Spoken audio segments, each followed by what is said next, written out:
And welcome. We are joining a game in progress here from the Gongai Games in Beaverton, outside of Portland in Oregon. My name is VIktor from the Takedown. With me today, commentating solo from Late Night Gaming. Hello. Right, so this game is already in progress. We have the always miserable matchup, I think, of playing something like Anakin into Django, the villain of the Eternal Former, I think. So Django is, of course, able to tap down people with his ability, and there is no reasonable limit to how he can do that and how much. And a guy like Anakin, that might not be Anakin though. No, it's Hera. All right, that's much more interesting because Hera's one of the new leaders, so we don't really know what she will be able to do against something like Django. What do you think of this matchup, Solo? Do you think Hera has a chance against the villain?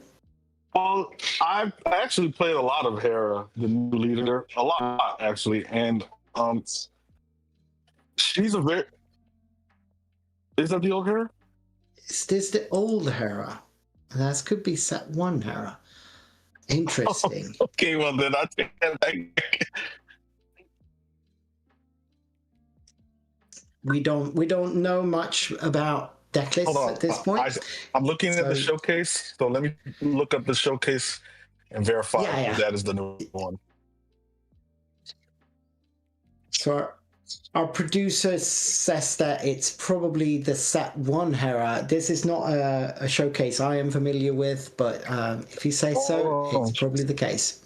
So Django is looking like he's getting a lot of what he needs to get early. He's got a IG 2000 there that just pinged and tapped down some of the units from Hera. Now, Hera, of course, got a lot of interesting things in this set. So the old Hera would be able to play all the Spectres out of aspect without having any aspect penalty for them. She should be able to play all of these triple aspected Spectres just to her heart's desire. So it should be interesting. Could be a fun build here, but I it is the old Hera. Much about it. It is the old Hera. It is the old Hera. All right. So Django just flipped here, which is where he really comes into his own and can start top down unlimited amount of things each round. Given that he can ping it, it looks like he's used Tarkington already.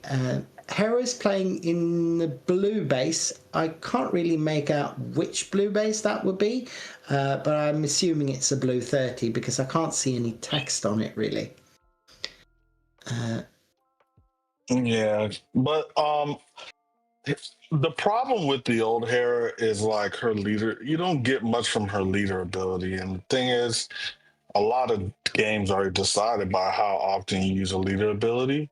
And so her just having the leader ability that I believe it just allows you to give experience to a Spectre unit or a Spectre or something unit, I think.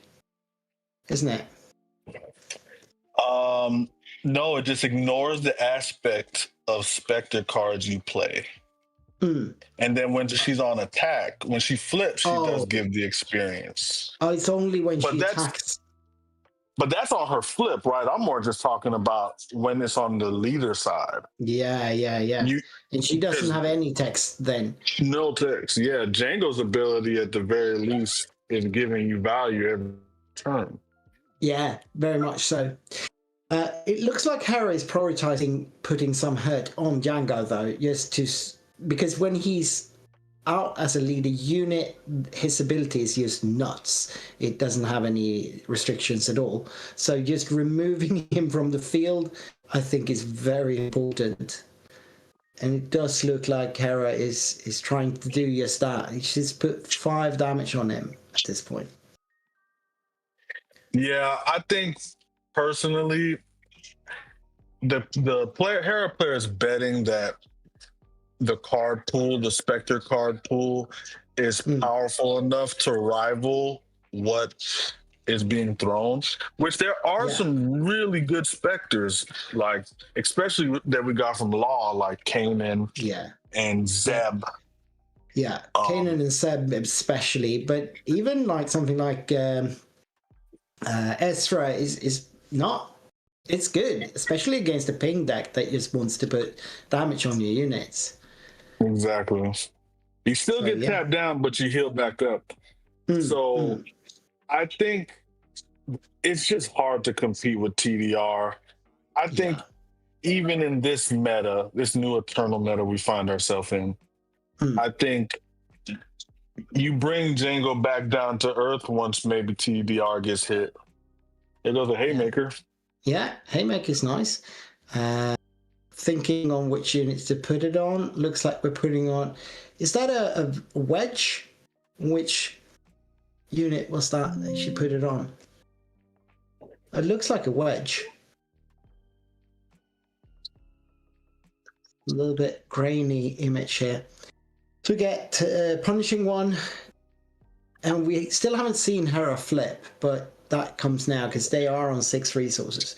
So Wedge attacks first and can give Sentinel, of course, but it doesn't really matter when you have no ground units posing.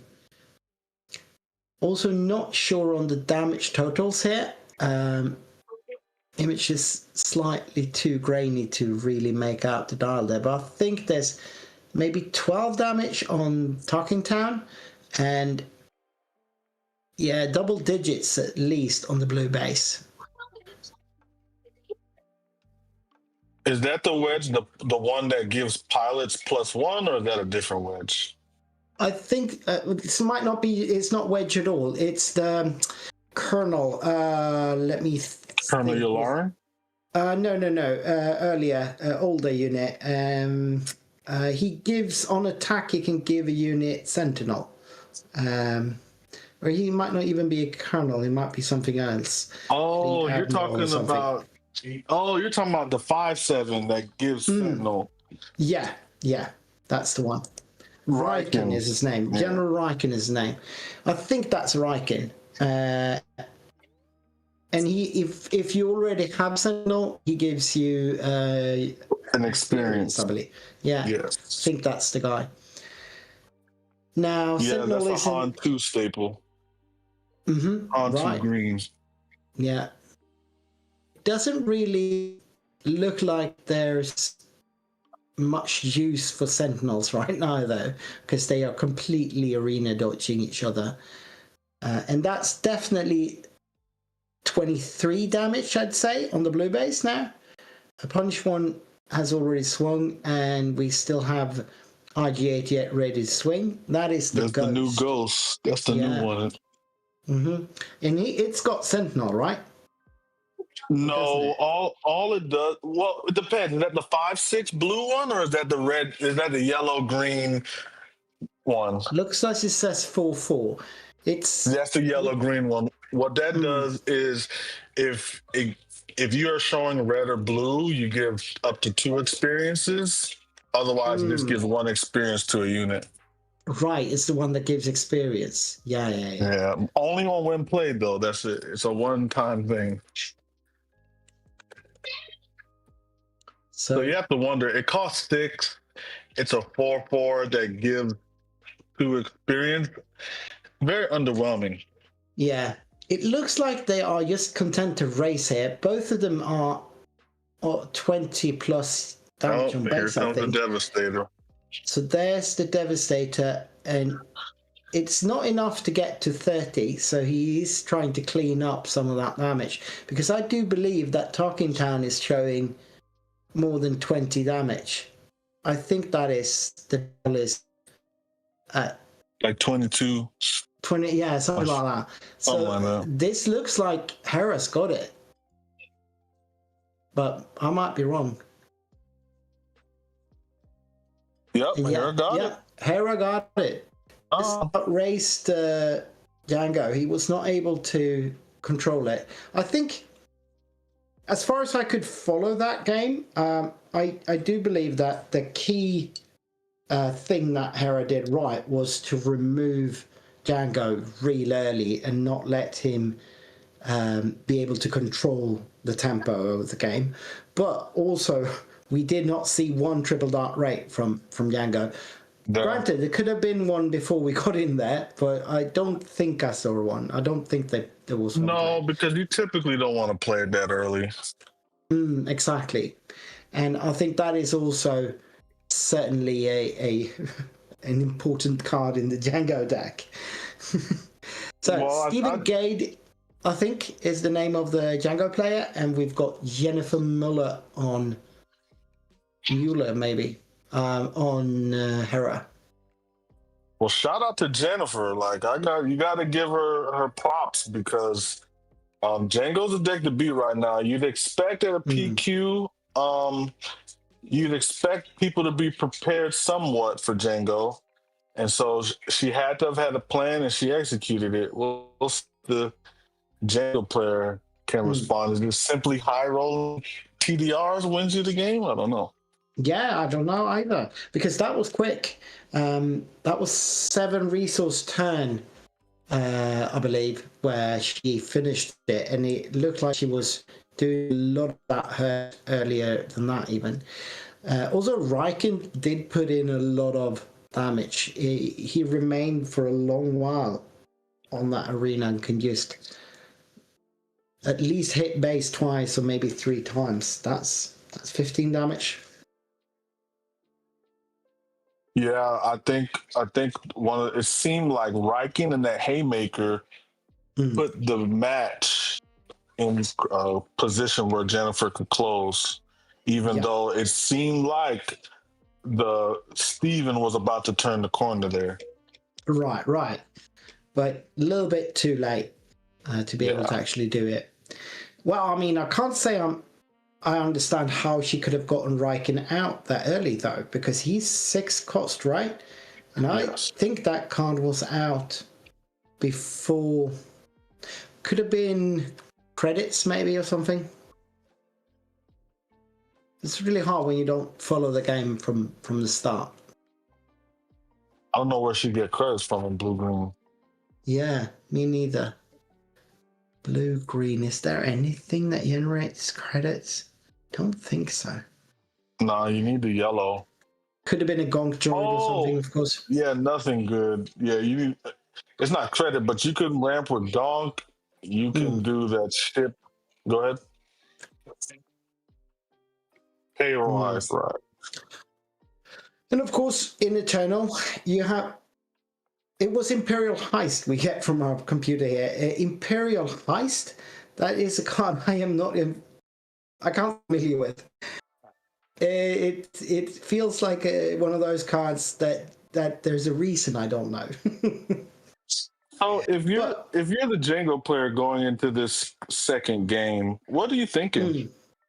Yeah, I don't know. I mean, if indeed there was some kind of ramp that allowed Hera to get Riken out early, he might have to be cognizant about that. But I do see. Resupply. This is Eternal. Yeah. Maybe that's what it was. Yeah, it is Eternal. So resupply's allowed, and obviously Spark of Hope. There are a few ramp abilities, and combined with things like Gonk and so on, there's plenty of ability. There's plenty of ways that a green deck could ramp in Eternal, obviously. Could have been Gonk. There's no way you win if you play Gonk. Yeah, no, exactly. It feels like Django, on the other hand, it just relying on triple dart raid for the ramp, sort of ramp-ish thing it does. Yeah, I think if I'm the Django player, I think it seemed to me like it was a feeler match to feel like what is this player doing, because you're playing an unknown deck. No rep, no anything. So you're trying to feel out what they're trying to do. So game 2, I'm probably thinking like, I want to hold on to my surprise strikes. I want to get in. I want to close this game out as quickly as possible. But he's going Garindin first. What do you call here? Maybe resupply? Like, Yeah. You stop the ramp. If the ramp that you saw, but if that was such a janky ramp that we think it might have been, maybe that's not the. But I do see a Sabine there that was discarded as well. So that might have been the thing he called. And I think we played a Yularen. Could that be a Yularen? It is really hard to tell what cards we're seeing here.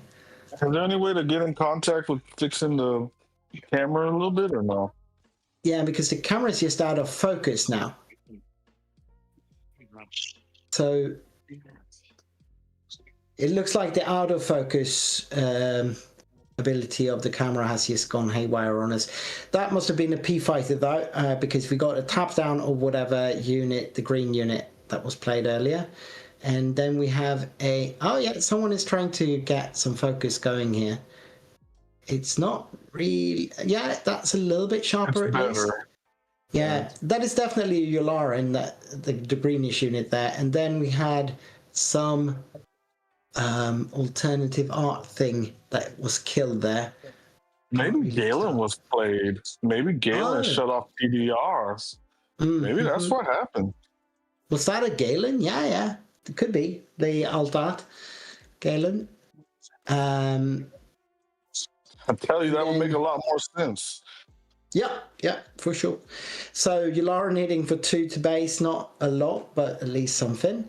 And the P-fighter would have hit for 3 there. And that is also some kind of alternative art thing, I believe.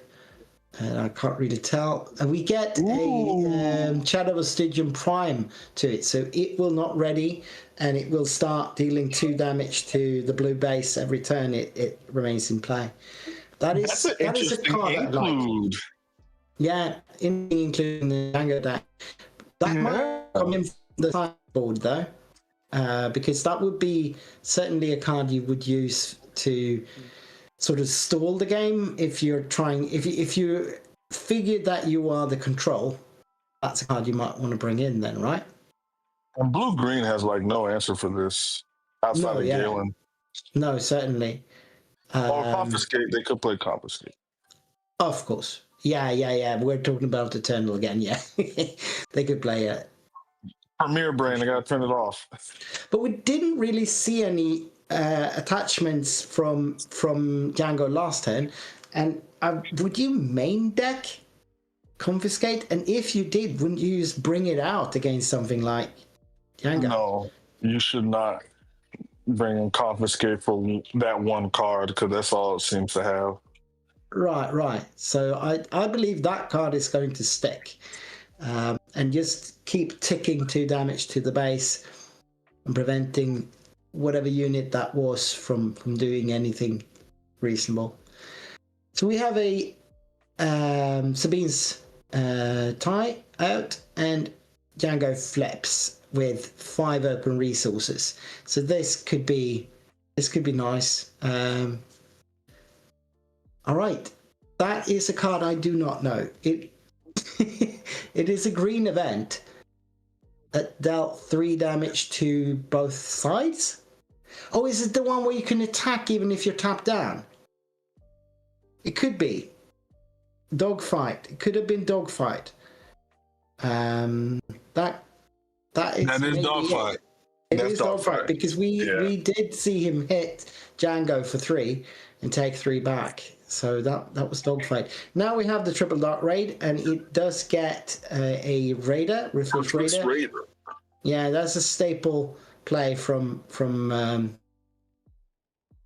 Django. We did see a lot of that back in the day, didn't we? Oh yeah. That looks like a pilot Hera that was down. That could be the pilot Hera, yeah, because she's got 3 power, so that would make sense. Like those 2 stat lines. Yeah, you're right. So that's probably it. Makes sense. The Ruthless Raider got some damage on it for some reason. Oh yeah, because it hit the Sabine's Masterpiece. Yeah. That's it. And then we have Django going into base as well. And we would finish the round with the Ruthless bouncing to hand. ready to Django's be gone played. full control. Yeah. It seems. Yeah, so we might be able to get a little bit of a clearer image here as well. I do believe we have 4 damage on the Tarkin Town base, and that would be 12 damage on her Hera's base. So the image is getting a little bit better. We're going into Hera's flip turn here, and let's see if she can stabilize, because this time it is definitely, even though Django is playing a much more controller game, it feels a lot like it's reversed roles. Django is definitely in control, also in the damage race here. And crazy enough, if you're trying to aggro Django, he can do some controlling because of his ability. Right, absolutely, for sure.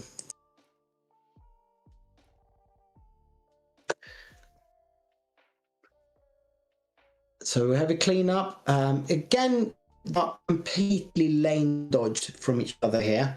But I would say that there is a discrepancy in the strength of these units. We've got 7 power presented from the space lane, whilst Hera is only presenting 4, or is she 5 power?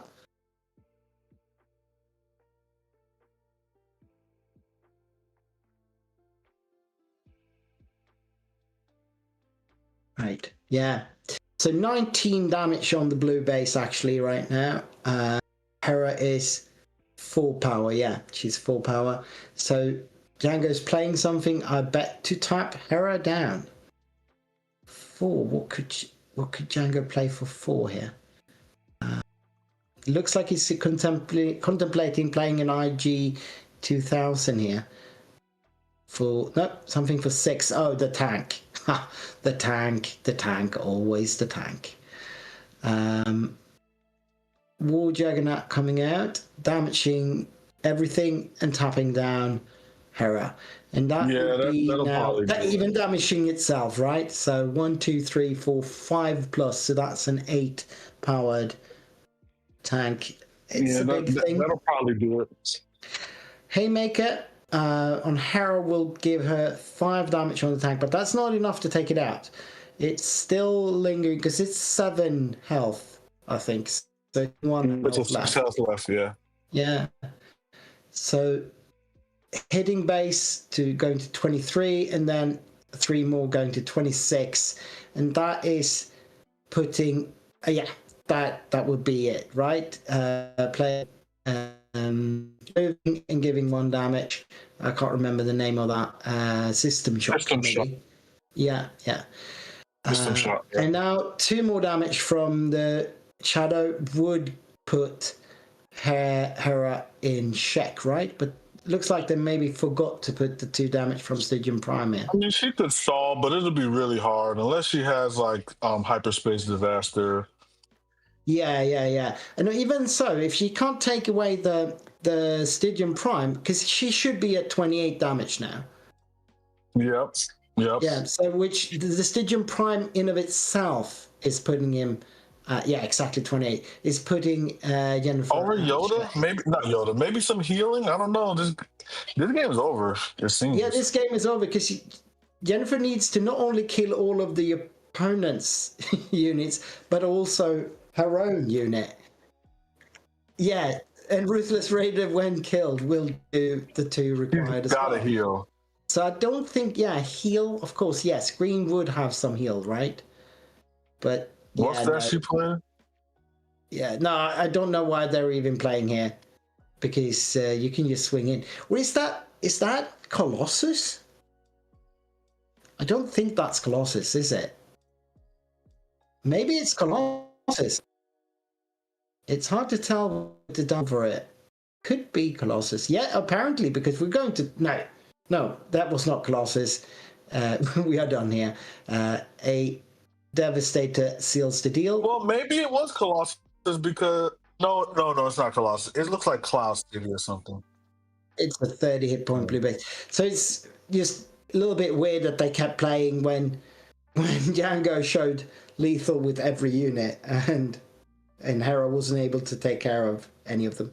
So going to third game here, and we have had two sort of one-sided games, I think. The first one, Hera just ran away with. Django was playing very, I don't know, very passively, I think. And then the second game, on the other hand, Django was very controlling and managed to get a lot of incidental damage in while doing it. And see, I think this is where like you can really expose player skill. Is winning game one isn't everything, right? Changing up your strategy, knowing how, picking up on your opponent's tendencies combined with what their deck's doing, I think really highlights competitive play. Right. I agree. And you see the Django player, I thought maybe he wanted to be more aggressive, but he took a more controlling path and it paid off. And it was a complete domination, it seemed. Yeah. Also, Hera did not get any kind of ramp, janky or otherwise, which might have been a very big factor in the first game. Since we got in as it was already in progress, we don't actually know exactly what was played in the earliest rounds. Oh, guess what this is? I just seen the base. It's Lake Country. It's in Lake Country. That's what it is. It's Lake Country. Oh, it's Hera Lake Country. I zoomed that would explain in. why we didn't see any blue things. I zoomed in and it's 34. I'm on the we got some support from our support crew and they gave us an overhead view and I can see it better. That's why the game didn't just end when we were expecting it to be over. Yeah. All right. So 34 hit points instead of just 30. That changes everything. Oh yeah, I mean, and there's no blue unit, so there's also that. Battlefield Marine, the old good one, and then we've got into Crafty. This is an opening that has been around for as long as the game has been around. Yeah. Now, obviously with Talking Town, you can get rid of that Battlefield Marine, but do you want to, is the question. Interesting, that's very good. Now, of course, Yennefer has the option to kill the Battlefield Marine and let just stay tapped down, but if she wants to keep it, she's going to have to put it all on the base. Because just getting some damage on the Battlefield Marine would be really stupid, given that we still have Talking Down. And then, Gorilla Soldier. So we have Sabine taking out the shield as well as the Gorilla Soldier. How about that, guys? I thought. Yeah, and then Django just claims instead of attacking for 2 there. Still 3 each on the bars. 3 each on the base because of how the Gorilla Soldiers got all of their damage onto the base. Going into the 4 resource turn. This is often one of the more weak turns from Django because he still can't double things, but this time he doesn't have to because it was just 1 health left on Sabine, and then he can tap down the Battlefield Marine. So it works out well, that. Jennifer plays. Yeah, the Phantom. Right, so the Phantom is the one that can attach to that's the one that can attach to other units, I think. Oh, it's the new Phantom that gives an experience to something. Yeah, when you play a unit from hand, you do that, and it's when play a unit from hand, playing this cost and giving experience to it. Right, yeah, yeah. So Jennifer is actually up on units, pressing a little bit more damage. That would be 5 damage, but I believe that IG 2000 can use swing and take out the Phantom if it likes to. So Yeah, just Jennifer something that is. I like to use is like when I'm playing competitively, every turn I was asking myself, if the game were to end here, who would win? Or if the boards they say the same and everyone kept attacking, who would win? And that's how I determine what I need to do every round, every turn. Right, I don't think that's an unreasonable way to think about it, because sort of you have to deal what you know. Your opponent's hand is often unknown. Now it's not, obviously, after Grendon. Didn't hit anything, but got something. So Seb's coming out and putting 5 damage on Django, which is, I believe, what must have happened in that first game as well, because we had exactly this board state sort of, well, not the Grendon, I don't think, but a very similar board state early on in that first game. Now, them having such a quick answer for Django is really turning the tide. Yeah, and Django just claims there, lets the Phantom swing in for 2. No, he's got to draw some value to tap that board down. Right. Before Django just dies. And I don't see anything in hand that will tap the whole board down, but there's a big ship there. Is there a War Juggernaut in the hand? But the War Juggernaut costs 7, right? Yeah, they're on 6. No, 6. Yeah, so he can play. The War Juggernaut costs 6. All right, so it's a 6 cost. Then he could tap down the board, of course. I wonder what he's taking so long to think about it. If he had War Juggernaut, I just slammed it. It's not him. Jennifer is the one thinking. Yeah, Jennifer is just waiting on the resourcing. He's waiting for Jennifer. Yeah. And now she's readying her cards, and we have no hesitation here. The War Juggernaut is just coming down, tapping down the whole board, probably pinging his own units. Certainly the Grindin, probably the IG as well. No, not the IG. Sure about that? All right. I'd certainly be pinging my Grindin at least, but maybe I'm silly there. Well, anyway, that buys him around. Now he can start doing things, but Seb is still in his way, and that is another dogfight, allowing the. He has really been making this dogfight work. I love it. Yeah, I love it. I've never seen that card work this well before, not even in limited. But here it's been putting in some work, and I guess it doesn't matter when you expect to be top down a lot against it. Dogfight might be the card. That's a great counter. Yeah, it is a tech. I mean, it is certainly a good tech against Django. And just getting to this position is super important for Jennifer.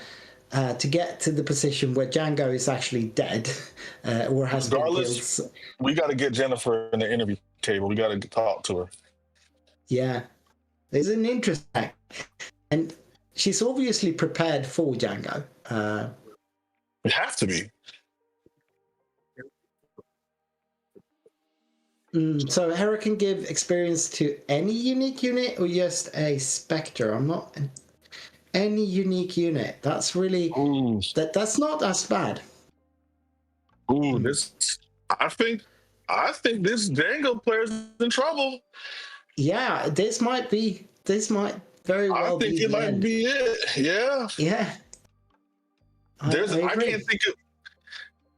Yeah, but even with Triple Dark Raid, like unless all he can do is race at this point, because there's nothing that can really slow that down this board fast enough.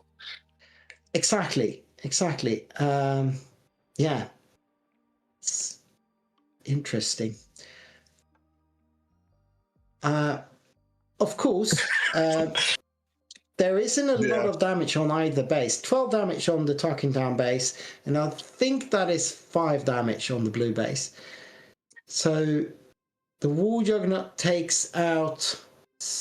That has to be Seb he took out. Seb, yeah. Hera swings in and should be able to give another... Yeah, gives another experience to the... Hope she doesn't try to kill the War Juggernaut from board. If she has an answer in hand, she's got to go base now. Yeah. She's just storming the base to try to reach this set range she's managed to create. Yeah, once I saw the Django player put his cards down, I was like, oh, he knows it's a bad spot he's in. Yeah, for sure. And it's 34 health. We got to remember that. I think the game will be over. 34 against 25. That is a significant head start for Hera. Yeah.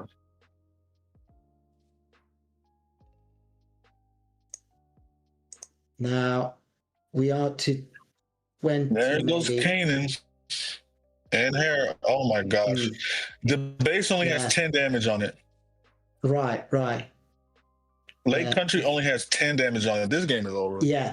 Yeah, I don't think there's a way back for Django. Even with that Ruthless Raider, you can only tap one thing down, and this board is so wide, the Hera board is. Is that a Rex unit with two? The unit with 2 experience on it? It's Chopper. That's Chopper. The new Chopper. Oh, it's a Chopper, the new Chopper. When you're showing another color, it becomes a 3/4 so it hits 4/4. Yeah. So, yep. So that's there's some heal in the Kanan. There's the double heal because you got Hera pilots. Exactly. Oh yeah. And you got for every Spectre. So the Chopper is a heal as well. So Kanan would actually. Chopper's not a heal. He's a Spectre. So he will give another flip for Kanan. So Kanan. Oh, you're talking about Kanan's ability. Kanan's ability will get to, he flips 5 cards whenever he will definitely be able to heal a lot of damage. Now it's 4 and then 3 there. Yeah. Still that Devastator is too little too late, I'm afraid. I'm really impressed with this Lake Country. Like they changed everything once I found out Lake Country. I've heard rumblings about Hera Lake Country, and that should be it. I wasn't sure the card pool was strong enough. And healing 4. Yep. That is done. Why are we still playing? There's nothing to do here. This is a concession. Yeah. Even with a really big Juggernaut there, it's done. And we have the handshake. The hand is extended. So Jennifer takes it with Hera Lake Country. That is very interesting. Jess, I'm gonna call you Jess. Good job, Jess. Mm-hmm. So we will take a little bit of a break and try to organize some things for you here. But we'll be back in, I don't know, maybe 15, 20 minutes or so. See you in a bit.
Hey, we don't serve their kind here.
I'll show you the dark side.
Rebellions are built on hope.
Jabba ruled with fear.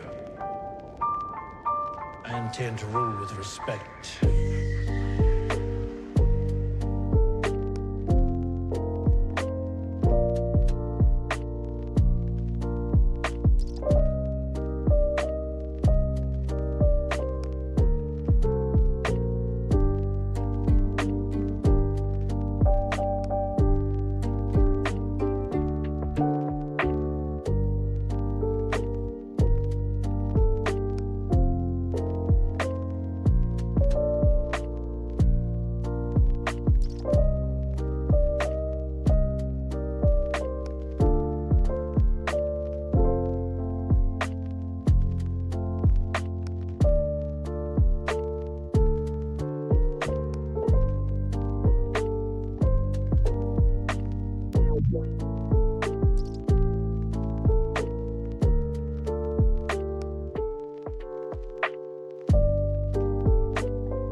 I am a Jedi, like my father before me.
taking Iden up to 10 damage on base. And getting another resource, hitting with the hauler. Iden just passes or claims. Did Iden do nothing here? I can't believe that to be true. Just passed must be the thing, right? And here we go. Oh, man.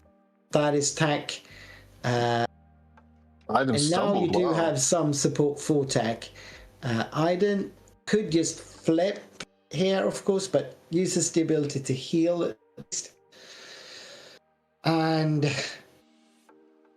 yeah, Iden can't kill tech because he's got 5 health. Why would they do that? Doesn't No Glory let them play it again? Yeah, No Glory is really bad on the hauler because if you kill, but if you kill the hauler with No Glory, then Han could just replay it if he'd like to. But oh my gosh, and he didn't catch it. Oh, what a misplay. He didn't catch it. And there we see a shoe in the Han deck, so apparently that's one of the splashed cards. But obviously the splash base has already been used for that resupply. So he's opting not to use and pay 2 extra in penalty for playing the Shui, especially when you don't have any. Yeah. That is. That's a really bad play from the Han. I know he might not have known about that interaction though. He could have just been ignorant to that interaction. I mean, that's beyond ignorant. That's just not card. Yeah. You should know your cards, right? Yeah. The No Glory says your opponent takes control and then defeats it. That's gotta just trigger your brain. Well, then I can play it. Yeah, you can.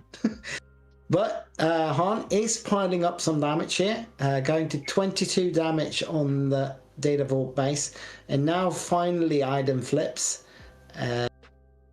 with a huge shield on her and using the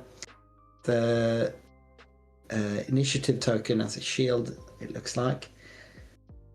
I don't know if I like the Iden player's chances here, because of the Iden player actually playing that card using No Glory on the hauler tells me that Iden player was just as oblivious to this interaction as the solo player seems to be.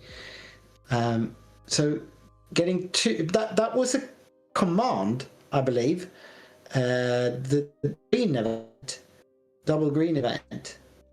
And he played it for 6 to get 2 more. Did he heal a ramp? And then 2 he put an experience.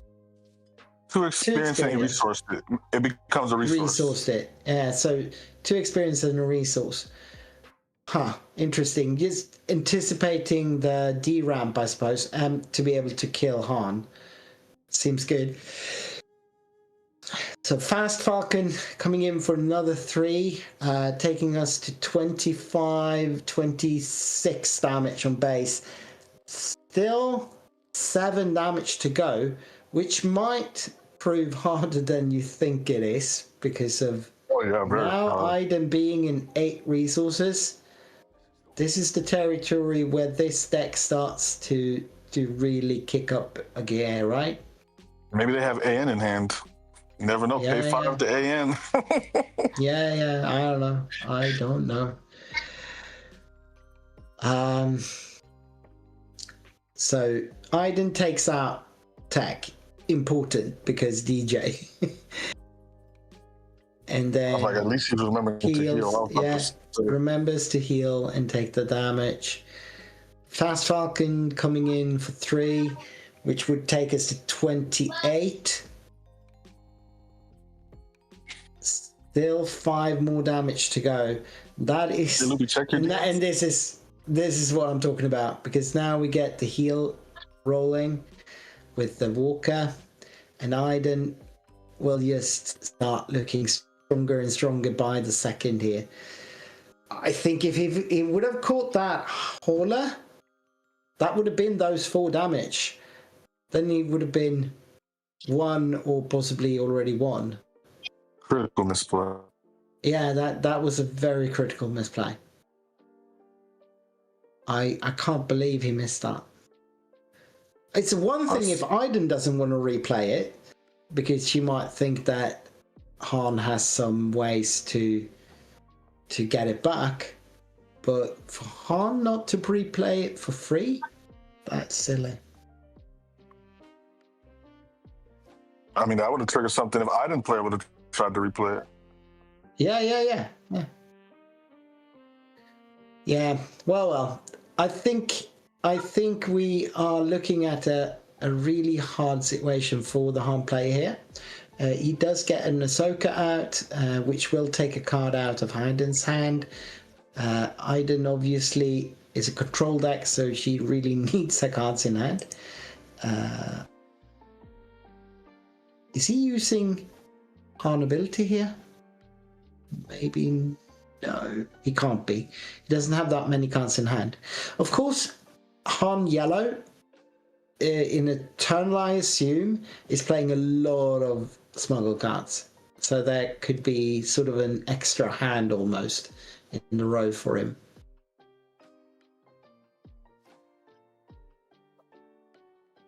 Going to 9 resources for both players. 1, 2, 3, 4, 5, 6, 7, 8, 9. Yeah, both players. And paying 1 to keep Falcon. Healing 3. Now down to 21 damage on Data Vault, and he should have got some damage on the Walker, right? So discard a card, and I can only imagine +4 onto the Falcon. And not sure what's happening here. So discard a card and then +4 on Falcon, right? Yeah. I think that was a mistake by the player. Yeah. Definitely a little bit of a mistake, but it's still pretty harsh. Oh, another Falcon here. Interesting. Gets to hit for 3. Going up to 23, but steadily and slowly Aiden is clawing this game back. And I think we can say that Aiden has stabilized at this point. Yeah, I think that's a safe thing to assume. Yeah. Aiden ability will heal every turn, almost, because he will kill something every turn. He's healing 4 at this point. Yeah, and then the Walker will heal. But the Walker surely should have 3 damage on it from attacking into the Ahsoka unit, right? Not that I probably must. I think it should.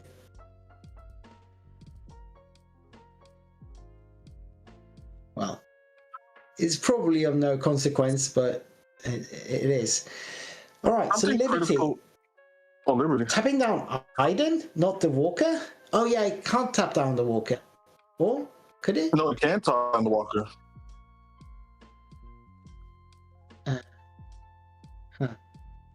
It does blow up the experience on Aiden. Yeah, that's true. But the heal. And of course, you need to claim here.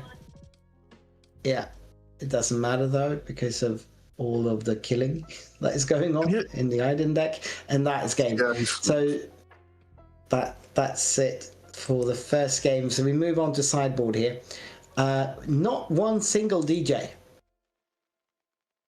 Carson Caruso. Thing too, and when you're playing controls, you got to know when the games are over, because if you, especially when you lose game 1, right, the control player can just kind of sit and wait and hold, like, prolong their turns. They will do that, and certainly they won't. They will be happy to play the game till its end, even if they're really straight-ahead people. They won't tell you to concede, you know.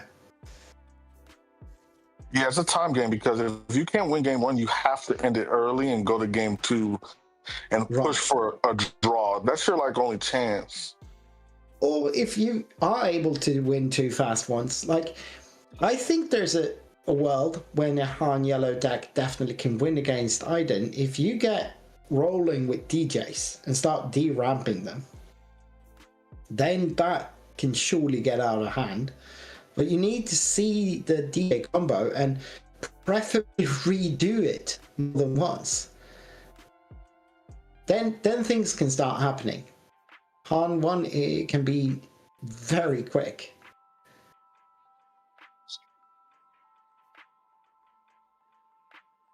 Well now, Colin, you for the Han 1 player here might have some interesting tech as well for the control matchup. Who knows? Certainly, I am sure that Iden has prepared for quick decks, and probably a lot of it might have just been anti-Django tech. So Iden might just be taking out some things that are just basically just good against Django in order to get some stuff that could work more easily against on here. Maybe, I don't know, what that would be even.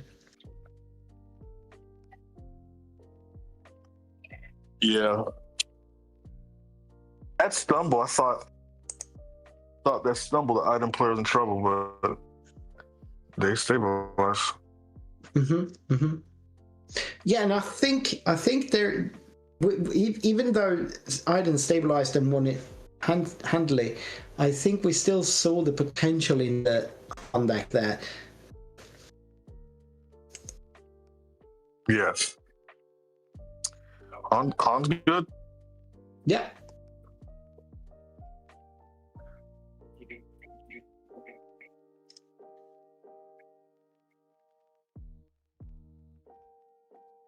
Yeah, and the glare on the discard pile. So, do you think we have? Do you know of any cards that you would be bringing in for either of these sides, Solo?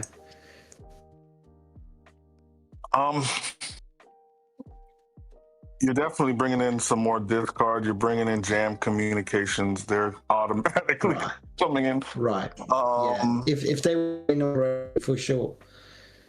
You're bringing the extra one in your board or 2 in your board. Yeah. Han is just content to play a 3-drop here, do 3 damage. I might even consider bouncing the Falcon here because it's just dead. You know it's dead if you leave it. I'm not sure what Iden puts in. I think Iden doesn't really need to board too much. Nah, exactly.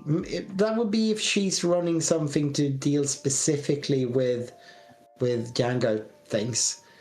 So that's one of the power of the dark sides. Yeah. 5 to go. Technically a merciless contest, obviously, but one of the 5 or 6 power of the dark sides that we have to slog through. And then Bodhi gets to discard a card. I couldn't really tell. It was a little bit too quick and a little bit too glary to tell what that was, but he got a no glory. I get to know from the. Well, I kept that in. Yeah. Never mind. So, anyways, now is that a planetary bombardment in the hand of Iden player? That wouldn't make sense. Given it's the new one minus incapacitate. Yeah, -2, right? And another one. Double incapacitate. Mm-hmm. Yeah. I don't know. That is not the efficiency he's looking for. Spending 2 cards to deal with the Bodhi Rook that's already grabbed the card from your hand. That is not efficient. And Han that's perfect. Gets a Shui down, and that could, having discarded one of the no glories already, that could be really good. And we've seen some of the tech that could actually do something to him. Did he pay 5 for it, or did he splash base? He's splash base. Sorry, it would be 7. My bad. So he paid 5 for it, but didn't have to pay 7 for it. Yeah. And I think that's reasonable, rather than spending it on ramp, because you need to end this quickly. You ain't nobody got time to ramp here. Right. Well, I guess Aiden does. But I didn't need them all to come up. Yeah. Now we are looking a lot better for. Ooh. Oh yeah. Nice. Perilous position, tapping Han down and giving him -3/-3. I could see that being in the board coming in for Aiden. I don't think that was main. Yeah, that makes sense. That's definitely a card that's always been really good against Han Solo. But we do get tech from the row instead then, which will allow us to play a lot of more cards when your hand get quite depleted here. As well as obviously opening up the tech DJ combo.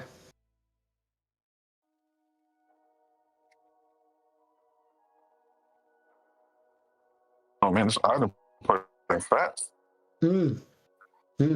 Yeah, I mean, he is certainly not dilly-dallying, and he's not wasting time dragging the game out in an unsportsmanlike fashion or anything. He's certainly playing fast here. Han rushes to get 1 damage into base, but more importantly, get that ramp on the table. He might just be digging for a DJ. He might not have it in the row already and needs to just get it into the row. I think DJ lose his effectiveness as the game goes on. Like, I don't know if I'm trying to DJ you this time. Maybe to stop you from like super laser blast, but yeah. Like if you can de-ramp someone from 6 to 5, that's absolutely worthwhile, I think. And if you then have something that will allow you to bounce him to your hand and do it again, yeah, go ahead. That's the game plan for me. Shui gets 5 in there, and he is gone.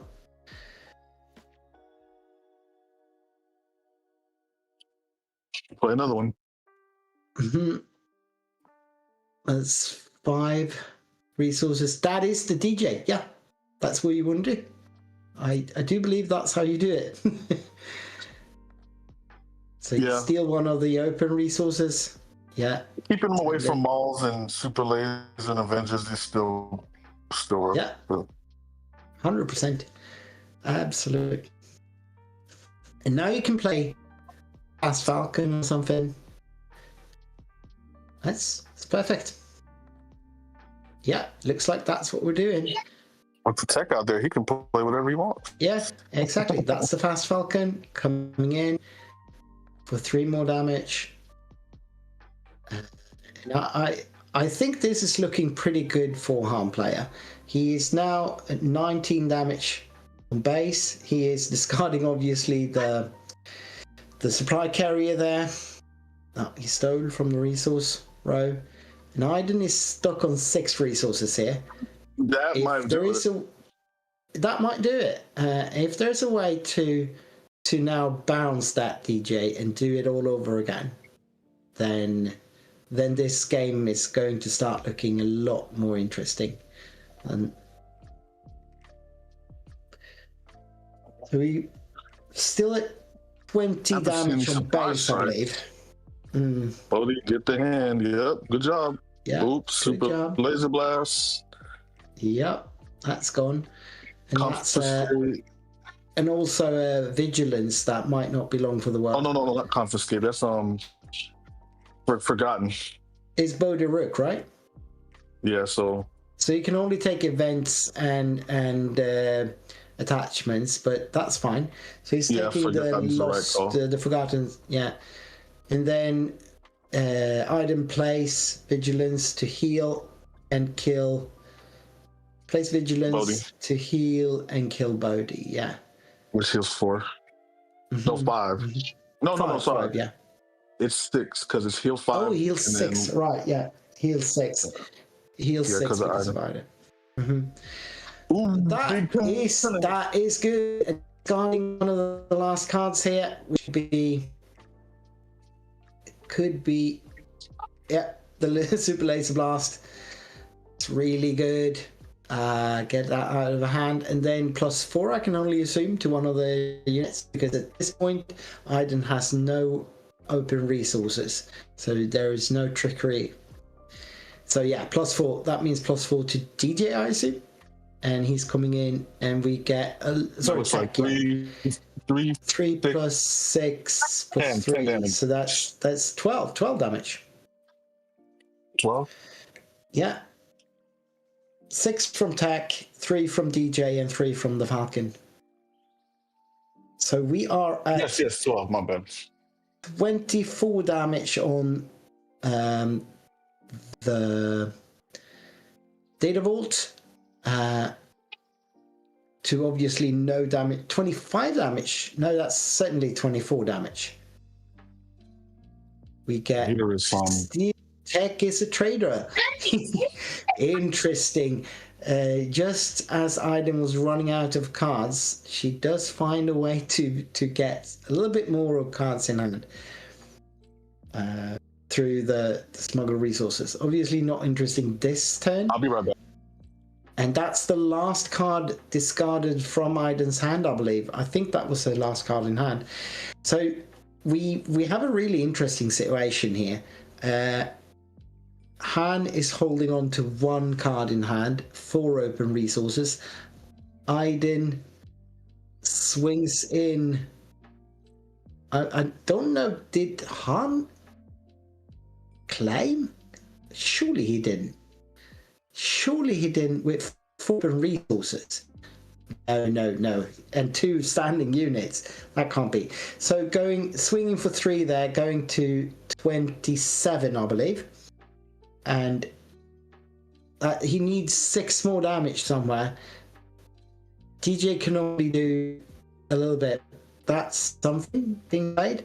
That's a blaster. All right, perfect. Blaster coming in, doing. But that, did he afford it? Did he have 5 open resources? Oh no, he didn't have 5 open resources, did he? Or did he have the splash base ready? Maybe he didn't use... Oh, right, from the row, the blaster is yellow. I can't remember these cards somehow. How fast you forget. The blaster is 5 from the rows. Sorry, 3 from the row, but yellow and not red. So he could definitely do that. I'm joined by Loopee here, but as the Iden player is clearing the board, killing everything with a super blast, he drew into his second super blast. Yep. Which is very timely for him there, because he was in a pickle. Kaboom! Now, and he top decked it too. What's up, everybody? He top decked it for sure. I'm doing a little commentary here. He top decked a super laser blast. All right, I'll go mute myself again now. All right, so Solo's back here. Now, Khan has a fresh board of resources ready, but he does not have much more than... I don't think he's got more than 1 card in hand. Maybe 2. It's apparently 2 because he's using Han ability. So it's got to be something expensive then. I don't know that I agree with this. What is it doing? He's stealing a resource because he's playing another tech. Sorry, DJ. I mean, he's playing another DJ from the row. Stealing a resource, discarding it, and yeah, I guess that's good. Keep Iden in a very low position. It's still only 8 resources. Keep him off that Avenger. Exactly. The Avenger lock is at least one turn away. And also, Iden does not have cards in hand at this point. Not a lot at all. So, I think DJing wasn't the best possible play there, but it certainly wasn't bad. Yeah, he's probably they're both in top deck mode. And without tech, yup, there goes the tech. That's exactly. They are in top deck mode, but Han is built to be in top deck mode. Han has the tech to make everything in his row into a secondary hand. And here we go, playing from the row. What else can he dig out? It doesn't look like Iden has an answer. Or maybe she does. It's pointing to something. Not sure what. And oh yeah, just that he claimed. So we get Han is showing 3-5 damage here, which is lethal. It's exactly lethal. So Han could take it here. Also, of course, -2/-2 draw. Yeah, any card. He's digging. Yeah. Any here is going to be good. If there's a there it is. There it is. Yeah. There is. So that's game from the roll. 2. Game 2. So this time, Iden had a really miserable start, I think. And even though we didn't see a stellar start from Solo, from Han Solo, that is, I think it was good enough. And then being able to DJ at least that first one, I think was actually very important. You called it. When he double incapacitated, I felt like that was a stumble. He had to drop 2 cards just to kill that one. I felt like he was on back foot at that point. And that's probably where he lost. That's where I saw he lost the game. Double incapacity. I agree. Yeah, I agree. Having to pay 3 cards essentially to deal with 1 card because of Bodhi actually discarding a card first. That's not ideal if you're a control deck. You need your cards. But here's the thing though. The item player is in a good spot still because time is working against the Han player now. Right. Because Iden's going to be in draws all day. Right. Han can't afford that. No, exactly. Yeah. No, it's a rough one. You ideally you don't want this to go to natural draw. Do we have a timer somewhere? Do we know anything about how much time is left? So we don't actually have any knowledge of the time at this point, so we couldn't tell you how much is left of the round, but it can't be too much, right? No, I think we're at least sitting at about 35 minutes. I agree. So less than 15 minutes for this game, probably. Safe assumption. Yeah, we're just making guesses here. Maybe some of the viewers have a better grasp of time than I do, and would be able to make a better, more educated guess than I can. But shout out to the Iden player for being very quickly. He wasn't doing a lot of syncing. No, yeah. So we just got so Carson Caruso, the Iden player, he did top 8 the which was it, the Milwaukee regional, yeah. So he is certainly a well established player with some prior success in the game. No guesses from chat as to how much time remains, so I think we are about equally in the dark on that. And we're going into a quick start of the game here. Obviously Han is resourcing early. That is the start he's looking for. And Iden probably is claims, right? No, playing the thief there. Not stealing anything, but it's a unit. And again, like this, a resupply. Resupply? Well, I guess. Maybe. It'd be good.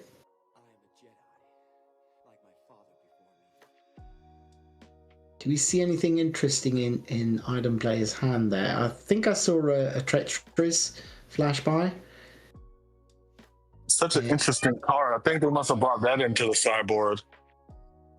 Yeah, could definitely be. And this is looking interesting. We have damage on solo space, not on the data vault. That's the first time in the game we see that situation. Yeah. And the harm player, only 2 cards in hand after supply. Trying to figure out what his best way forward. And that is attack. So we're looking to do, but it's killed immediately. With one of the 6 no glories. Sorry, dark sides. Han going to 5 here. I mean, you could take it to 9 with the power Platus. Whatever Platus. Putting in some work. So I assume you're taking the Merciless contest there. Yeah. Because you don't want to have that efficient 1-for-1s. It's just a blowout of the turn. You can't play anything. No, yeah. The Philosopher Forgotten is spicy, but it's still too tough. Right. Yeah. So Solo flips, and surely he's got something for 4 in hand here, ready to go. The Thief just touches Solo for 2, and then we get 4 to base, I assume. Iden doesn't have anything to play, right? From the looks of it, it didn't seem so. No. This turn. Well, hasn't claimed yet. Resourcing from the top of the deck. And then now Iden claims. And we get to see something for 4 being played from Han Solo player. No? From the row? Yeah, another tech from the row. Yep, makes sense. And tech is certainly very threatening for the Iden player.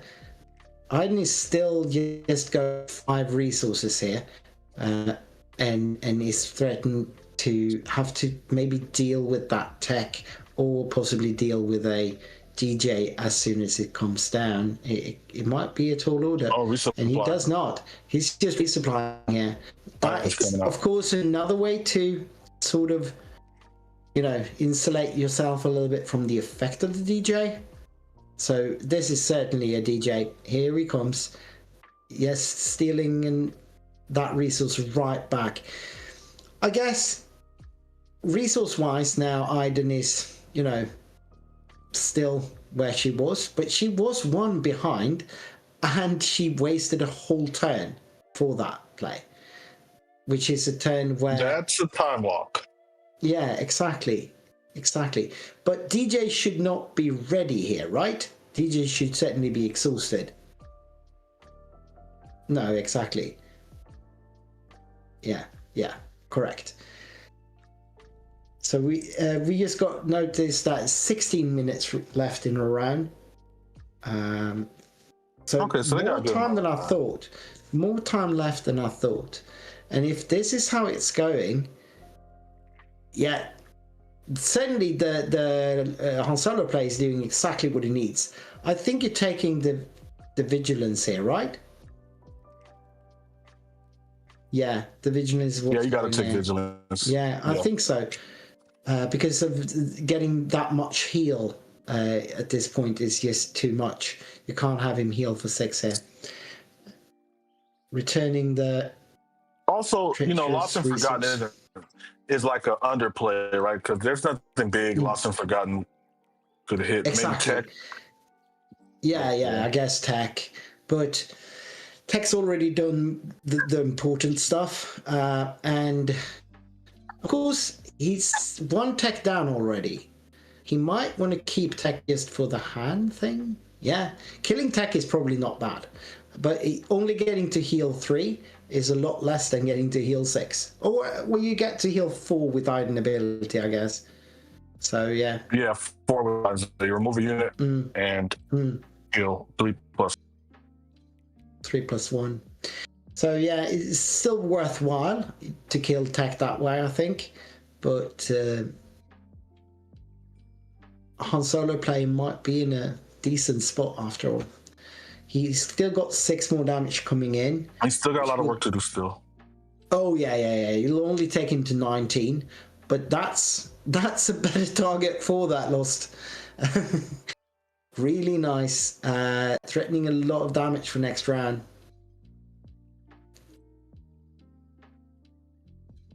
And I don't know. I think the item player has to top deck something to deal with that Liberty. Otherwise, it's going to get hairy.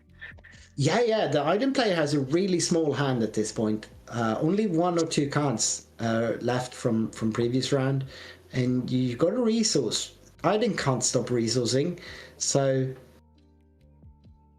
it's going to be rough for the item player here. It's got to deal with the Liberty for sure. Can't have that Liberty hitting your face more than once. So no glory is a good answer. But that means that was definitely a top. Yeah, that was top deck. And then leader unit now gets to smack for 4. Maybe with a buff of some sort or so. I could just see a blaster coming in here. Because this is where Han Solo wants to put the pedal to the metal, you know?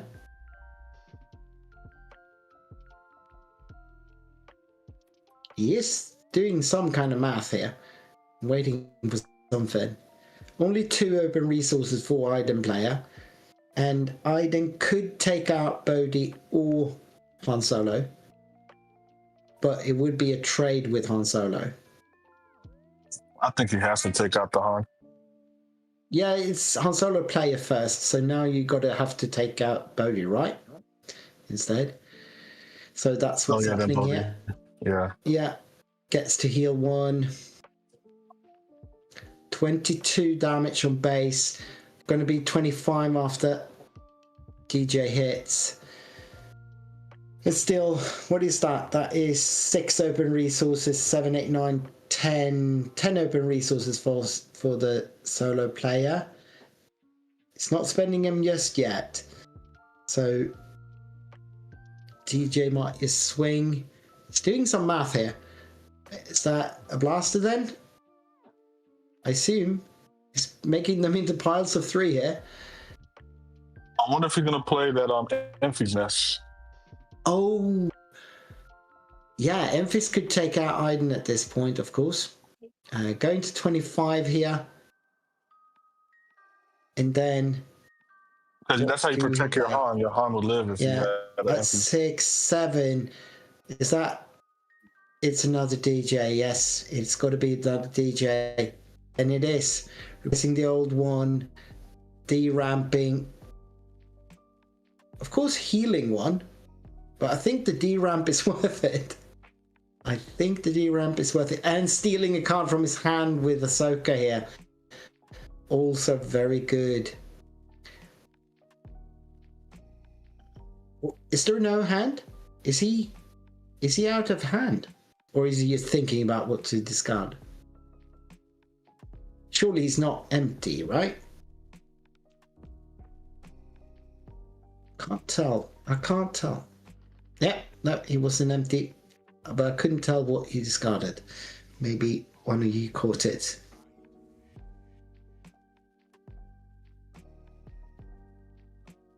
Now, drawing back up. And Han Solo's got some cards in hand, actually. No, that's his resources, all right. Was that the Walker he had in hand before? Did he resource the Walker? The card that DJ took. Yeah, but that was a Walker. So DJ did steal a Walker from the row, which means that at some point I didn't resource the Walker. Sure. Iden is at 7 resources. And that's a blaster coming in. So we've got 28 damage on the data vault might go to 31 after DJ hits, unless Aiden's got an answer. And that is not an answer for DJ, but it is healing it back up 5. You can't kill anything, so only 5. Look, heal 5 plus 6. Yeah. Okay, But that's game. Yeah. That's cunning for the game. Very nice. Good comeback from our Han Solo player.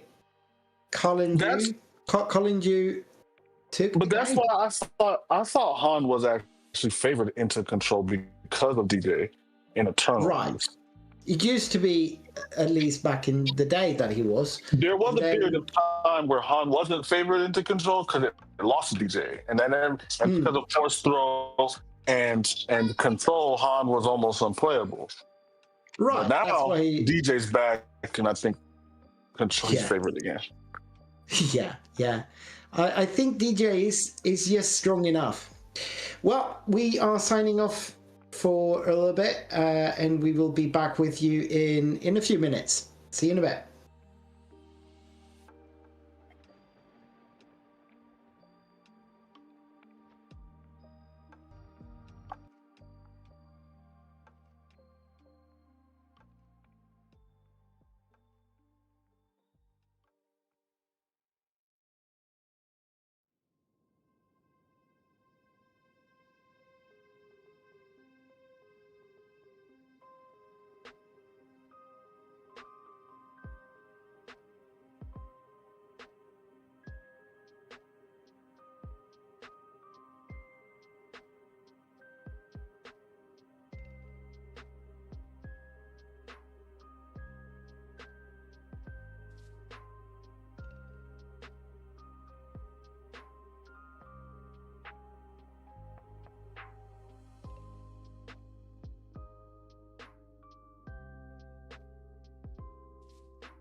don't serve their kind here.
I'll show you the dark side.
Rebellions are built on hope.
Jabba ruled with fear. I intend to rule with respect.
What's up, Star Wars Unlimited fans? Loopee at Late Night Gaming here, and we are in round 3. This is Swiss round 3 of the Gongai Games Eternal Planetary Qualifier in Beaverton, Oregon. Shout out to those guys for letting us stream this, as well as Rebel Trader for bringing the camera setup over there. We've been struggling with some issues, but I'm confident that we're getting through them. And this round, I'm joined with Kyle from the Colorado Cantina crew. How you doing? Hey, I'm doing well, Loopee. I hope you're having a good day as well. So, yeah, Eternal's been on my mind a lot this weekend. We had some teammates competing in an Eternal PQ. One of them took it down yesterday, so it's been interesting to see the lists, right? Django, as expected, has been pretty prevalent, but I've seen a lot of weird and interesting deck lists floating around out there that have been doing pretty well. Have you gotten to do much Eternal yourself? I have done not much Eternal myself. I actually have that as my next PQ, though, so I'm going to have to get something together. This Django deck seems okay. Yeah. Mine's been we don't have we were originally supposed to have an Eternal PQ here in Colorado, but local feedback got that changed to regular constructed. So my experience so far has been with prepping teammates in other areas that do have Eternal PQs. So obviously getting to see some updated versions of Django's, gotten juiced up a little bit. But this matchup that we have here, Django against Ray, is not a crazy matchup. This is something that we saw out at Sectors here in Colorado when we had that not too long ago during the live version of the Django meta. So this is a matchup that I think we've seen a little bit before. I've seen played before, so we'll see how it goes. Players are shuffling up in here and getting ready to go. In my experience with this matchup, a lot of the time it comes down to Ray being able to get a kind of a restore function going on the ground just to stay alive through the Django tap dance, and eventually trying to turn the match towards the big bombs if we're not close enough to being dead by that time. So it ends up being a little bit of a drawn out matchup, but I don't think Ray's out of it. I would probably be wanting to be on the Django side of the table if I had my choice. Well, I mean, Ray is a very grindy deck. It does some things. So let's see. Yep. Let's see how this actually goes. Yeah, and I'll be interested to see what new tools might be incorporated here into Ray. I mean, we got a lot of good blue-green hero in the most current set here, right? So there's a potential for all kinds of restore in the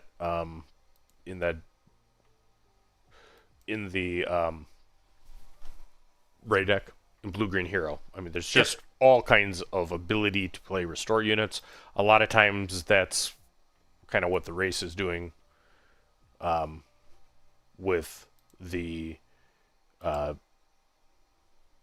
trying to outlast all the damage Django can put down. Because he's going to be able to do a triple dark raid. You don't have any real discard available to blue-green hero, so you're really going grindy. But it's unlikely that Chris brought this without any plan on how to beat Django, because that's something you absolutely need to do in this meta. Yeah, absolutely. And so we're starting with the Spacecrafty here into Mina. The challenge with getting that restore off a lot of the time against Django is getting to attack with your units before they're tapped down. So to your point, there should be energy here, perhaps shielded units or ways to interact with our opponents. Right. Going into base for 2, get the game started.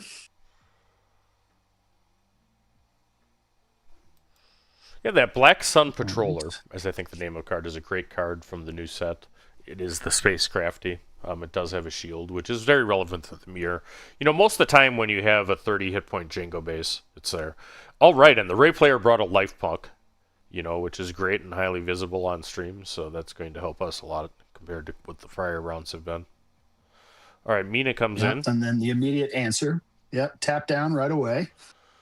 And that's Incapacitate, I think, is going to take care of the Black Sun Patroller. Yep. That's a new card that gives -2/-2 to any unit.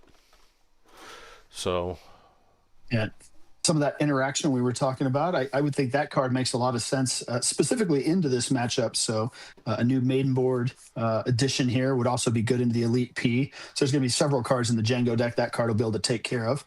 Yep. And Shinahadi's one of them.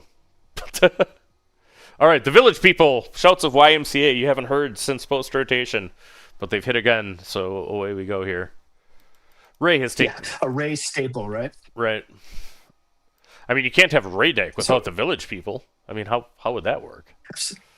Absolutely. Interesting to see Shin, though. A lot of the Django decks I've seen don't typically want to go to ground this early in the game, perhaps with larger units around the Django flip turns. So might be a little bit of an evolution of this deck from what I've seen going into the new set. Absolutely. All right, so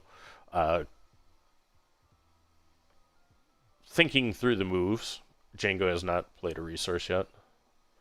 And I think that they're on the 4 resource turn. It's a black mat with black sleeves on top of it, so it's hard to see the resource row.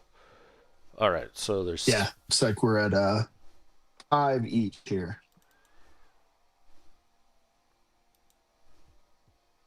Okay. And we're going to have to trade Shin into the shield. So, classic village people with Ray. Village been one of the best stall abilities that Ray's had since the inception of this deck. So, all right, so here we have the Django flip flips. turn. Let's see what Ray has in store. Nothing less to fear to take out Shin Hati. Okay. And that also makes the village people swing back for 4, dissuading Django from attacking into it. Yeah, 5, right, with the current buff on it. So, there's an experience 1, 2, 3, too. 4, 5, yeah. So Django has to run into Chicks with Sticks. It's not dead yet, but will die at the end of the round. This is looking like a very good start for Ray. Base damage is low. We have control of the ground, and Django is not really efficiently tapping down yet to kind of slow or to kind of push the advantage. These village people doing work. Yep, and they're going to go to the 6 resource turn. So this is where TDR really becomes a play for Django, with the ability to play a Devastator in addition to a War Juggernaut. Django is alive.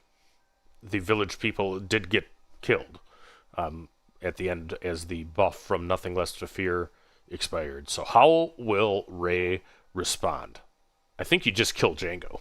So that stops the whole takedown, and that's exactly what Mina Bonatera does. Also, and you want to protect your Ray flip, right? You're going to get to flip this turn. You want the restore. Yep.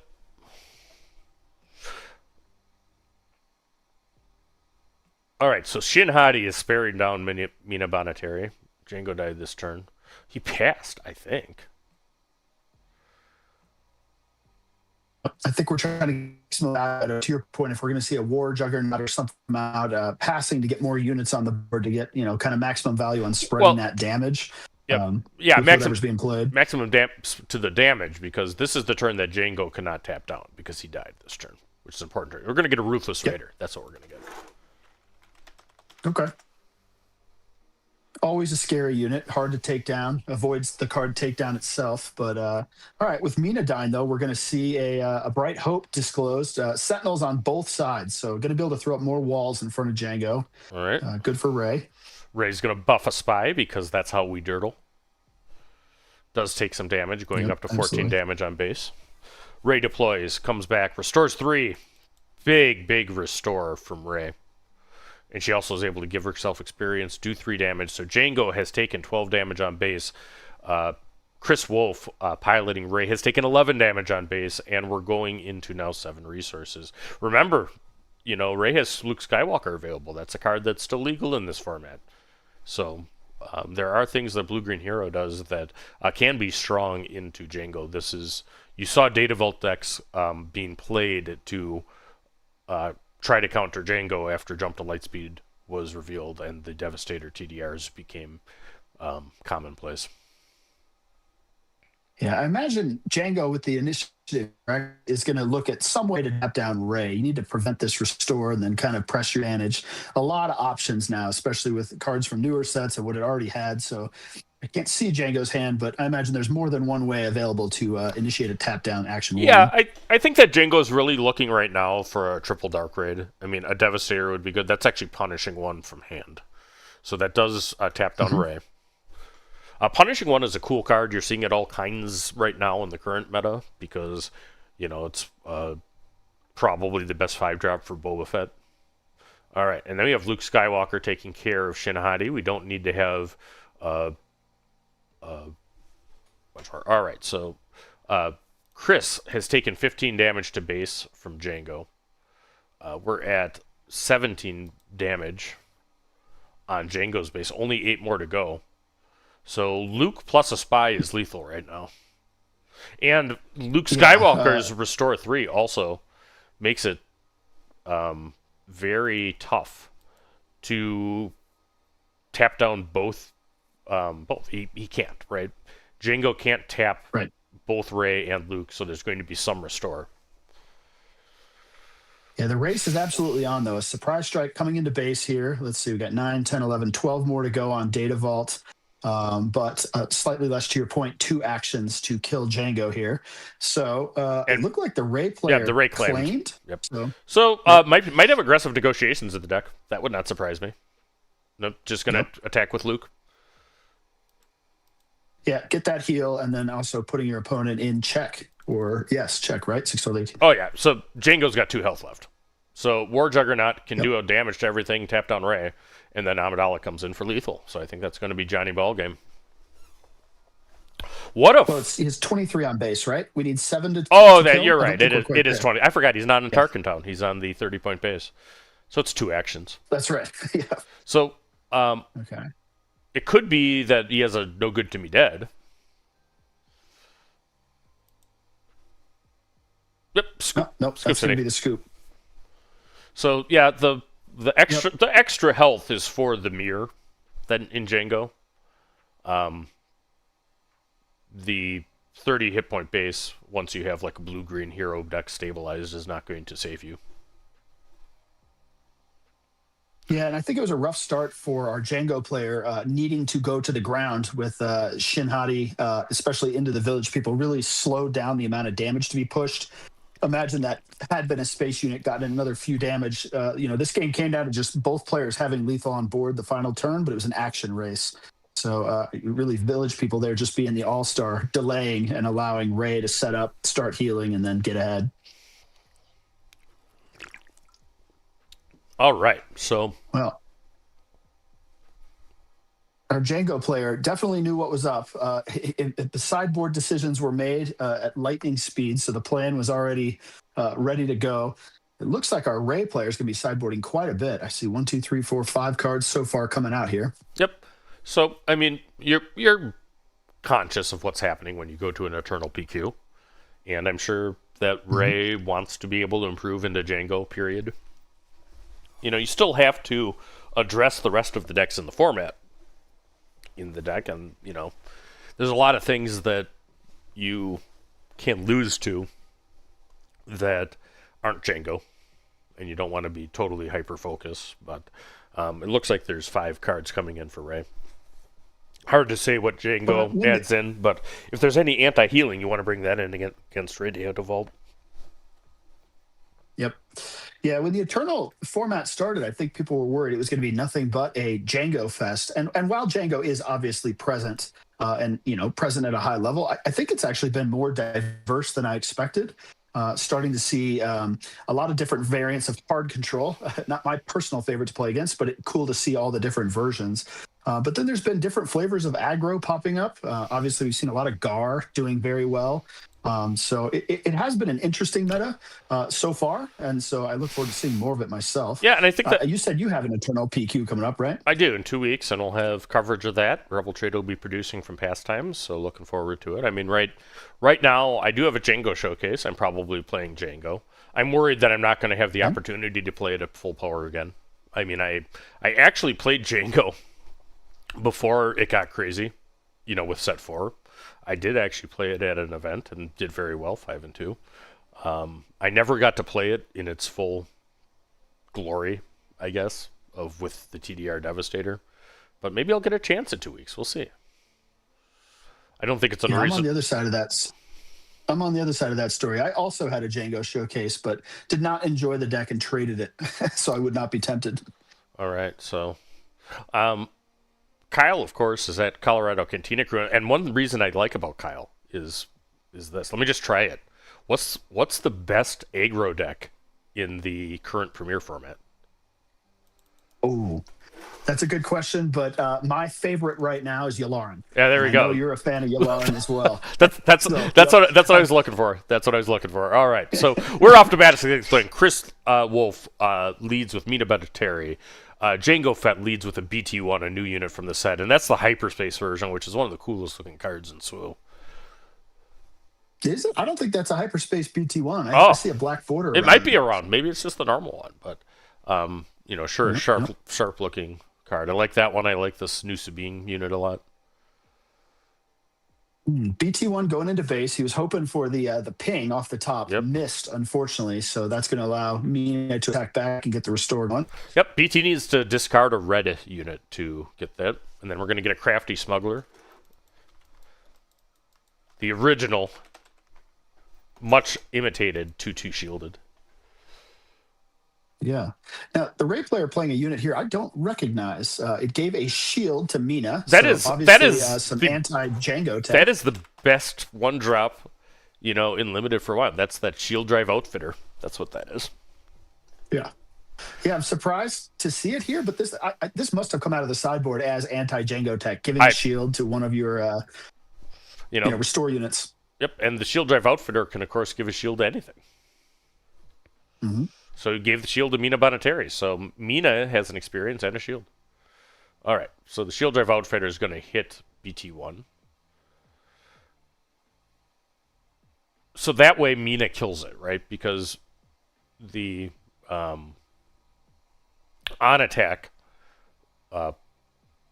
could clear the shield, and then if you run BT1 into it, it could tap down that Mina Betteri, which is what you would think Jango would be trying to do right now.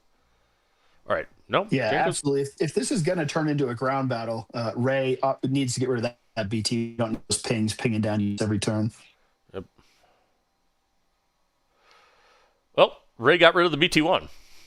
And P38 takes care of the shield drive outfitter.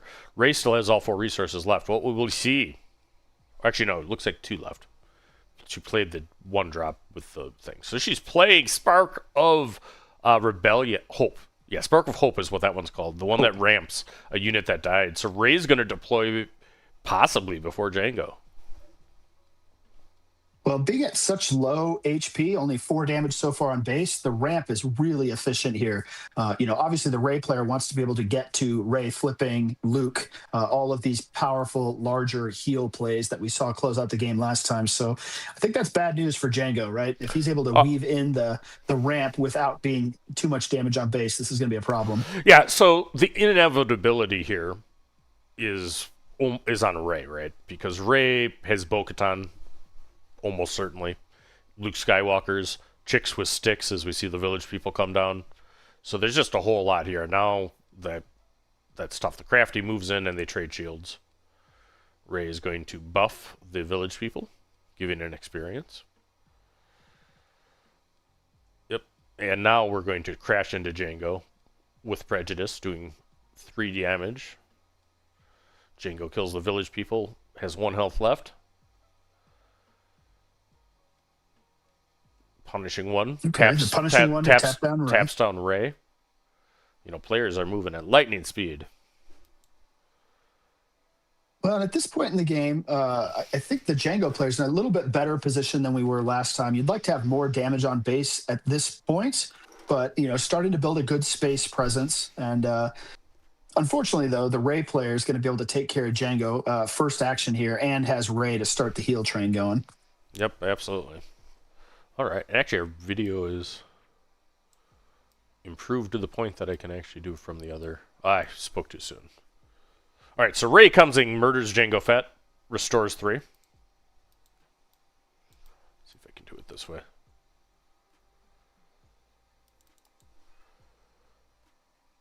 One thing I've noticed in both of these games that's interesting that, I miss from, before rotation is smuggle. I haven't seen a single card smuggled by either player. It's just a function, a mechanic that I love. I want to see happen on screen. So if this Ray deck is similar to how like Tata ran his Ray deck, it'll have tech, and it will have like max grind late game.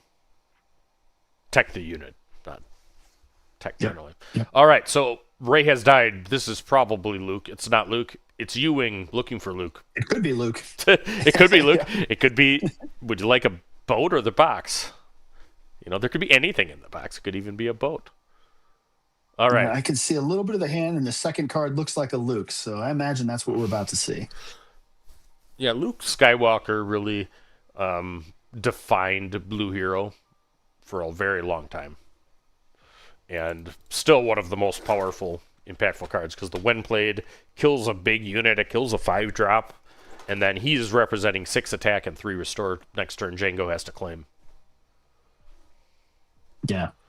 Yeah, you're looking for that first action tap down again, right? You got to keep Luke in check. You can't be taking hits from Luke. I mean, so I'm sure that the tap down is a priority here. Django, when he's the leader side, can do 1, but that allows Mina to get through.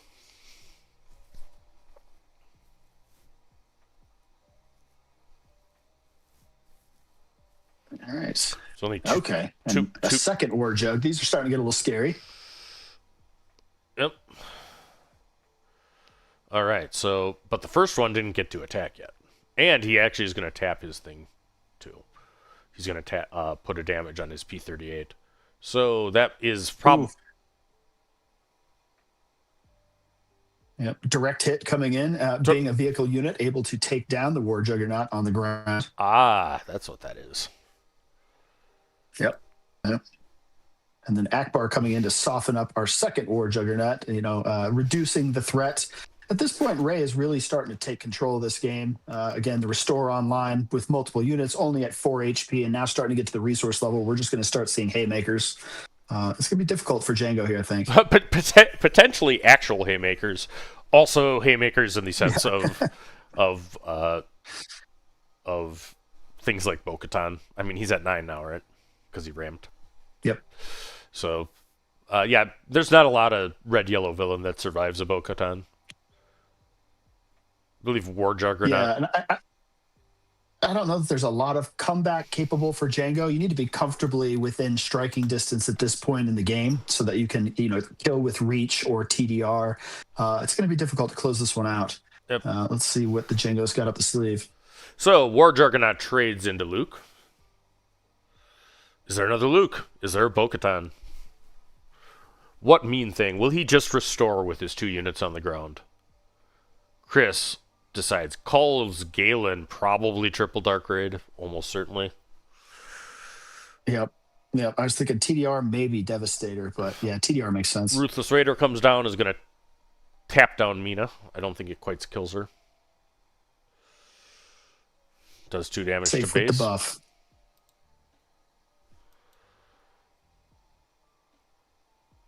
All right, a buff on Akbar. Yeah, we got still going to be able to attack with Akbar, get a restore. Grand Admiral Akbar with 2 experience on him. It's actually a threatening Akbar out there. Yep. All right, so how will Chris respond? All right, we have the P-38 coming in, but Django has now taken 16. Strike. Pushing a little bit. 11.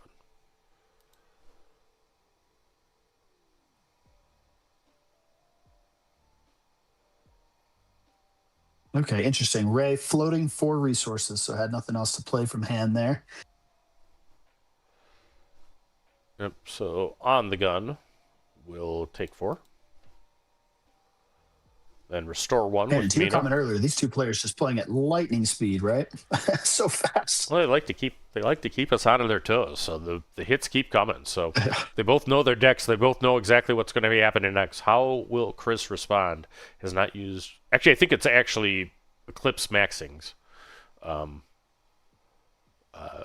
action. So here comes the P-38 for 3. Turn card sideways is always something that works. 14.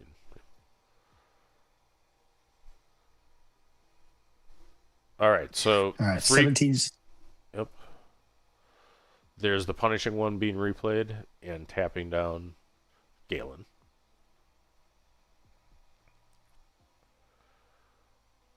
And village people. Tap that down. Probably not really what Ray is looking for, although it's going to work out here since Our Hyperspace disaster. Hyperspace disaster. Good night. Yeah. Good night, Django. All right. So and Nicholas Maxing, that's it. We're going home. Yeah. You know, we're gonna go to 2-1 and look forward to the next match. So that was kind of masterfully done by the Blue-Green Hero player piloting Ray Data Vault. What did you think? Yeah, we saw similar strategies, back in the Colorado sector with Blue Green Hero generally, but exactly to your point, set up on the ground, mitigate as much damage as you can through restore, live until you get to the mid game where you can flip Ray, Luke, and now of course into hyperspace disaster to clean up the game. I think the game plan went exactly as the Ray player wanted it to go. Django really needed a more explosive start both games to kind of get to that check scenario, but we couldn't quite get there. Well, it's tough when every other unit has restore, and Ray can actually make the people to change all the math with additional experience. I mean, Joy, it's really just kind of a tough go at it. So, well played by Chris Wolf. Improving to 3-0, looking good for the top 8 of the Planetary Qualifier here at Gongai. Eclipse is no longer undefeated, but still well alive. Losing at the top table of round 3. All right, we're going to go to break. That was actually a pretty quick match, surprisingly, from Array Data Vault.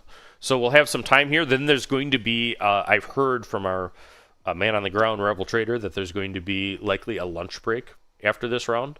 So we'll be back with the 4th round of Swifts after a while. Signing off.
Where is Padme? Is she safe? Is she all right?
This is the way.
wretched crap!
Hey, we don't serve their kind here.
I'll show you the dark side.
Rebellions are built on hope.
Jabba ruled with fear. I intend to rule with respect.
A Jedi, like my father before me.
Where is Padme?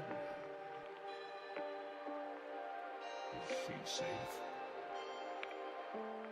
Is she all right?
This is the way.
Hey, we don't serve their kind here.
I'll show you the dark side.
Rebellions are built on hope.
Have I ruled with fear? I intend to rule with respect.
I am a Jedi, like my father before me.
Welcome back to our coverage here of the Star Wars Unlimited Eternal Planetary Qualifier at Gongai Games in Oregon. I am Tower_9, and I am joined here by Kyle from the Colorado Cantina crew. Kyle, how are you feeling about this Eternal event? You know, I'm feeling pretty good. And I've actually been a little more hyped for Eternal than I was expecting going into this season. You know, my initial thought process was that, hey, it's just after rotation. Do we need Eternal? And now that I'm starting to see some of the gameplay, I'm jonesing to play myself. It's been a good watch. How about you? Yeah, I mean, I think it's a really interesting format. We're already seeing, you know, we were just talking in the break about some of the decks that have been popular and some of the innovations people have done. It's a really interesting mix of like old and new. I think you were telling me earlier there are some people that have hit on a double yellow Han deck, but using a splash base so you can put resupply in there too. That struck me really dangerous concept. Of course, Jango Fett, a card that was suspended from Premier Play, has been really popular, and we're about to see a match with Jango Fett versus Kylo Ren. Yeah, that's been the fear, I think, go into this this format, is that Jango would be oppressive, and there is a lot of Jango out there. But so far on stream today, you know, we've seen two Jangos get their lunch taken away from them. So maybe not winning this event so far, but it's going to get another shot here against Kylo. You know, this is a matchup that we did have previously, you know, before rotation. How do you think about, you know, Jango into Kylo, or maybe blue-green villain generally? Yeah, you know, I think that Jango. So when I think of Jango, I think of the big thing being the exhaust tech and the ability to exhaust, in particular, a wide board all at once you flip that leader. And I think of Jango as being kind of a tempo deck. I think this sort of blue-green villain deck might not be as vulnerable to the exhausts as some other strategies could be. We'll have to see how it goes, though. I mean, if you're having a plan where you have fewer stronger units, you don't care as much about the mass exhaust, but the single exhausts can still be pretty striking. And you know, we'll see what Jango gets to do. One way or another, I think there's going to be a fair few exhausts in this match. To the exhausts as yeah, the last matchup we saw was a Jango against a blue-green hero. It was Rey, and Rey really handled that matchup pretty easily. But a lot of what Rey's able to do is go wide with Restore. So being able to kind of use that Restore to kind of mitigate the damage and then get into things like Luke and other, you know, bigger bombs towards the end of the game. Villain is a little bit of a different story. We're not going to have as much Restore running around. We don't have Luke to get to. You know, I think it's going to be a little harder for the blue-green villain against Jango than it might have been blue-green hero. Yeah, I could see that. Rey has a really good ability to stabilize with healing, especially, you know, in this Eternal format. There's a lot of stuff that you can be doing. Villain, not quite as strong on the Restore front. One thing that can be really strong, you know, I remember seeing in one of those previous matches, the Village Protectors. That's a classic card from the pre-rotation meta. And shield tokens can be a way to mess with Jango as well. Yeah, the Village people were huge in both games, actually, kind of being able to slow things down, block damage. To your point, shield. In fact, our Rey player, I think from the sideboard, brought in the little unit that can give a shield to another unit. I can't remember its name. It's more of a limited card in my view, but it was good tech coming in to kind of deal with Jango. Oh, yeah, I believe that's the Shield Drive Outfitter from Lawless Time. There you go. I was streaming a limited PQ yesterday, and I made a spaced repetition deck to try and memorize all those weird cards. You know, I don't think I'm 100%, but I remember the Shield Drive Outfitter. That's also there's also a nice little combo with that one in Premiere right now, where you can use it to get Chewbacca out on turn 2. But for now, though, we should focus on this game. Looks like it is good old Dr. Pershing. That's an old school card. Black Sun Patroller. And a fancy version of something. What card is that? That's Shin. That's Shin Hati from the, I think that's the weekly play pack version. Shin Hati with a shield, and then good old Power of the Dark Side being played. Clears the Black Sun Patroller. Shin Hati still alive and poised to remove Pershing. Yeah, I was surprised that turn Jango had the initiative. I guess didn't have a 3-drop to be able to tap down Pershing, allowing for the draw. Obviously, Shin being the play, there was no option there. Yeah, that's an interesting point. You know, an elite P38 there exhausting Dr. Pershing would have been a pretty sweet play.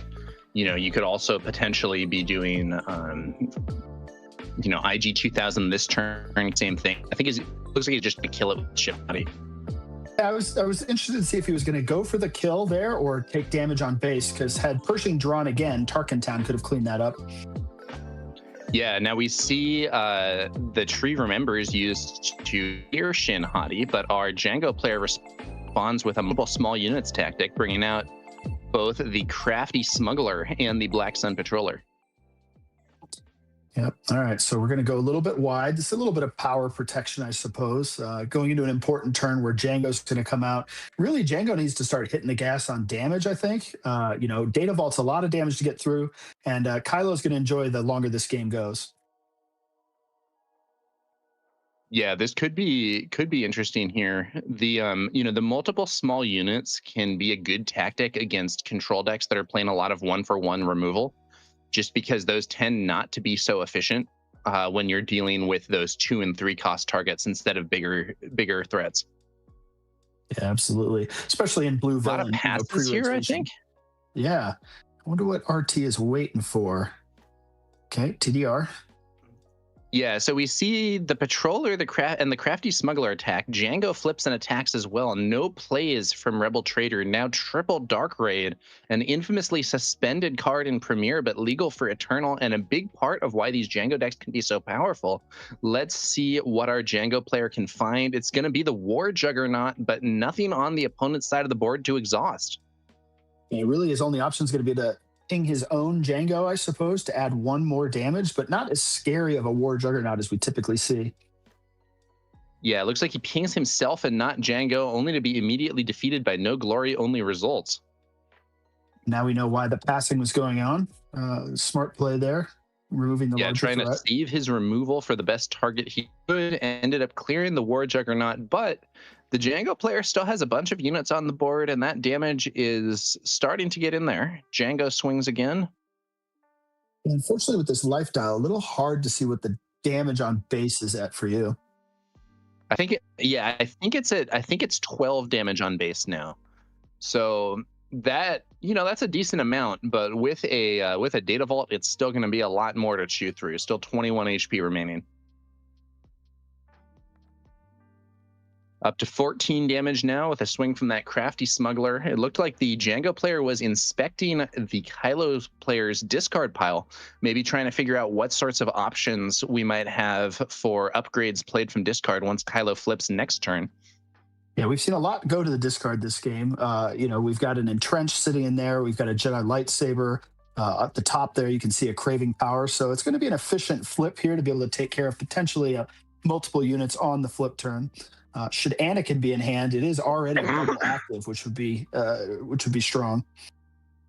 Yeah, it looks like a Ruthless Raider hits the field. This is another classic. Oh, but it's hit by no glory, only results, which actually means the Django player gets to resolve that when defeated effect, dealing 2 damage to strip the shield from the crafty smuggler and 2 damage to Django's base. The Kylo player getting to resolve that when defeated thanks to no glory only results. So the Raider got 2 damage when played, but then dealt 2 damage to his own side. Now, I think we're likely to see a Kylo flip almost immediately. This would be able to throw up a Sentinel in the way here, but also be able to answer some of the threats that are immediately on the board with the other options in the discard pile. But RT giving it some consideration. And there it is. And there is that flip. Craving Power on Kylo is going to defeat Django Fett, and it looks like that's the only upgrade being played. But as Kylo is a powerful Sentinel, that crafty smuggler no longer has a way in. Another triple Dark Raid from Django here, but it's not going to be able to exhaust Kylo since Django was defeated. Doesn't have the leader ability and the leader unit ability and is exhausted, so cannot activate the leader side ability. It could develop an additional threat, though. Let's see what we find. Yeah, the Kylo player here did have the option to play Entrenched on the flipped as well. Chooses to hold 2 resources, which tells me he must have something in hand that he's holding, maybe another Entrenched to respond to whatever's going to come out here. Yeah, he may also just want to have Kylo for turning the corner, but yeah, there's the entrenched played defensively on that Black Sun patroller. The IG-2000 there swings in. I believe we're now up to 24 damage on Kylo's base, 9 HP remaining. Kylo swings to clear the Crafty Smuggler, maybe worried about a breaking in or some other card that can grant Saboteur.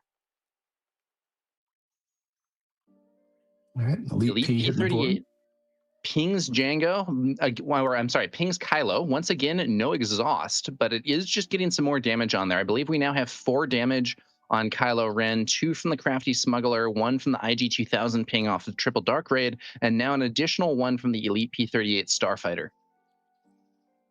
Yeah, as the Kylo failure, now we're starting to look for some heal, right? We're hoping for potentially a Walker to heal, something to kind of start mitigating damage, because Devastators are going to start to hit the board here. Yeah, and it looks like Anakin Skywalker shows up, uses the ability to debuff and defeat that ship. The Elite P38 Starfighter, however, uses its when defeated effect to ping Kylo, and Django exhausts him. So we aren't going to see an attack from Kylo this turn. Another Ruthless Raider entering the board. 2 more damage to the base, and looks like that was enough damage to defeat Kylo Ren. Yeah, No Glory Only Ults being the best answer to one of these Ruthless Raiders. We already saw one previously. We've seen 2 played, so the odds of having a third here relatively low, and this is a difficult unit to deal with from the Kylo perspective, because a lot of your answers still put 2 damage on your base. Yeah, these units like Ruthless Raider, it's a gem on there. Okay, that's at least like a nice, soft counter. Should be able to reduce it to 0 attack, assuming that Rebel Trader can hit the disclose on that condemn. It is potentially vulnerable to upgrade removal, but we'll see how that goes. And yeah, as we were discussing earlier, that Ruthless Raiders the third Ruthless Raider sees play here. Yeah, and to your point, these red decks, Boba or Django directly, I think is playing for the most part upgrade hate main board. So it is a little bit dangerous, but it is a way to mitigate that damage, try to slow it down as much as possible, because we're starting to get into that check range. Yeah, I think we're at 20. I believe it's 28 damage on base now, which means we are just 5 HP away from defeat. A single attack pump on the non-condemned Ruthless Raider could end this game. Vigilance being played, very strong card, but in this situation, he doesn't necessarily have the highest impact thing to do with it. None of Django's units are in range to be defeated, so I believe it's going to be a heal 5 and give a shield to Anakin Skywalker, maybe preventing him from being exhausted again. Yeah, I think that's your best option. I mean, a mill's not going to do anything for you here, so shields are always good against Django, especially if you need to trade into something that's played down. Rebel Trader needs to find something to stop these Ruthless Raiders, and the problem is that if he uses normal removal, like if we saw Vanquished, for instance, the when defeated effect would then do additional damage to his base. There are a few units like this, so Ruthless Raider is one, K2SO from Spark of Rebellion is another example for heroism, that can pose a problem for the more control-oriented decks, because when defeated, you still get that damage through to the base, even if it's not quite as much as from a normal attack. Yeah, Ruthless Raiders really being a challenge, because a lot of times Kylo at this point in the game is looking to reset maybe with a super laser blast, but even that's not going to feel great. Yeah, and with this Devastator, the Devastator sends all its indirect damage to base. There's just 2 HP left. At this point, Super Laser Blast would actually lose the game for Kylo. The when defeated effects from those Ruthless Raiders would deal enough damage to close things out. Yeah, unfortunately, same goes for even if Kylo has the green Devastator to try to throw a Sentinel in the way, not going to help, because they could just run the Raider in, to your point, same result. Yeah, that's exactly right. And I think we saw the green Devastator in Kylo's hand. He does have the resources to play it, so he could play it and kill the red Devastator. The problem with this is the Django player, and that's exactly what he's doing, but all the Django player has to do is attack with the non-condemned Ruthless Raider into Devastator, 2 damage to base. That's exactly what we see. It's going to be a Django win here in the first game in this match. Yeah, this is the difference that I think we talked about before the match between blue green villain, how they're going to attack Django versus blue green hero. We just don't see the restore to be able to help mitigate damage or even stabilize towards the end of the game. Really, the Kylo deck is going to have to get ahead early, be really efficient with removal and really have the advantage going into the late turns, not as much of a comeback capability. Yeah, and there are some comeback cards that are available here. I think the Reinforcement Walker that you mentioned earlier is probably one of the most notable ones. But didn't see that in this game. If he has them in the sideboard, I think they'd be very appropriate here, but we'll have to see what options he can put together.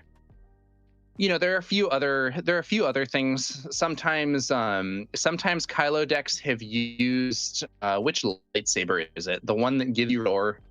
Yeah, the Jedi lightsaber. And we did see one. Yeah. Heirloom lightsaber. Yeah, we did see him discard one, I think, on turn 1 of that game. So it was an option out of the discard pile, but not as efficient because it costs you 4 to play it on the flip turn. Right. And it's only restore 1. If you put the constructed lightsaber on Kylo, it doesn't grant restore because he's a villain unit.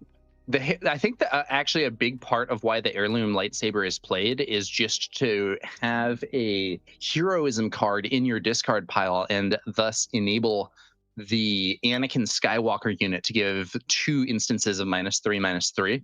Yeah, absolutely.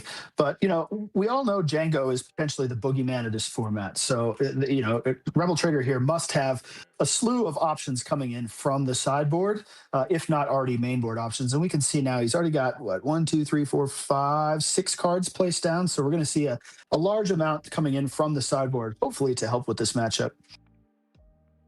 Yeah, I think it would be very strange.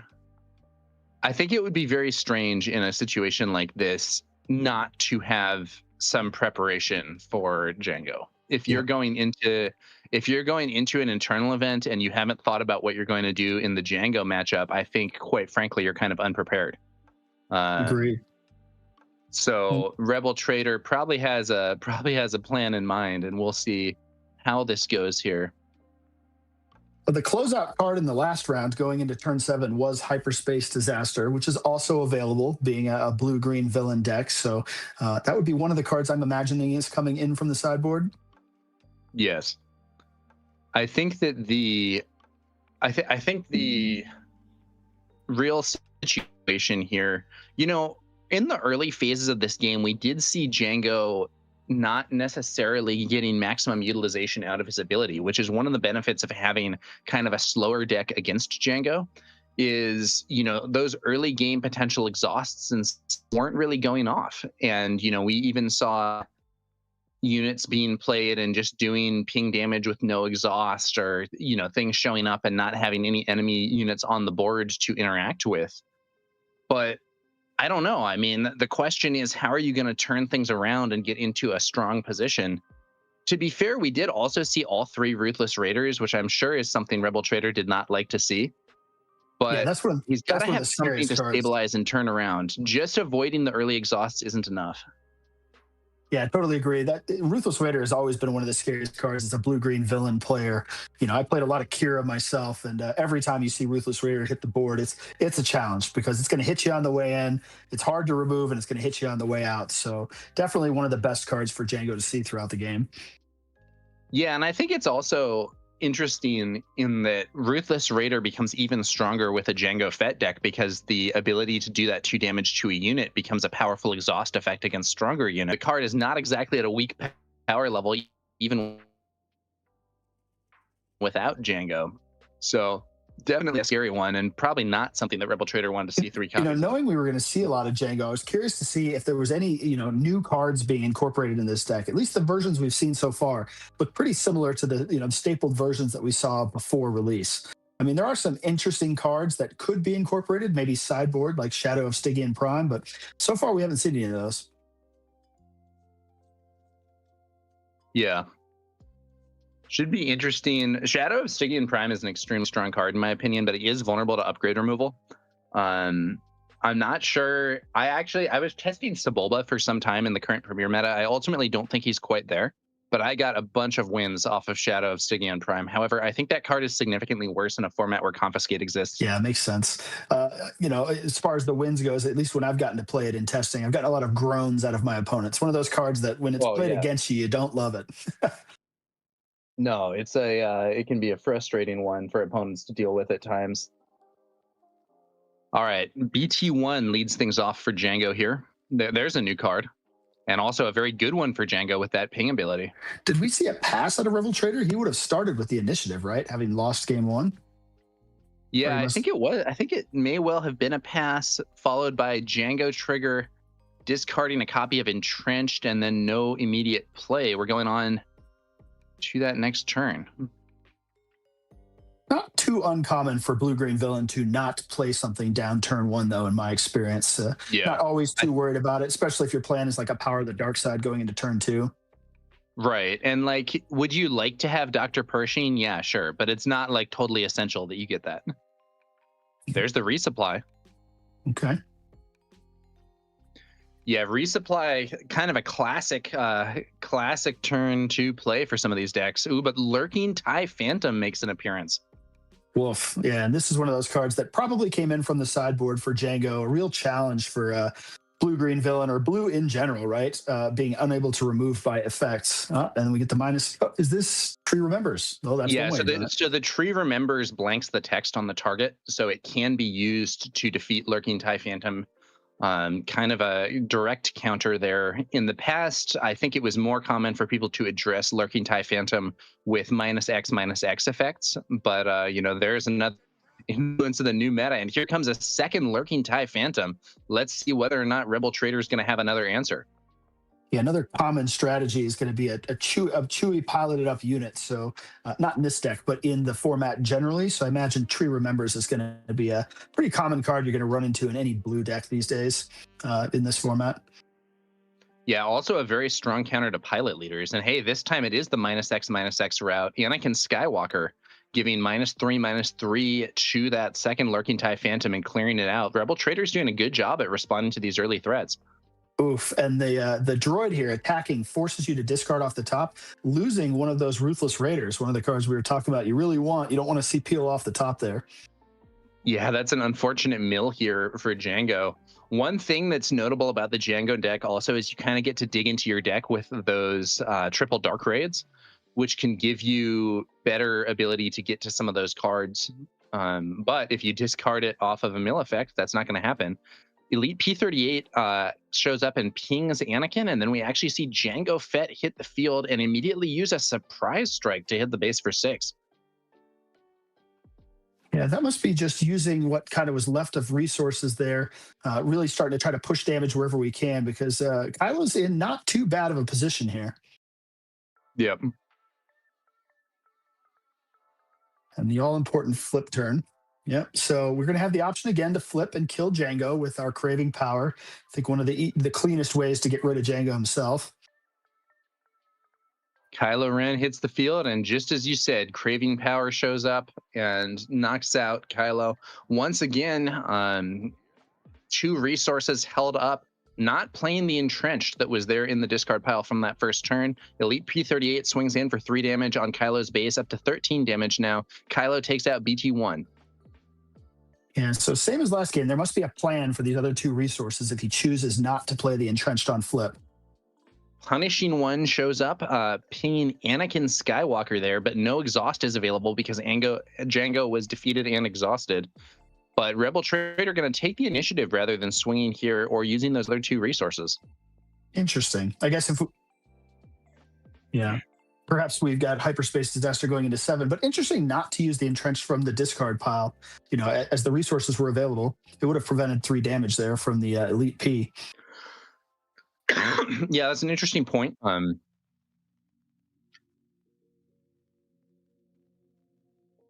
That's my misunderstanding, I'm being told. So any upgrades have to be played on Kylo directly, and there would not be a need to entrench Kylo himself. We want to be able to attack, so it makes sense. Yeah, it's okay. Yeah, so it's when deployed, play any number of upgrades from your discard pile on this unit. So he could have played the Entrenched on Kylo to make him even more of an obstacle, but could not have played it on the Elite P-38. Lost and Forgotten used there. That's a nice removal option that clears Punishing One and heals. But here comes the War Juggernaut. Yep, able to tap down exhausting Kylo. Once again, 2 resources up for our Kylo player. Anakin Skywalker there, staring down the War Juggernaut. Elite P-38 still has yet to attack in the space arena. I think it's an attack to the base here. First damage on Jango's base. Elite P-38 hits Kylo's base. Looks like it's 13 damage on Jango's base, or on Kylo's base, 5 damage on Jango's base, which actually puts them both at 20 HP remaining, since the bases being used here have very different life totals. You know, one thing we haven't seen the Jango player use either game is Tarkin Town. Yeah, might come into effect here. Actually, this game, I think Anakin there has 3 or 4 damage on him, so a potential way to clear Anakin off the board. I believe it's 4 damage, yeah. So Anakin should be in range of Tarkin Town there. We do see Dr. Pershing played by our Kylo player, and I think the Jango player choosing to take initiative here rather than potentially employing Tarkin Town. Yeah, my guess there is that we're wanting to tap something down. We have an important need here, maybe to tap down Kylo, or to either remove him or tap him down, prioritizing that over Anakin's removal. War Juggernaut trades with Kylo Ren. Anakin is going to get a chance to swing here potentially, but let's see if that's what the Kylo player most wants to do. It is. So that's going to, I think, escalate things to 10 damage on Jango's base. 15 HP remaining. Punishing One shows up and is going to ping and exhaust Pershing. Craving Power on Anakin, defeating Punishing One. That Elite P-38 still has a chance to swing. It's an interesting sequence of events, choosing to tap down Pershing there to prevent the card draw, when we did have the option to Tarkin Town and kill Anakin first, which would have prevented the Punishing One from dying there. Yeah, it is interesting. And now, of course, Anakin is out of range. Eager Escort Fighter shows up, 4-1 ambush, swings into that Elite P-38 and trades with it. The Elite P-38 does have its when defeated effect here, so that could get Anakin closer to being removed by Tarkin Town. Another damage there, I think, would put him on 5 damage, and then just one more ping plus Tarkin Town could clear him. Yeah, I guess we got to choose here, right? Because we could also ping Pershing and then Tarkin Town him if we're concerned about the card draw. That's true. And taking a little while to think about it. This is probably what's going through our head right now, right?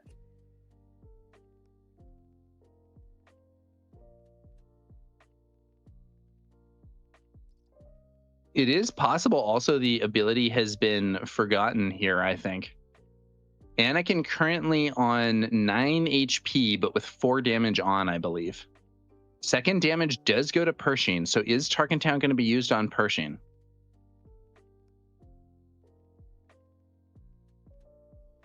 He's shuffling the cards in hand here, thinking about the next move, maybe. You could, of course, take the initiative here and use Tarkin Town at the start of the next turn, even if that were the plan. It's going to be a Black Sun Patroller. Initiative taken. Now Tarkin Town could be used, but it isn't going to be once again. So Dr. Pershing will survive to the next turn. Yeah, we had opportunities to use it game 1, too, to your point there. Perhaps we're forgetting that it's available to us, or, we are saving it for a specific reason. All right. Yeah, lots of damage on Kylo's units, but not enough to actually get them off the field unless Tarkin Town were used to clear Pershing. Another swing from Anakin. This one's going to be a little harder, so that's going to be, I think, 17 damage now. And then IG-2000 pings both units, and Jango's ability is used to exhaust Pershing. We are now up to, I believe, 5 damage on Anakin, and now Supreme Leader Snoke arrives, and that's going to be a big problem for this Jango player. The Black Sun Patroller defeated through its shield by the -2/-2. The IG-2000 debuffed, only swinging for 1 damage. I don't know, Kyle. I'm not sure our Jango player is going to be able to win this one. Yeah, it's going to be really tough, especially if now Kylo in subsequent turns is able to follow up, say, with the Walker, healing, that sort of thing, or a Devastator in space to shut down the space lane. To our discussion previously, still having Tarkin available, perhaps important here, as Snow is very hard to deal with, and it could be one of, or at least part of the answer. Yeah, so Supreme Leader Snoke is a really strong card to counter the kind of multiple small units tactics that can otherwise be effective against control. He gives -2/-2 to all non-leader enemy units.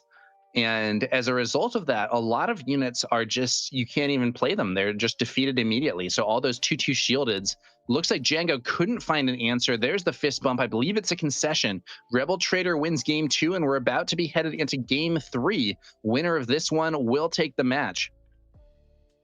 There you go. Yeah, and so in that matchup, it kind of went the way we were talking about earlier was, hey, we need a lot of one-to-one removal, and we need to get to the point where we can take control of the board. I guess our closers are going to be things like the Walker and, as we just saw there, Snoke. So that's what Kylo's going to be looking to do again here this game, bringing in some of the sideboard stuff like Tree Remembers. I'm not sure if it was main or side, but obviously was very effective there. Django's going to have the opportunity, though, on the button here to try to press the gas early. Yeah, I think one thing that's interesting also, Supreme Leader Snoke, even though he doesn't actually kill all of the endgame threats, he does steal them. So like that, if you have a Ruthless Raider in space, but it's only swinging for 2 per turn, that's a lot easier to deal with. Even though Snoke isn't necessarily clearing that unit out, he's still often buying you time, even against more powerful units. So really a strong one if you can get there. I'm sure a player would like to close this out before that can happen. Yeah, another thing I saw that game that was incredibly important was the ramp. Being able to resupply allowed Anakin to hit at just the right time, Kylo to flip at just the right time, and then Snoke to come out when available. So I think ramp looking to be a little more important than I was expecting. Yeah, if you can hit those, copies of Resupply and Super Laser Technician, it can be really helpful. Now, Kylo is playing Data Vault, which is going to reduce his consistency for those sorts of plays, but there are still definitely some opportunities to move forward. And I don't believe the Django deck really has any super strong counters to Super Laser Technician. We've seen in the past some decks able to handle that very easily, potentially with bounce, or the best possible ones are effects like No Glory only results, where you would get to resolve the effect. But a lot of Django's unit control comes from ping damage, which would actually kill the Super Laser Technician and let its effect go off anyway. Yeah, Django is a cunning deck, so we do have bounce available to us. I have seen some Beguile running around in some lists, so it's possible, but we haven't seen it either of these games, either as an option or played. So I'm not sure if bounce is in this list specifically. Yeah, it can be a little awkward because Django is normally just so good at dealing with enemy units and impeding them with the pings that he doesn't necessarily need that help in a lot of matchups. But there's a few specific cards that bounce is appreciated against. Now, interestingly, I'm looking at the Django player's hand here, and it does appear to me that he has that Lurking TIE Phantom again. We saw 2 of those come out in the previous match, but they were both handled pretty smooth. Yeah, it looks like Django's missed his turn 1 play. Oh, and Pershing at a Kylo. So this is the Kylo dream here, right? Yeah, so this is exactly where Kylo wants to be. This is, as a Django player right now, you're kind of head down going, oh my goodness, what am I going to do? To your point, we do have the Lurking TIE Phantom, which is a way back if the Kylo player does not have an immediate answer. Yeah, now in terms of immediate answers, we saw the Tree Remembers. There are also -X effects that could be used here. There's quite a few available in this format. Looks like it's not going to be the Lurking TIE Phantom, though. Instead, I believe that Shin Hati shows up again. Yeah. Taylor Sith coming out, going to be able to contest Dr. Pershing right away, right? Yeah, it's going to be a resupply on Kylo's side of the board once again, though. So yes, Shin would be able to attack and defeat Dr. Pershing, but I don't exactly think our Django player is happy with what's going on here overall. No, because that's damage not going to base, right? And Kylo really with the dream start, getting Pershing into ramp, Django missing turn 1. I think this is going to be a difficult comeback for our Django player. Yeah, you really don't want to. You really do not want to miss your turn 1 and have your opponent hit Pershing into ramp if you're playing aggro into control. It looks like we chose. Oh, we were just now untapping. I wasn't sure if we'd already chose to go base, but no, we're going to tap down. IG 2000 shows up, pings and exhausts Pershing. I guess this means Shin will probably be headed to the base. Otherwise, I think you would just take that attack immediately. Yep, agree. Oh, but she is going to be removed. No glory, only results defeating Shin Hati. Yeah, and I think Kylo's totally okay with that. Hey, we're going to use our Tarkin Town. All right. First time of the match, Tarkin Town gets used, deals 3 damage to a damaged non-leader unit. That is going to be enough to clear Dr. Pershing. I think maybe that was the plan, even without Shin getting defeated. I think maybe the plan would have been Shin goes to base and then this Tarkin Town gets used anyway in just this fashion. I think RT is still very happy though with the board state. Yeah, you got to think about your priority. I think there's an interesting question there of like, would you rather take the 4 damage attack with Shin, or would you rather exhaust Pershing first? Exhausting Pershing denies the opponent a card, but there's a very good chance that a control deck like this will have something they can use to defeat your Shin Hati, and indeed he did. Anakin Skywalker shows up, and I believe it's only going to be -3/-3. We don't see one of those heirloom lightsabers in the discard pile. It's just going to be Dr. Pershing and no glory for villainy. So that IG 2000 is currently a 0-1, but it's notably not defeated at this time. Oh, man. And RT once again has the craving power to the discard, ready for our flip into turn 7, immediately going to be an answer to Django. Yeah, now our Django player ends up going with kind of that multiple small unit strategy we were discussing before, bringing out both a Lurking TIE Phantom and a Crafty Smuggler. So the board is getting a bit wide here. As you say, though, Craving Power is now, locked and loaded to allow, once again, a Kylo flip removes the opponent's Django in 1 action. I did not see what other options. I believe we have a capture available from the discard as well, and there it is. Yep. Yeah, Legal Authority also being played this time, not just the Craving Power. And Legal Authority is going to allow Kylo to capture IG 2000. You might wonder why you wouldn't go for the Lurking TIE Phantom, and the answer is Lurking TIE Phantom cannot be captured. Lurking TIE Phantom can also be eaten by Snoke should one be coming next turn, but this is starting to look pretty difficult for the Django player. Going to get hit a lot at the base here this turn. Lethal's not too far away. Yeah, now Django is doing some damage of his own. Lurking TIE Phantom swung for 4. We now see a Ruthless Raider, very powerful card, hits the field, 2 damage to Kylo and 2 damage to base. The Crafty Smuggler, though, isn't going to be able to get in past Kylo, and we see an attack to the base from Anakin here as well. As you were saying, the corner can potentially be turned pretty quickly here with only 25 HP on that Tarkin Town base.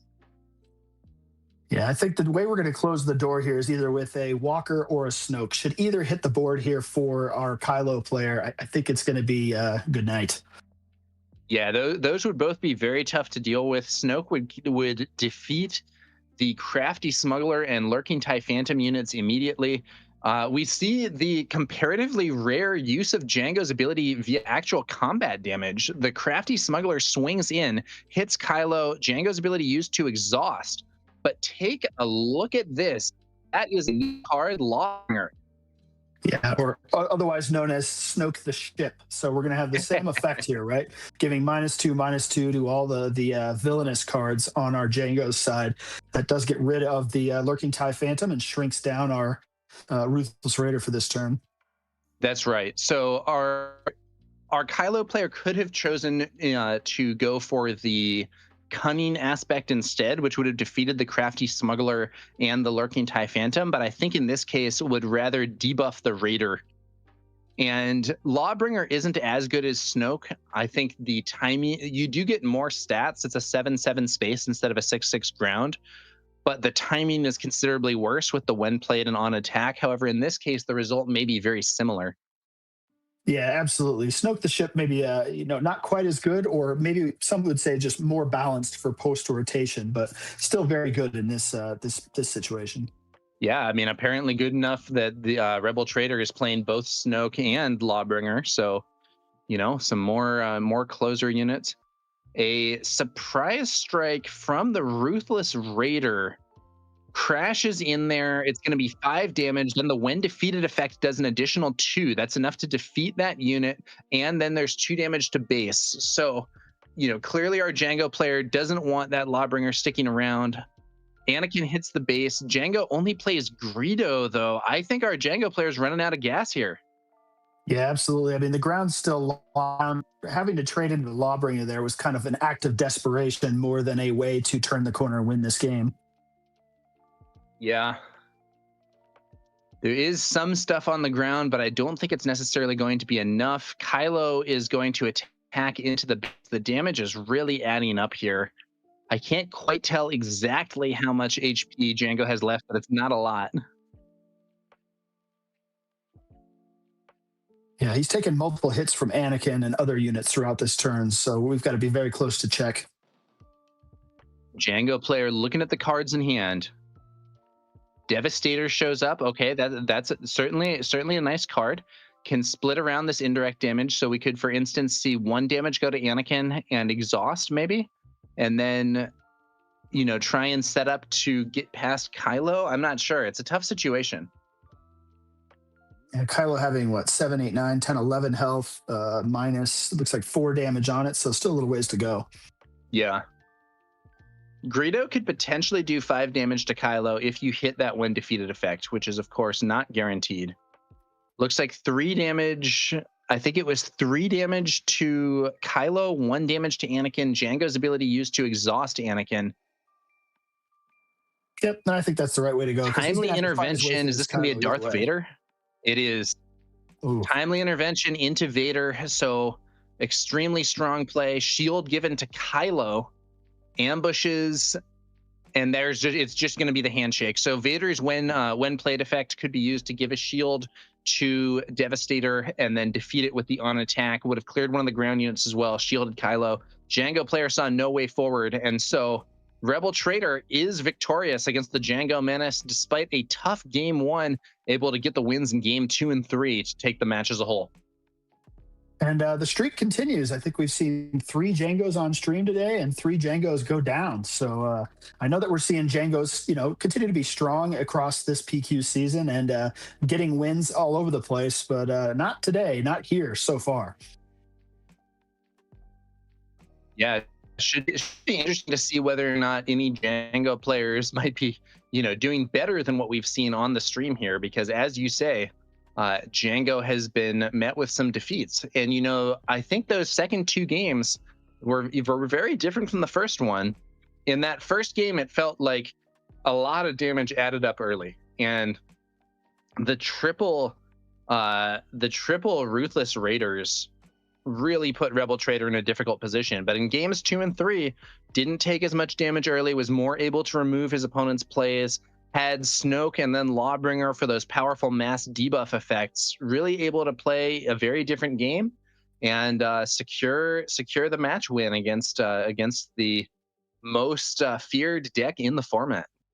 Yeah, I imagine if the sideboard had a lot to do with that, things like Tree Remembers, was that main, was that side? And same with Lawbringer. I know Snoke is likely the main board, but Lawbringer could have been one of those ones that came in as well. So if it was, effective use of the sideboard to kind of gain the advantage there. Either way, it's tough to be the targeted deck, especially when there's this perception across the meta that, hey, this is the boogeyman. Django is the deck. That means everyone has a main board and a sideboard plan for it, right? So if you choose to bring this deck, it is very powerful, but it can be difficult to deal with as well. Yeah, I think that is a very good point, Kyle. And I think it's kind of funny too. If we look back on the history of the game, we had a situation where Boba Fett was considered just so strong. In fact, when Django was first previewed, I remember people saying there's no reason to play this leader because Boba Fett already exists. And I think we're now seeing that estimation was wrong, at least in light of future cards that were released, because to the best of my knowledge, Boba Fett has not taken any events. In fact, it's almost the opposite scenario. It's why would you play Boba when you can play Django? Yeah, absolutely. I mean, some of the main advantages out of Boba today are still Boba's armor, right? Being a real challenge to get through, but I haven't seen it perform as much into this Eternal format so far. We'll see kind of what bubbles up, but one of the most interesting parts has just been the diversity of deck lists. I mean, I know we saw a couple of decks here that are expected, Blue Green Villain, Django, but as I kind of look across, the Eternal PQs that have been going on, it is interesting to see what people are cooking up, some of the different things that are coming out. Yeah, I mean, I think the strongest thing that the original Boba Fett does is have a 4/7 stat line as a 5-flip leader, which is like admittedly really good, and no other leader with stats like that has ever been printed. But it's really good, but it's not as crazy as exhausting your opponent's entire board repeatedly. There's other stuff that you can do that's scarier. And Boba Fett's armor, yeah, it's a good card. But, another thing that I'll say about Boba Fett's armor is I know a lot of people were not happy about that card with Spark of Rebellion Boba. But after Spark of Rebellion Boba was suspended in Premiere, Boba Fett's armor still could have seen play with any other version of Boba Fett. And it basically never did in competitive play, or at least not as like a big deal. Like, you could have played the Heroism Boba, you could have played it in Pilot Boba to give you a secondary game plan, and people really didn't care that much to do it. Yeah, I think being able to kind of weave it in on, to your point, that really strong body on a 5-flip, the ability to get back some resources with his action and just have that 2-drop to make him even more menacing was really the appeal. Some of the other Bobas have different strategies, to your point with like the Pilot Boba, you don't really want him on the ground anyways. You're not going to use it. Yeah, and there's another interesting thing there in terms of the resource ability. You have like really powerful lines. So like, turn 1, you do whatever. Turn 2, resupply. Turn 3, flip Boba, overwhelming barrage, get 2 resources back, Boba's armor. That's a very strong line against a lot of things that your opponent could be doing. Yeah, absolutely.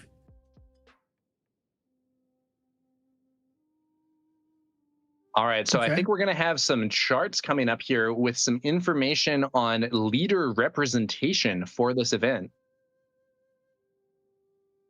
Yeah, it is not ready yet, but we should get some more information soon with respect to the overall meta for this Eternal PQ. Until then, shout out to everyone who made this stream possible. We really appreciate having the opportunity to bring you guys some Eternal Star Wars Unlimited. And here is the leader count. Yeah, speaking of the people who made this stream possible, as we just saw on stream, Rebel Trader, shout out to Take the Initiative and Rebel Trader, as he's part of helping us have the equipment on site to be able to stream this. Okay, so now we're looking at the leaders available, and as what some people fear, on the very left we see Django City, right? So quite a few Djangos being represented here. Now, as we talked about before, we've seen them lose on stream, but this is even more kind of lopsided than some of the other PQs I've seen. This is quite the representation of Django Fett. I think sometimes a lot of people are like, hey, this is the deck to beat. I'm going to play the deck to beat. And so as you can see here, I believe we have 19 people running Django Fett. Next up is Gar Saxon, a leader that wasn't necessarily a huge deal in Premiere, but I think thanks to the way that his deck works and the availability of shields and so on is perceived as a potential counter to Django. Also a lot of Admiral Piet players after that. But then we have a pretty long tail of decks that various people are running with only 1 or 2 copies in the event as a whole.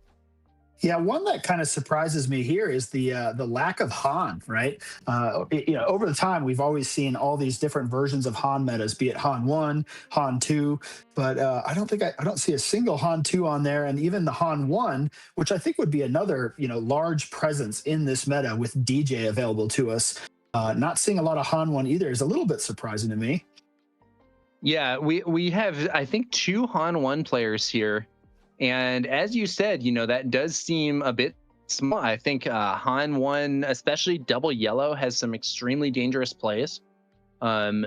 we do see 2 players actually playing Hera Syndulla from Spark of Rebellion, which is funny because Hera was infamously considered one of the weakest leaders when she was first released. But I think it's possible she has some strong moves with the new Spectre units that we saw in Lawless Time that reward you for having mixed aspects. There are some pretty nasty plays there. So your leader card might not be the best, but if you're enabling things like the 4-drop Kanan bouncing your opponent's 4-drop and developing a unit, or Zed hitting the field as a sentinel and hitting the enemy for 5, you know, maybe Hera's got some moves there. Well, Hera was the first deck on stream today beating one of these Django. It has had some success so far, but I agree with you. The more Spectres that get printed, the stronger Hera gets in these, eternal formats. You know, if I'm looking at this leader spread and I really, wanted to have an opportunity to here, I think we're going to likely see Django's in the top 8, but I'd be looking at the decks that are potential counters to Django. You know, one person or one seat I would be happy to be in right now would be the Ray player. I feel good with Ray going into Django. We already saw it on stream, and I think that's a place I'd want to be right now, just kind of given the deck spread we're seeing. Yeah, you know, if you're in a format where there's one deck that is so known to be the target, so known to be the deck to beat, sometimes having a deck that's very good against it can put you in a really good spot. Yeah, and same goes for, like you talked about there, Gar. I think Gar has risen to be one of the top counters to Django, and it's just for that reason. Most Djangos do play the 25 HP, though we have seen more 30s, people who are trying to be better into the mirror or maybe into Gar.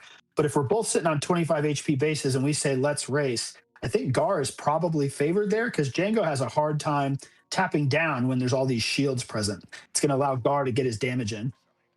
Yeah, and look at the leaders by set here.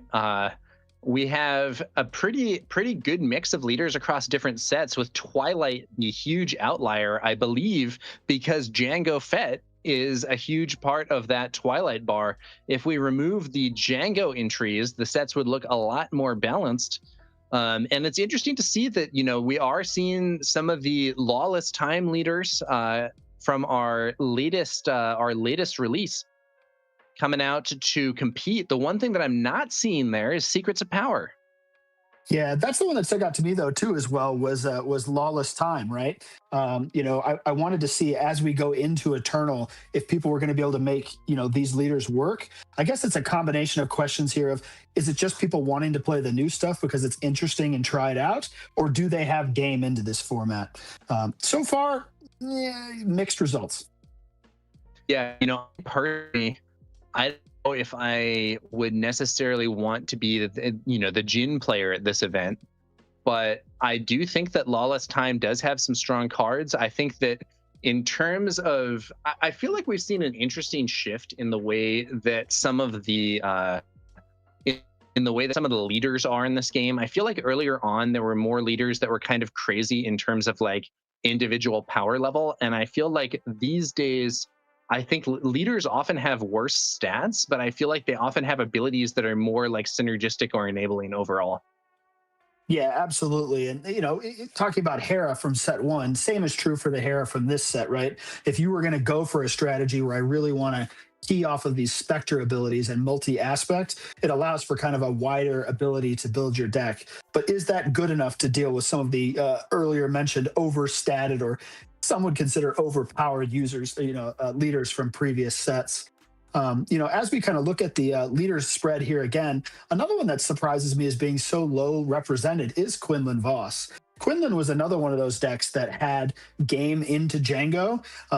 In Eternal format, Quinlan gets back Force Throw, which is incredibly powerful. But you also get the new K2 Ambush unit, which is another answer to kill Django on flip. So when we played those matchups previously, one of the most important parts of Quinlan into Django was you need to be able to kill Django on flip, which usually meant you need Plo Koon and his ability to be online to hit for 7 with Quinlan Voss.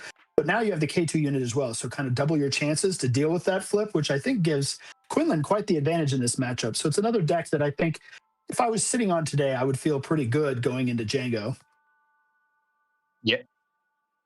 Yeah, I think Quinlan definitely has some interesting plays. We are going to take a quick break here before bringing you to our next round. I am at Tower number 9, joined here by Kyle Kraft from the Colorado Cantina crew, and we'll be back soon with more Eternal Star Wars Unlimited content.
I am a Jedi, like my father before me.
What's up, Star Wars Unlimited fans? It's Loopee here at Late Night Gaming, and we are here for what is round 5 of the Portland PIQ.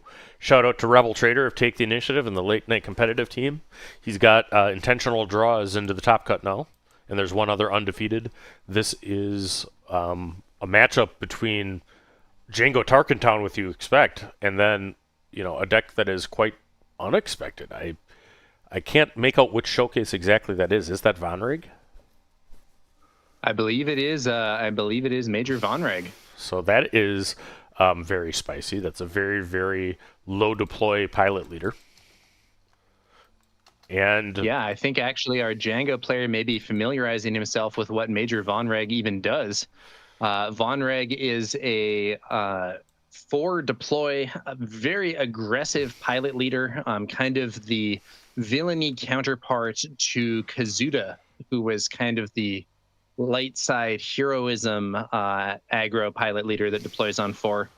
And so Vonreg, we could definitely see this be a very fast and aggressive deck. Typically, Django's tempo moves are pretty good against decks like this, but maybe this Vonreg player has some spicy stuff. I know that, and back when Django was powerful in the jump to light speed meta, I actually felt like I had a pretty good matchup into him with a cunning Sabine deck. So maybe this Vonreg player has some cool moves here as well. Right, and I think that's a splash yellow base. It's under the life buck there. So we'll put him on Canto Bite arbitrarily for now. Yeah, so I think it will be a splash base. So could see some exciting tech. This is also going to be, the cunning aggression heroism combo has some nice multi-aspect cards. So, Shadow of Stygian Prime, that's an option. Volt Scarus's Defender, both a very strong space unit, and could potentially have a, get that shield going to protect against Django's pings if there's a good way to discard stuff, of course. One other thing, we have Hammerhead1822 in the chat pointing out Vonreg in a Phantom gives Django fits. Yeah, Lurking TIE Phantom becomes a lot scarier with a pilot on there. A lot of the effects that Django would normally use cannot really do much against that. Right, because... But we'll have to see just how this goes. The Lurking TIE doesn't take damage from pingy type stuff. Right. All right, here we go. BT1, first play of the game for our Django player. The Vonreg player brings out an A-Wing and then is going to use another resource to bring out another A-Wing. The double 1-cost ships, each able to swing for 2 with 1 base power and raid 2, or raid 1 rather. Yeah, absolutely. And only thing better than 1 A-Wing is 2 wings. A-Wings. Yeah. When I was playing that Cunning Sabine deck I mentioned earlier, one of the cards I most wanted to see early on was Cartel Turncoat. Double Cartel Turncoat start was great. Double A-Wing start has some very similar elements. Yeah, you get a little less total stats, but you can still swing for 2 with each of your ships, and there's that Lurking TIE Phantom we were just discussing. And nobody else, Tower, wanted to see you get double Turncoat and then red. Double Turncoat, red 3, Rebel Ryan Reese. We do see the Elite P-38 Starfighter coming out now, pinging one of the A-Wings and exhausting. Yeah, and I think he pinged the one that had the extra damage from Vonreg. Or did you do that now? Yeah, so Major Vonreg's ability, I think, was used there when the Lurking TIE Phantom was played. So that's going to buff another one by +1, but then that one gets exhausted by the Elite P-38. And now Tarkin Town was used to clear it after initiative was taken there, I believe. All right. So I'm a little surprised by that play. I think as the Vonreg player, I might have just crashed my other A-Wing into the Elite P-38 immediately. But I guess he wanted to make his opponent use Tarkin Town. No, I guess that makes sense. So by doing it that way, he makes his opponent use Tarkin Town. But I guess he could have just held off on using Tarkin Town and done the ping damage to remove that anyway. Except then if you didn't do it, he could charge in with the damaged one. Okay, yeah, that makes sense. That makes sense as a line. And Django is really wanting to do anything to avoid the Vonreg leader getting on that Lurking TIE Phantom. Yeah, looks like we're going to see a triple Dark Raid, certainly a very powerful card here for Django. And it's going to bring out Krennic Shuttle. So this shuttle is going to give itself a shield, and it's a triple Dark Raid on the other side of the board as well. What will Von Reg find here? What is he looking to deal with that shuttle? Shuttle ST-149 under Krennic's authority. 3-4 shielded. It is in a good spot to deal with that lurking TIE Phantom. It's going to be a Ruthless Raider, which is a good idea, but I don't know. I don't necessarily love this spot for Von Reg. I kind of question the sequencing there and not getting Von Reg onto the lurking TIE first. Right, because it seems like this shuttle can now just clear the lurking TIE. That's what'll happen. And that's exactly what we're going to see. And he doesn't have anything to pilot, because you don't want to pilot on the unit that's getting triple dark trade, you know? It's going back right, up. Yeah, I'm a little surprised that was the sequence that we saw, but you know, may have a master plan here. We do see the Ruthless Raider, I believe, getting through to the base. Some damage being put on base by BT-1 again as well. All right. And Von Reg just doesn't flip. Well, you don't blame him. This is not necessarily what you most want. Yeah. I mean, you don't want to flip onto the ground as Von Reg, which is really what the only option was. So I think both players probably... I mean, I think, at least for me, I very often flip to the ground with pilot leaders. Yeah. I think often it's just like, well, they might have upgrade removal. It's not safe to do this, and I want to keep the aggression going. Yep. So it's possible here what he's trying to do is get onto a safer ship first. We do see a shuttle of Von Reg's own hitting the field, getting that shield. I wonder if, it's interesting. I wonder if he was hoping to, like, there are a few things that he potentially could have had that would have saved his lurking TIE Phantom. So he might have just been rolling the dice on that. So one example is if he found a shuttle ST-149 of his own, which he now has, he could have taken the shield on his opponent's shuttle and put it on his Phantom. Yep. Well, I think that's exactly what he was looking for, or a lurking snub TIE. You know, so he was trying to do something to, you know, stop that interaction. It's just that all he found was the Ruthless Raider, which is a great card, but wasn't what he needed in that particular game state. If he could have found the lurking snub fighter, the shuttle of his own, Hammerhead 1822 in chat points out Death Space Skirmisher could have exhausted the shuttle. So a lot of options might have been less like a bad play and more an unlucky play, to be honest. Hard to say what exactly the hit chance is in that deck. Right. And he knows his deck. I mean, one advantage, and I'm being told here that the Dylan is the name of the Von Reg player. One advantage Dylan has is I'm sure he's a lot more familiar with what's likely in that Django list than the other way around, you know, going at the Von Reg Cunning Splash. We also don't know what his splash card is. Yeah, very true. And here we see a funny situation with a shuttle ST-149 on Django's side of the board stealing the shield on Von Reg's version of that card. So that's 6 more. Now we're seeing another swing. Von Reg on that shuttle doing a substantial amount of damage before Django could potentially exhaust him. The on-attack ability for Von Reg not getting some use here, though. Von Reg has a on-attack. You may give another unit in this arena +1 power for this phase. Nice if you have a swarm. Not as good if you just have one big ship. So I think that was a 6 damage hit. Can't quite tell what the life total is right now here for our Django player, though. Yeah, it's completely difficult to see with that dial. I've been trying to track. I think I have 14 damage on Django's as well. Von Reg's definitely at 14. Yeah, so let's see. We would have had 6 damage in from the Raider off that TDR. Oh, Hammer has another 6 damage. Hammer has had shadow cloaking for the Von Reg player. That could very well be. Oh, that'd be spicy. Yep. The old Von Reg shadow cloak deck. Let's go. Ruthless Raider now on the field again. And that's going to be annoying, I think, for our Django player to deal with. Django's best option might be to exhaust it. I don't think the Django... Well, you know, maybe we have some larger bounce.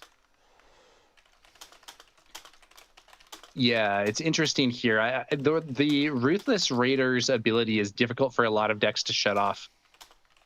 But at the same time, Django's doing a lot of damage to Vonreg's base, 17 damage on there now. And Django still has 5 resources, or 6 resources, actually.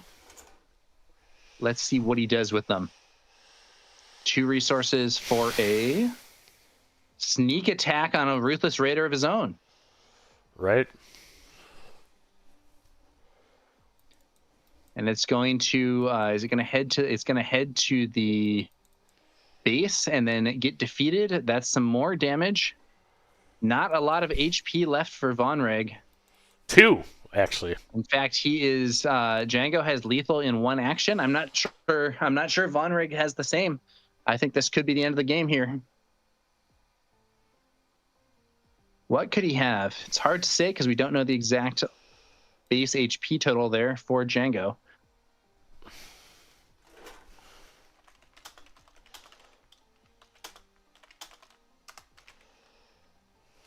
What will Vonreg do here? Does have the initiative. Vonreg on the shuttle. Ruthless Raider in play, but any of Django's units representing lethal here, and I doubt this Vonreg deck has any way to heal. You wouldn't think so. So he's got 2 for surprise strike. Surprise strike with Vonreg. That's going to be 9 damage. Right. But I don't think that's 9 enough. damage does not look to be closing the game, though, and that means that even with the buff on that Raider, it's not going to matter. Django swings into the base, and it is the Django player who gets the win there. Yep. I think the turning point in that game was the Vonreg player being unable to save his Lurking TIE Phantom. Yep. With the triple dark play, raid play. Absolutely. And I think that the TDR there was probably a good risk, given what we're saying here, that they probably have lurking snubs. You probably have the 3/3 exhaust ship. You probably have a shuttle of your own. We know he had shuttles of his own in his deck. You know, that could help there. So just TDR is one of those cards that adds a lot of variance to games, for good or for bad. You don't know what you're going to get before you try. Yeah, so. I think, went with kind of a higher risk, higher reward play there. He could have simply flipped Vonreg onto the Phantom, which would have got it out of range, but the opponent could still have attacked in and done a good chunk of damage. And tapped it down. Maybe might have had an attack pump of some kind. So went for the TDR play, which could have potentially been better. Unfortunately, whiffed. The Ruthless Raider is certainly a good card, but it's not the card he needed there to save his Phantom and get Vonreg out of turn earlier. I mean, he might have Blade Wings in that deck, so it's all sorts of things that he could have. That could have done. Yeah, that's a good point, too. Could have done the job. Now, and I understand why he did it. I mean, the Vonreg leader would have protected the Lurking TIE from death, but it would have gotten tapped down by Django, right? Because the unit is still taking damage from a unit. So. Oh yeah, good point. So yeah, he would have got it out earlier, but it would have just been exhausted. So yeah, it really makes sense then, I think, why he was trying to find some way to lock down the situation so that the shuttle couldn't exhaust his Lurking TIE. Unfortunately, he didn't get that at all, so the shuttle ended up destroying the Lurking TIE, which was even worse for him. Tough situation, but we'll see whether or not our Vonreg player can do better here as we move into game 2. Yep, and you don't bring Major Vonreg to a tournament if you're super risk adverse. I mean, so yeah, we know. No, that is true. We know Dylan's Major a little Vonreg bit. is one of those win fast, lose fast decks in some ways. Right. And doing great. I think both of these players are 3-1. This is actually round 5. Let me update that. I see it's there. I don't think that. And so, is this a win and in for the top cut, or is there a 6th round, or how exactly? There is a 6th round. I mean, I don't know enough about the breaker math to know anything other than the 2 undefeated 4-0s, or maybe there's actually more than that. But the top table ID'd, which was correct because they were both undefeated, and they can just draw twice and get into the top cut for sure. This one, I believe both of the players are 3-1. Okay. For the in order to keep full competitive integrity, we are not staffed here as coverage. We have shuffling here for these decks as we prepare for that second game of the match. If Django can take this game, we may see our first Django win on stream for the day. Right. Okay, so this would be table 4 is what this would be. And let me just correlate that with the standings. Okay, here we go. Both of these players are 3-1. So they're very much looking good at 4-1, for top cut. Oftentimes, a 4-1 is going to be able to then draw in. So they both definitely want to win the game. I don't know that either is fully out if they lose. All right, so Dylan will start with initiative. Seated on the right, playing Vonreg Yellow Splash. Rob playing Django Tarkentown will be on the draw. Selecting his resources, I think he's contemplating a mulligan. He's not going to take it. Looks like they're both going to go. And let's see what happens. Vonreg leads things off not with 2 small ships, but with 1 shielded ship, which does have the advantage of not easily being exhausted by Django. Right, and we have a crafty smuggler. 2 shieldeds on both sides of the field. 1 in the space arena for Dylan, 1 in the ground arena for Rob. Vonreg's used. We're going to play an additional ship. It's the Death Space Skirmisher, confirming he did have it in his deck. And that is going to exhaust the crafty smuggler and give a buff to the Black Sun Patroller there. An elite P-38 Starfighter does show up, but all it can do is knock off a shield token.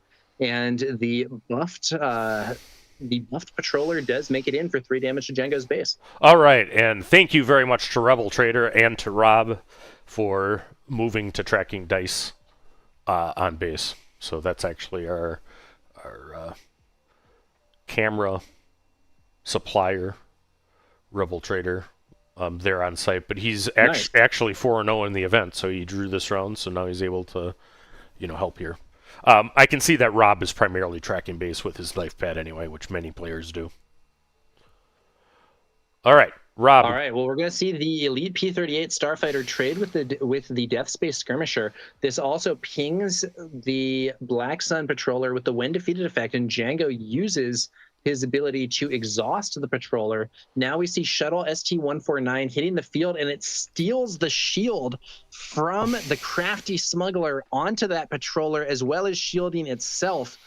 An annoying setback for Django here, who would otherwise have been able to clear the Patroller just with Tarkentown immediately.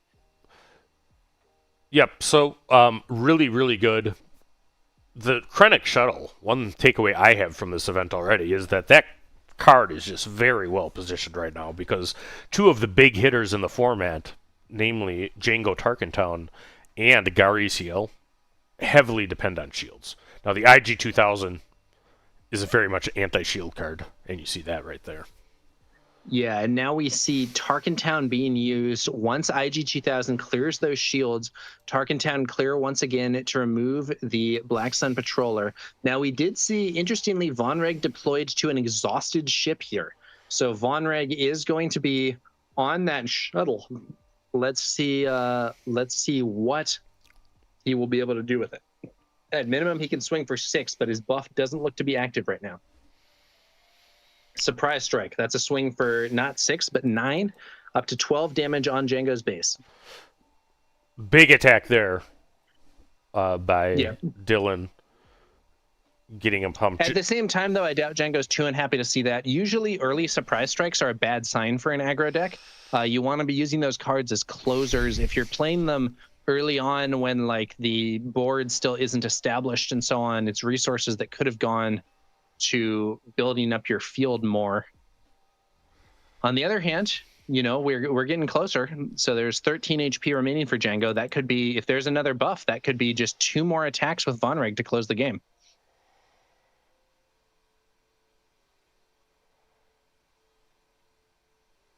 Let's see what Vonreg can do with the remaining 3 resources here. IG-2000 still ready in the space arena. Yeah, I presume he was passing, is what was going on. Because he hasn't taken the initiative counter, and he hasn't used those 3 resources. Might be waiting to try and play a Death Space Skirmisher to exhaust whatever big thing that Django can play off TDR here or something. I don't know. Looks like it's a Ruthless Raider, 2 damage to Vonreg's ship, 2 damage to the base.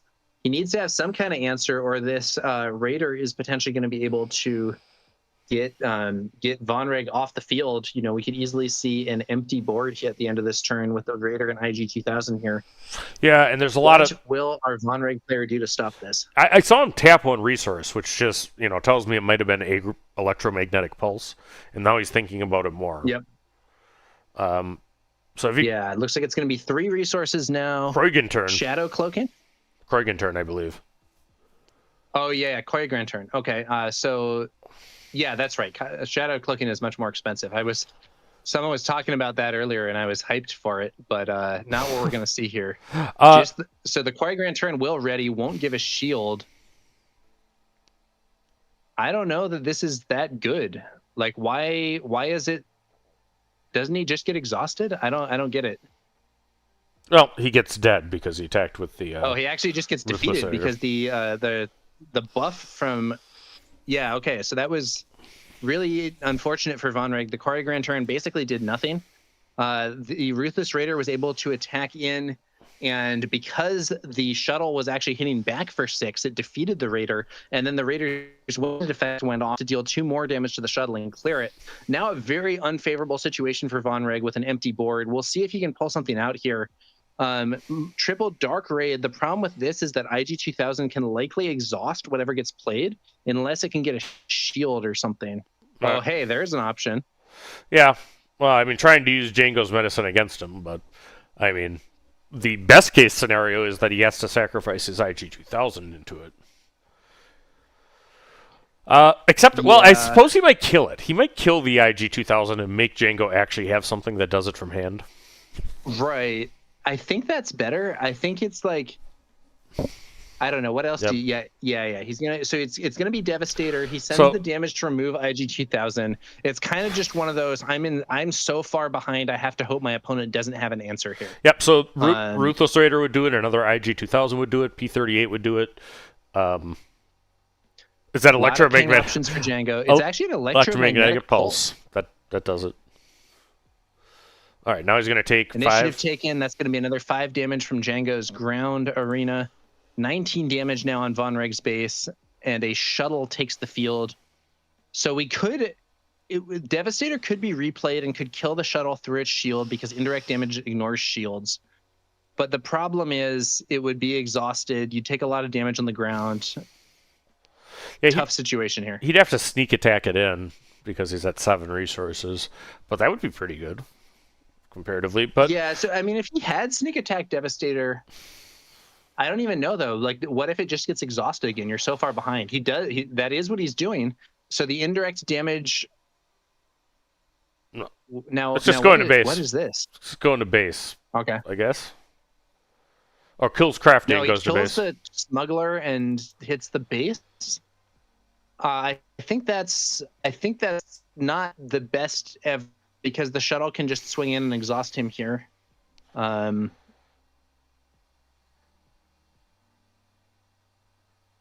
I'm not sure about that play. So 2 damage was sent to the smuggler, 2 damage was sent to the base. Yeah, maybe trying to force the shuttle to attack into him is just. I do feel that killing the shuttle might have been more effective in that scenario. What did Django do there? Just hit the base himself. I guess he's just comfortable taking the 9. Yeah, he takes 9 damage on his base. Normally, not necessarily something you want to do lightly. Does he have lethal this turn somehow? Yeah, it's a triple dark raid. He must have a TDR of his own or something, or else he would go for the exhaust here. Yep. So imagine if he whiffs this TDR. Literally any ship does this. Yeah. Or he finds a War Juggernaut, that's going to be game. No resources. All right. Yeah, and that's game. So what a match. Tough one. Dylan fighting hard with the Vonreg yellow splash base. We saw a very unfortunate result to his TDR in the first game. And then the second game, I thought that Rob really navigated the turns very well. So Rob will improve to 4-1. Will be looking very good for the top cut. Dylan's still alive, given the number of players at this, and he probably has pretty good breakers at this point. So let's kind of go back and talk about what this meta looked like. Let me just pull this back up for us. Yeah, so I think ultimately one thing that I think was especially telling is Vonreg was never able to get value on 4. That's a bad sign. You know, you have a leader that deploys on 4. You're really hoping to pour on the aggression early. And Vonreg, in one game, he didn't deploy on the 4 resource turn, and in one game, he deployed on the 4 resource turn, but to an exhausted ship. So he was never able to actually make an attack or get his stats in on that 4 resource turn. That's very much not where you want to be.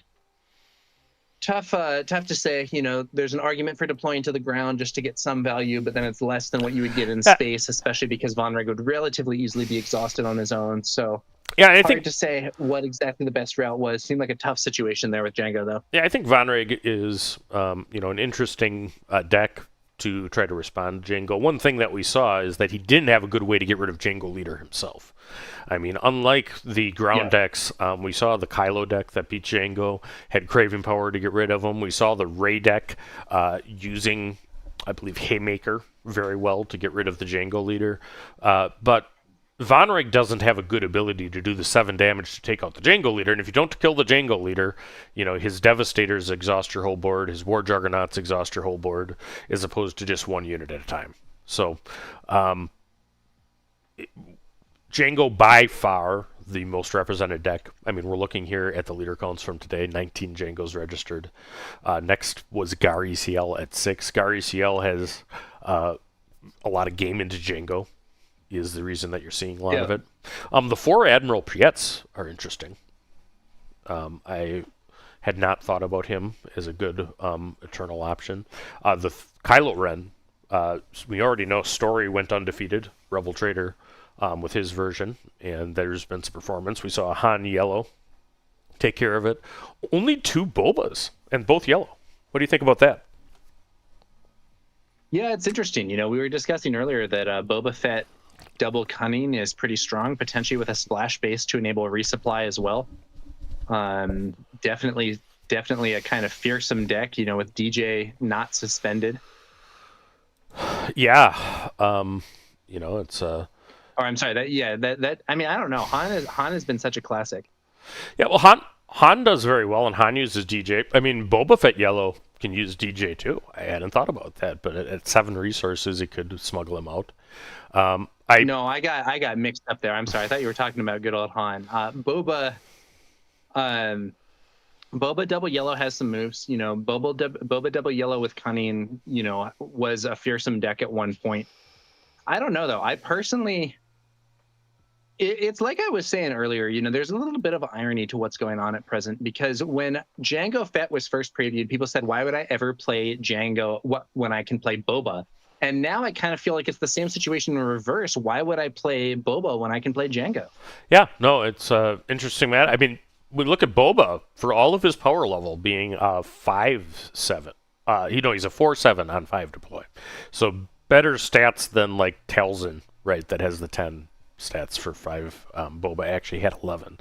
But you have the same number of Bobas registered for this event as Hera from set 1 and Jabba from set 7. So, I mean, it's just that people are saying, you know, Django is the best deck, and we're going to bring it. And I think that you have Django's on a lot of deck targeting it. That's what you see today. So certainly defining the meta. Yeah. Django is the big question, and it's going to be interesting to see, you know, whether or not. So one thing, I think there were some people that thought that FFG should preemptively ban Django, where they're just like, he's broken, he's obviously broken, there's no point in even playing.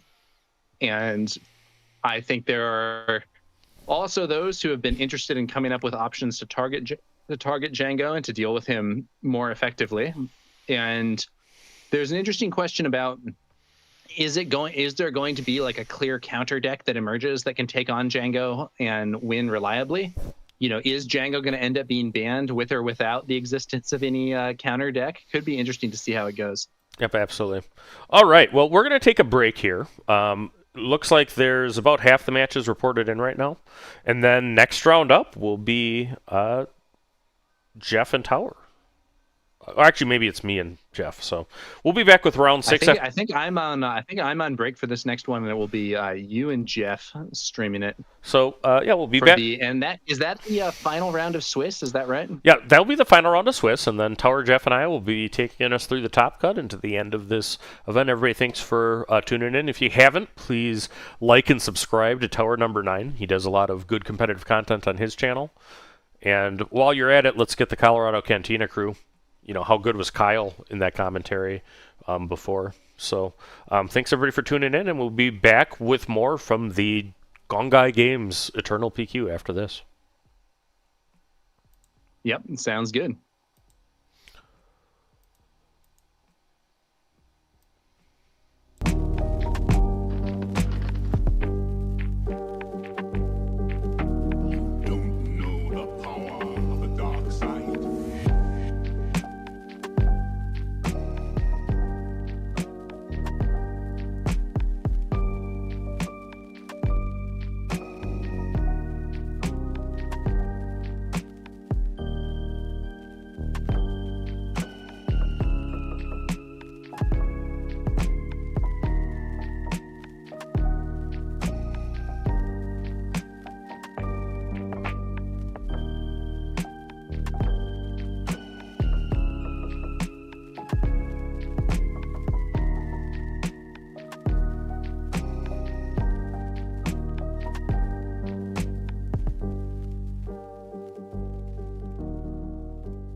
Where is Padme?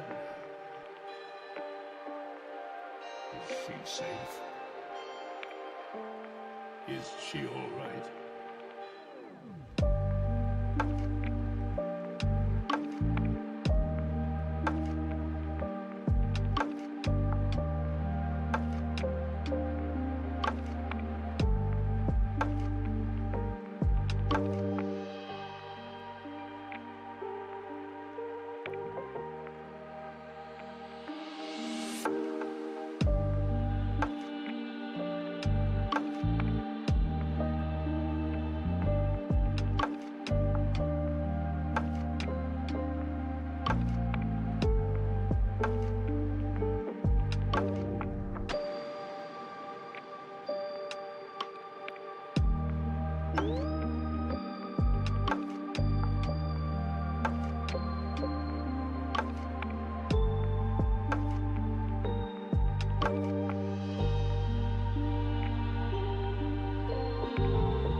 This is the way.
Hey, we don't serve their kind here.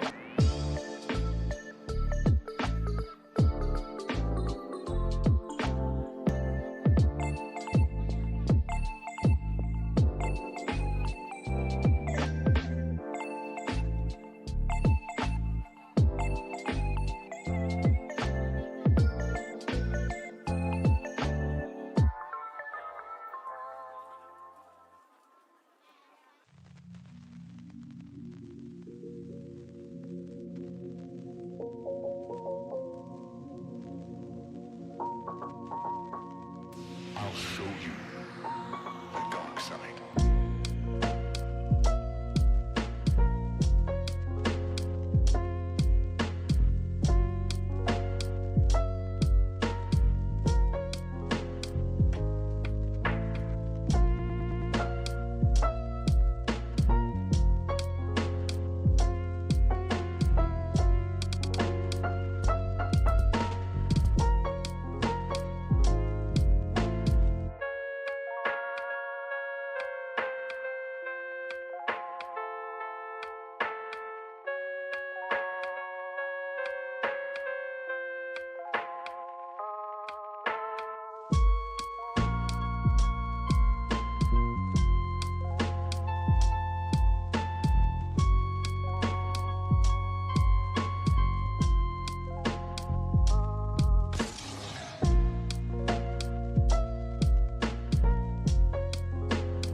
Rebellions are built on hope.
Jabba ruled with fear.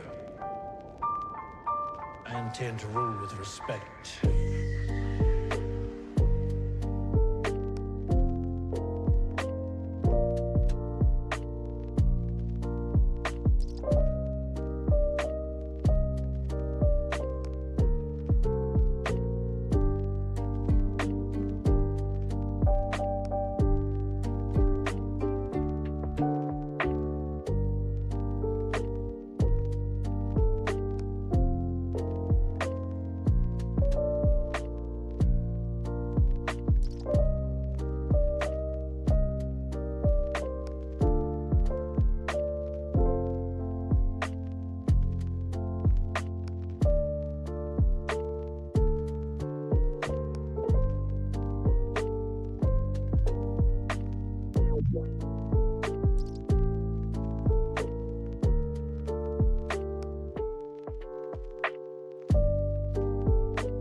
What's up, Star Wars Unlimited fans? It's Loopee here at Late Night Gaming, and we're still waiting for a couple of matches to report from Beaverton, Oregon. So I'm joined with Jeff Creasy from the Bothan Network, and we thought that we'd go over a few results from around the world for PQs. How you doing, Jeff?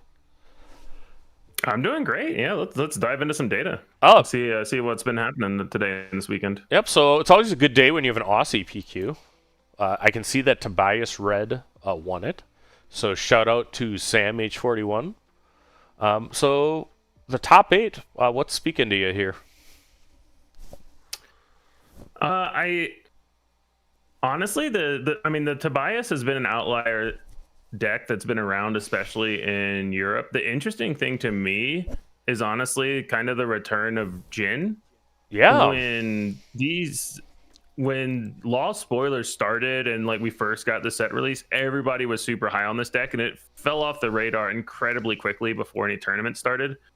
And I'm wondering if this is kind of the cycle of is Jin coming back? Does this have more game into Boba when you can just kill the units with your indirect if you need to and keep restocking with units? Yep, and so it's kind of interesting to me coming back. Yep, and here's that Jin list. It's one of the 27 hit point lists, so it's splashing Kanan main deck. It looks like that's the only main deck splash, but Kanan's a very good card. If he sees red, he can bounce a 4 and there's a 3/4 restore.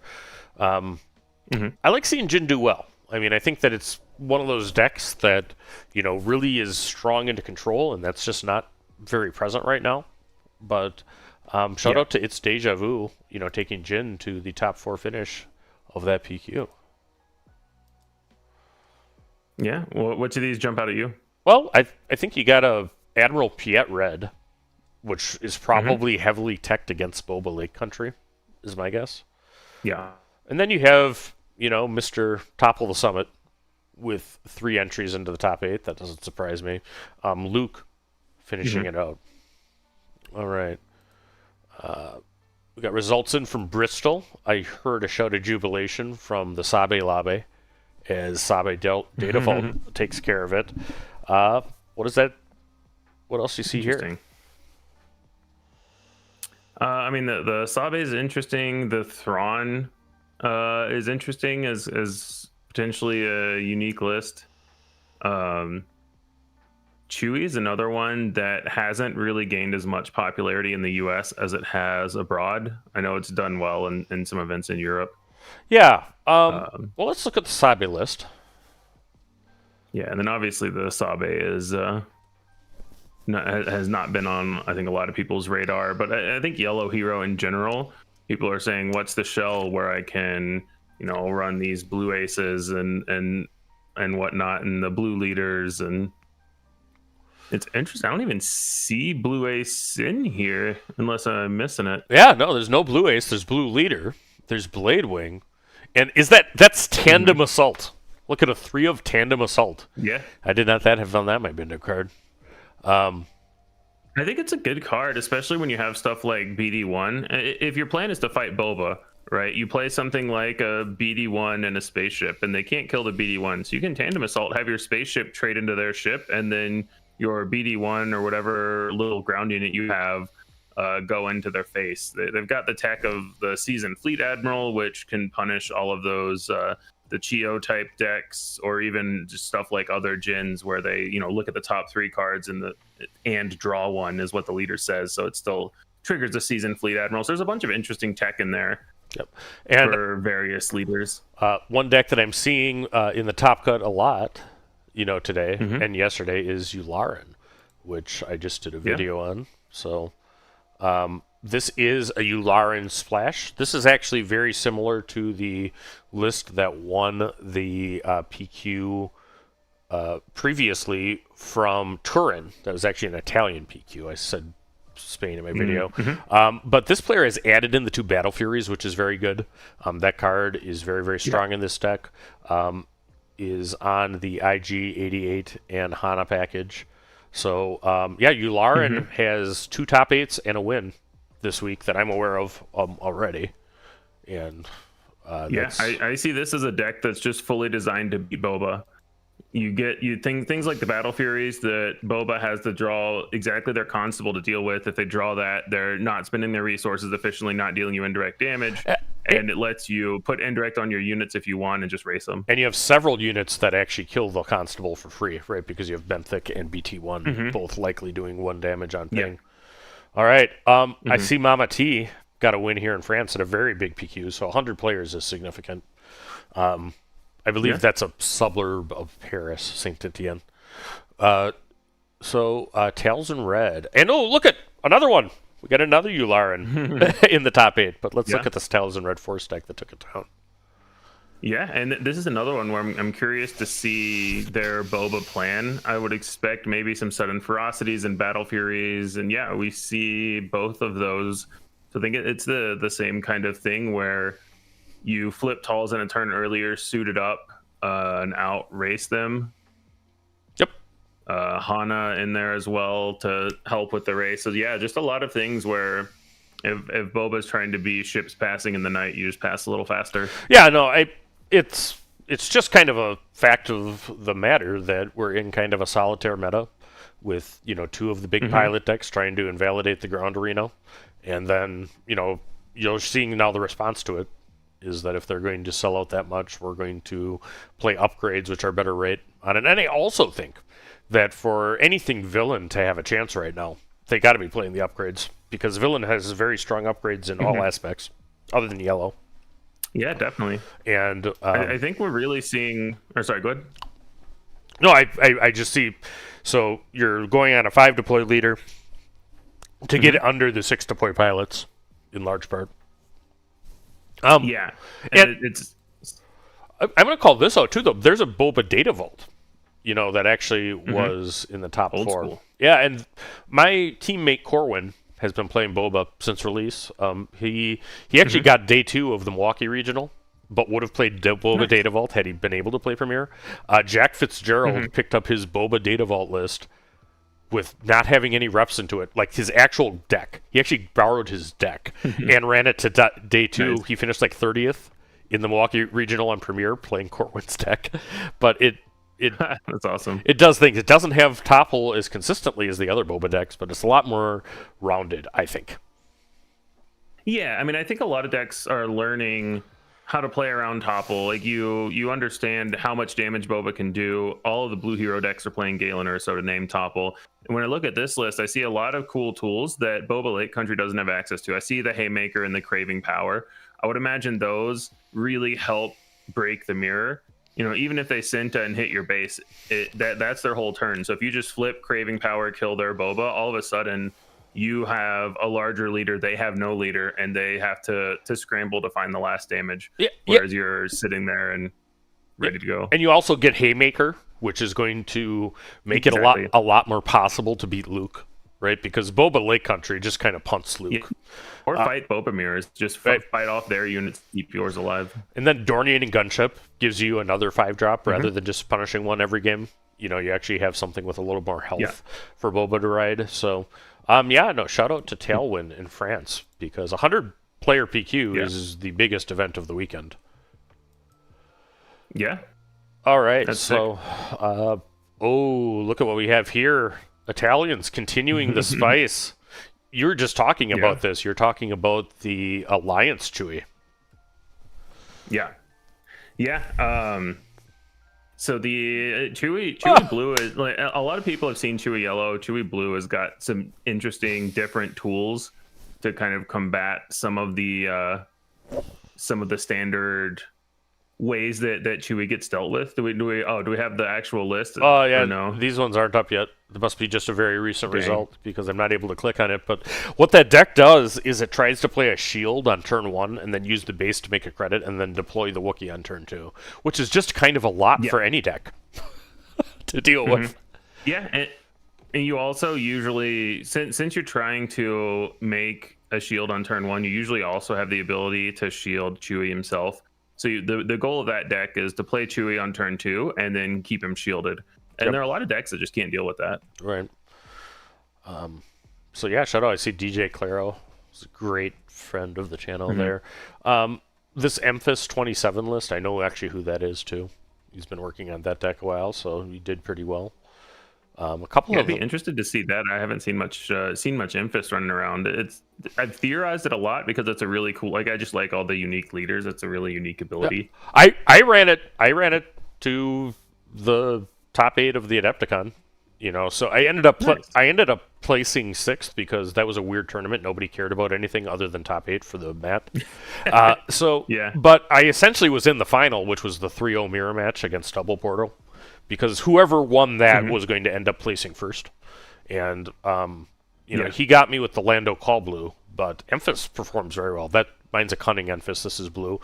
The blue is usually trying to lean into the tactical heavy bomber. And it's good.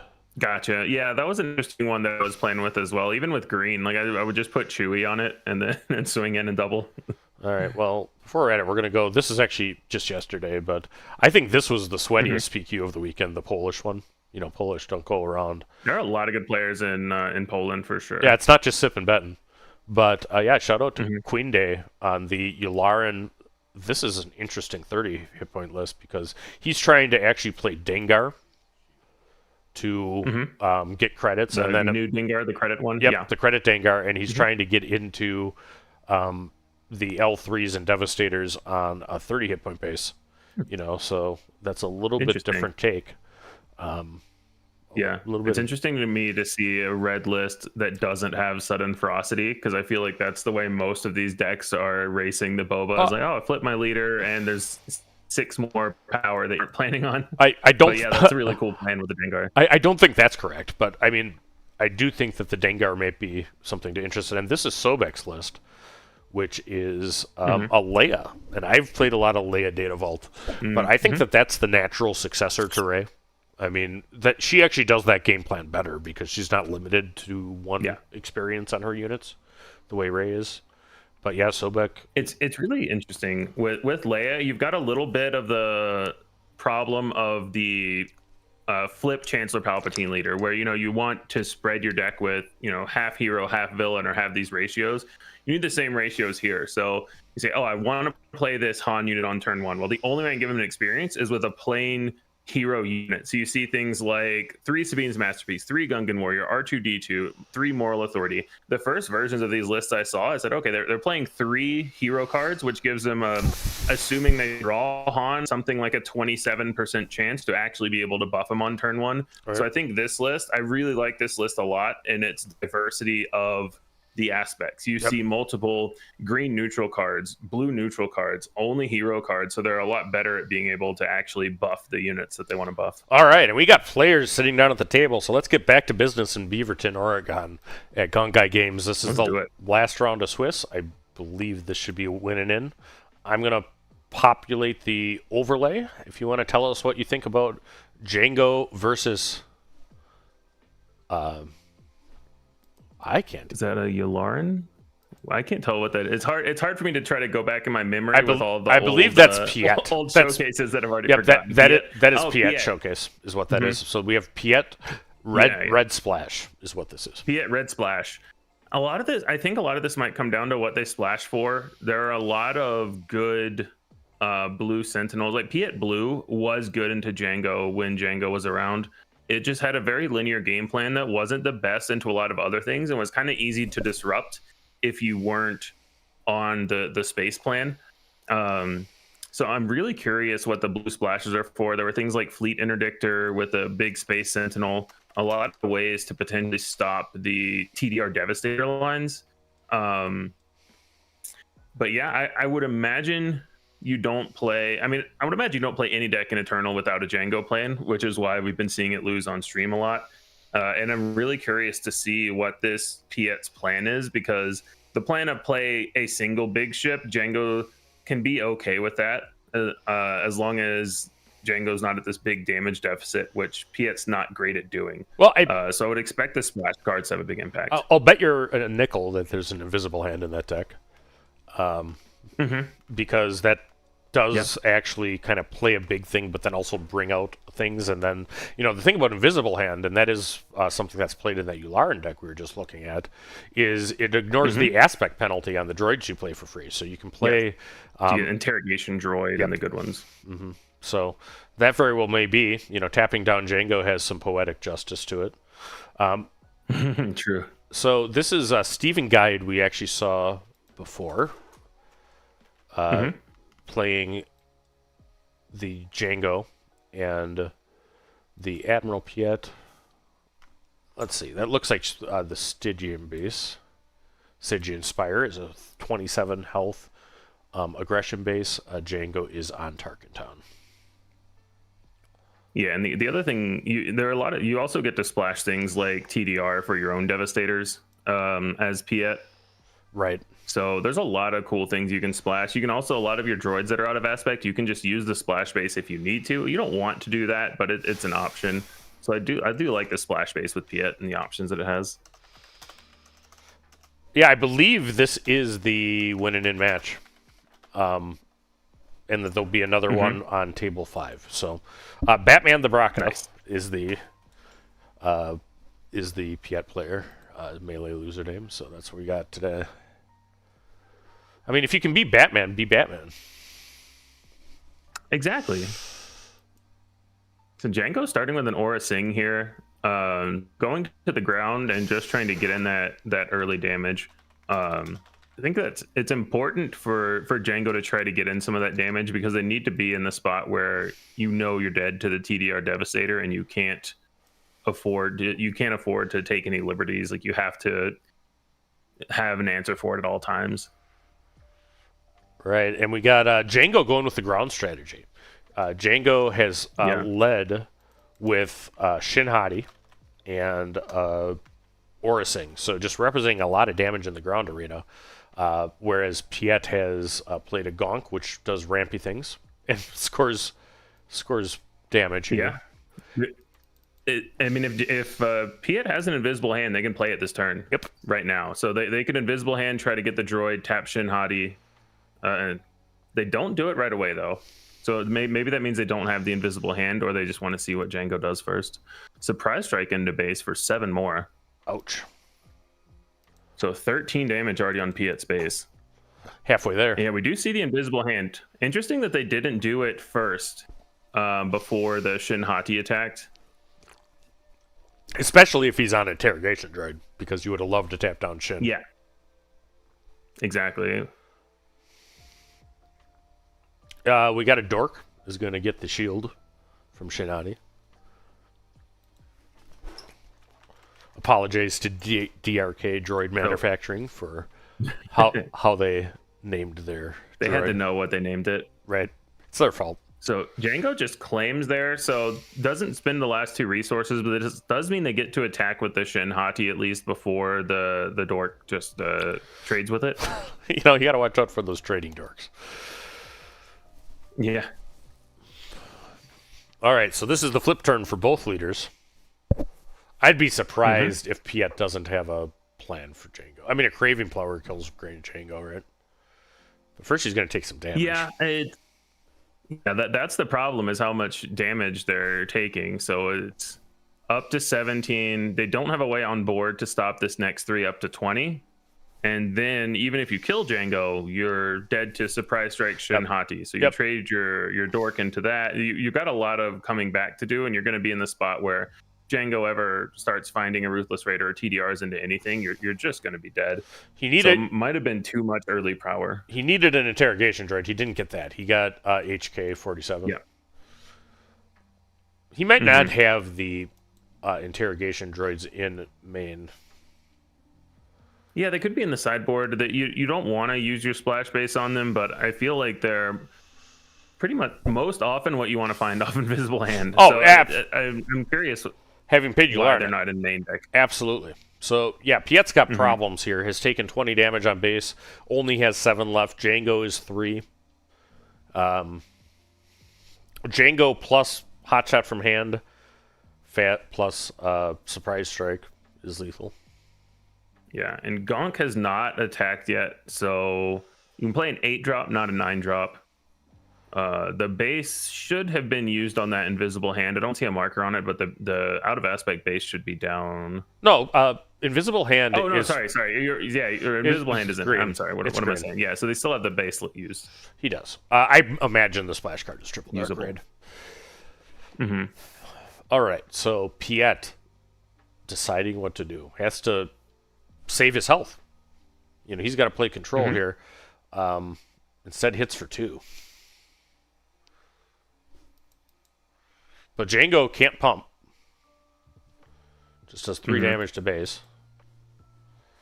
Django does still have all their resources, so they could be on to a triple dark raid and to get in the last few damage. Yeah. It wouldn't surprise me to just see some small attacks here. Oh, going base. So Piet thinking they are going to be able to clear this board. Sneak attack. Sneak attack the play with a Ruthless Raider. Yeah, sneak attack, Ruthless Raider. So that's lethal even without the attack. So Piet has to end the game this turn. He said, and he could also be playing sneak attack on their base with the out of aspect base. All right, so he is using his to play. I think that was just the 2 damage from the Ruthless Raider, I believe. Oh, okay, I thought he was using. So he has to not get hit by this attack, but also not kill the Ruthless Raider this action. And then just need to do 8 to base. Yeah. So that part is trivial. Well, not trivial, but that part is easy if they have anything like a sneak attack, or because they still have 2 with the Piet attack as well. Yeah, I mean, unless he's got bounce or a tap down. Bounce or tap into a sneak attack ship. Yep. But still has to do 8, which is a lot of things. Now, Piet changes math. Oh, we are going on to game 2. So the heroic Django Fett player takes a win. And what I'm guessing is that I'm guessing Piet had something in their hand to win the game that turn. It might have been using the base for a sneak attack ship, something like that. But I'm guessing they had some way to win the game that turn if there wasn't a sneak attack Ruthless Raider from the Django side. Yeah, I think so too. They just didn't want to show it. Right. So both players go into their sideboards. You know, we'll see what the Piet player does. I think that the one advantage of playing anti-Django deck at one of these events is you got a pretty good idea what's in their deck, and they might not for you. You know, I don't know if all of the tricks were out. We didn't see Piet's splash card. I mean, we're both assuming that it's triple dark raid likely, because that makes a ton of sense. I think ideally you want more than just 3 splash cards. I don't think it's worth a 3 HP. Just for the 3 cards. I think statistically speaking, if you look at your odds of drawing one of the splash cards, you probably want in the 5 to 6 range. Right. So they could be playing other cards as well. You also get splash cards out of the sideboard. I mean, that goes for any deck. Whatever you would like to run out of the sideboard, you get a lot more variety there. Yeah, absolutely. I think that Steven really took a good line that game, because what he decided to do was go with a ground assault, with Orasing into Shinhati. And that's exactly the way to attack this deck. I mean, Piet actually probably is stronger than Django in space long term. So don't forget that Django has a bunch of ground cards as well. Yeah, Piet usually just says that this game is on a timer. You beat me by this point or I win. They're going to overwhelm you eventually. The one decision that I really liked from Django was the surprise strike on Shinhati on 4 resources. That was their only play that turn. Was their 4 resource turn. They just did an extra 3 damage to base, but it really kept the pressure on. And they probably had another 2-drop to play, but realized I need initiative because the invisible hand found this droid. They can trade with my Shinhati. I need to be able to keep the damage going. Yep. And kind of understanding the clock aspect of this matchup. And assuming that Piet is also playing interrogation droid, the invisible hand failed to find it twice when he needed to. Yeah.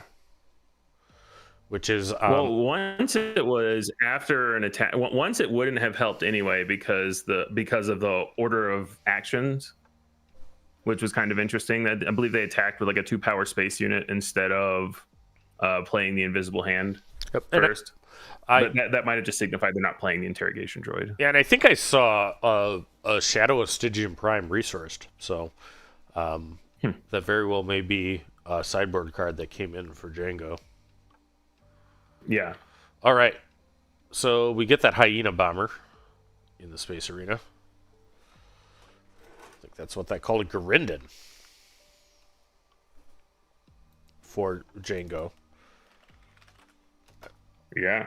I mean, you probably see a Devastator. I would assume that's a triple dark raid as an event. Yep. And I'm not sure. I can see what the other card was. It was super laser tech. And my guess is that gotcha. My guess is Django called resupply. Yeah. Because that's what I would call. So Django, you got a 50-50. You pick one. Yep. The Garindin, though, is the nightmare scenario for Django. Because not only does he get to ramp, is the Garindin that you played out there actually gives the super laser a way to kill himself, which is not always the case. In a Piet deck, doesn't have the ability to auto-kill a super laser tech. Yeah, so it's also just not much damage either. Yep, and Piet claims, Batman the Braco claims, we're going into 4 resources. Steven readies his units. Yeah, so now this is going to be Piet's flip. But now the Garandin is a little bit better because you just leave it up. You can try to hit the Piet, but nobody really cares about Piet flip. Like, you have to kill it. Tapping it doesn't matter, which is one of the nicer things about this into Django. Right.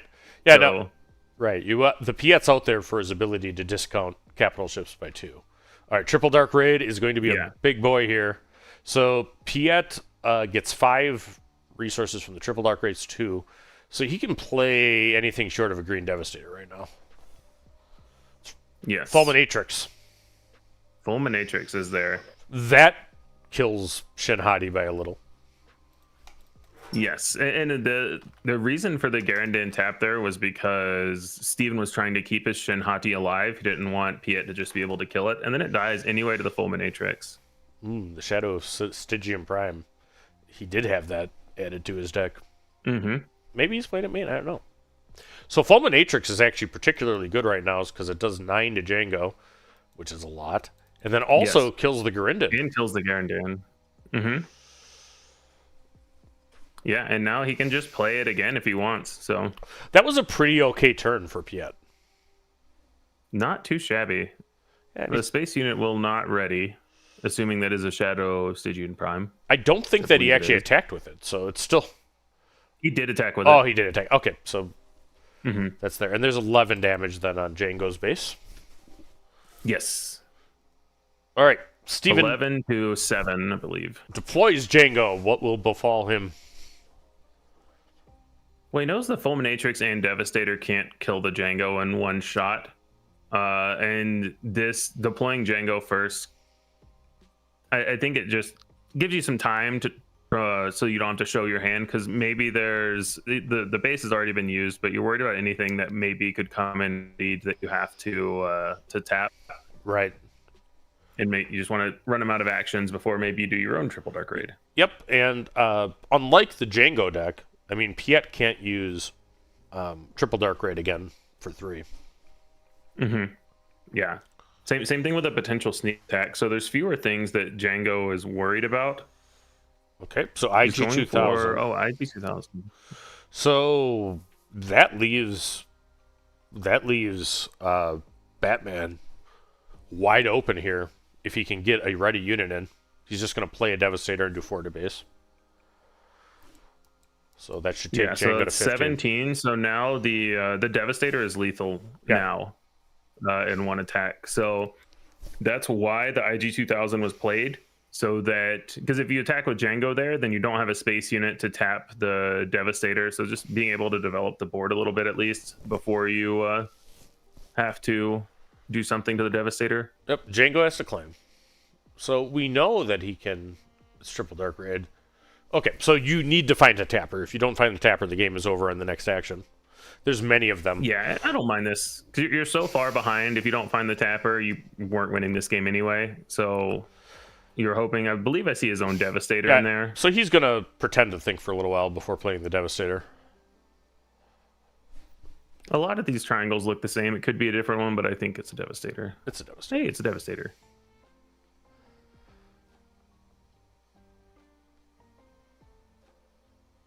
Yeah, so 1 to Devastator, 1 to Piet, and 2 to base. I'm curious if he had to do the 1 to Piet there. Oh, and there's a Planetary Bombardment with a Devastator out to deal 12 to base. So that is one way to do it. That is one way to do it. So yeah, my broken combo is defeated by your broken combo, and we're on to game 3 of this winning in match in the last round of Swiss of the Beaverton, Oregon Planetary Qualifier at Gongai Games. We had Stephen Gade really take control of game 1 with damage and pumps into the ground arena. In game 2, it was all Piet with Batman just finding his ramp. You know, how important was that super laser tech? Because all of a sudden you're getting turn 3 fulminatrixes thrown at you. Not a lot of deck deals with the fulminatrix on turn 3 very well. Yeah, exactly. Getting the combination of acceleration from their super laser tech and a much slower start from Django with just a Garandan that didn't hit. Now, that's a whole different game if he picks super laser tech over resupply. Absolutely. Yeah, it definitely is. And maybe if you're Batman here, you might keep both if you have the option. Absolutely.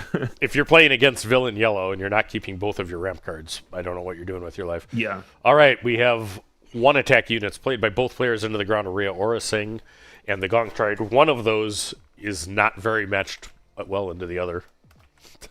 Well, this is where we get to see how important Django thinks the one-time discount is for the ramp, because they need damage on base.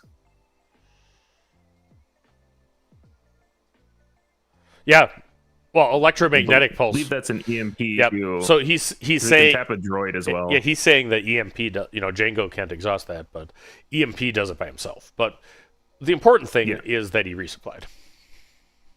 Mm-hmm. And Aura Singh with Surprise Strike would hit for 6 damage coming in. Tarkentown on the Gonk. Yep. But Piet will be able to flip. Piet will be able to play Invisible Hand, and Django is stuck at 4. Mm-hmm. Yeah, and what I was gonna say about the Gonk is, considering Django Piet wants to ramp with either resupply or super laser tech, you might have been okay to just let the Gonk go there if you had a 3-drop you actually liked and deal with it the next turn. It's a little bit risky, but maybe you get more damage into base that way. Okay, we got triple Dark Raid War Juggernaut coming down.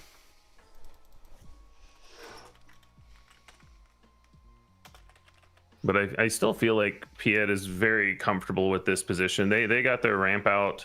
The War Jug's going to hit them hard this turn, but then go back to hand. And they're going to presumably have a large capital ship while Django just has an Aura Singh. Oh, they go with the OB. So now there's going to be no capital ship for either side, but Django is going to flip to just facing against the Piet. As Piet takes 5 more to base here with the 2 damage units and the 3 base power from the War Juggernaut. Yep, so 11 on Piet's base, none on Django's. No board for Django. Batman has a wounded Admiral Piet. But yeah, and I think Django's bad about that turn. Like, that was the turn where they were worried they would be staring down some very large capital ship. Couldn't play the 8-drop, but you could have played an Invisible Hand or something like that. Yeah, I didn't see that, at least. I see what he's doing, though. Because he was just saying, well, what's important to me is I save damage on my base, right? And the Barrage did save the 4 damage from Aura Singh, plus 1 for another damage unit out. So save 5 damage total. Here comes Sneak Attack. Ruthless Raider. That's enough to kill a Devastator. Sneak Attack, Ruthless Raider. So it's going to kill the Devastator, yeah. And do more damage. Piet's going to attack for 2. It is not. It's going to get tapped by the Ruthless Raider, because you can still kill the Devastator with the exit thing. Yep, you're right. Yeah.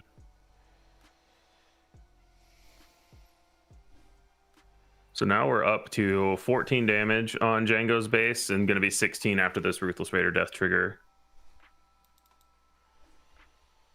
So, I mean, that was exactly what Django needed there. They dealt with the first ship. Now, does Piet have more? Right.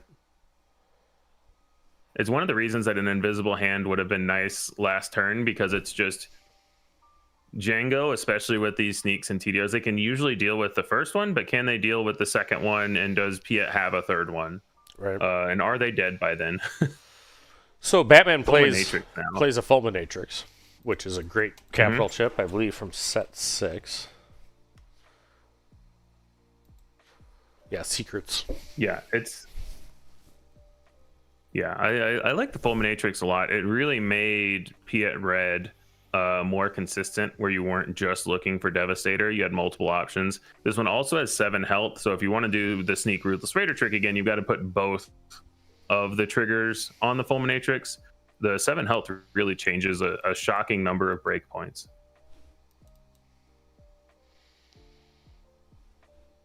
So this game's over. Contemplating here. Yep, this game's over if he has triple Dark Ray Devastator right now. Because Piet is tapped out, has taken 19 damage, and he's drew 8 more. Django has not used any resources this turn, but you know, for his own part, I mean, he is winning the damage race by a fair amount right now, but that Fulminatrix is swinging for 9 and killing Django on the opening action of the next turn. So, and I don't believe that Batman has used his splash base yet. So he might still have a heavily discounted triple Dark Raid that could play any ship in the fleet. He could, and as Django, you're also thinking about, we've seen one Overwhelming Barrage, but that's going to be the big thing. So it'll be a Barrage for 11 to kill Django and probably whatever else you play. So yeah, he might name Overwhelming Barrage here. I think this is a great play for... Well, we named Triple Dark Raid and hit it, I believe, is what happened. Well, actually, I think it must have been... I saw something go to the discard. It must have been Planetary Bombardment. That's Planetary Bombardment that went to the discard. Right. So he named PB. Yeah, no, he couldn't see the edge of that. But yeah, you're 100% right. He couldn't take 12.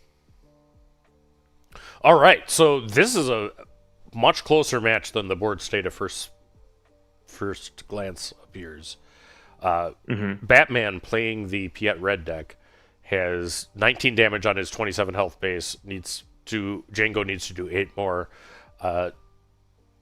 Steven has only taken 6 damage, but is staring down Fulminatrix with initiative. Number's going to go up real quick. Yeah, because he's going to take 9 and lose Django on the first action. Yeah. Yeah, it also explains why a triple Dark Raid from Batman here can be really good, because you first attack and kill the Django, and he can't tap whatever you may triple Dark Raid into. All right, so the return of Piet. Can he throw enough rocks in order to make this happen? So I believe that puts 13, I believe. Oh no, 15 is, I'm trying to read the actual counter because I don't remember what it said. Yeah, I think he was at 6, so it's 15. Yep. Yeah, I think you're right.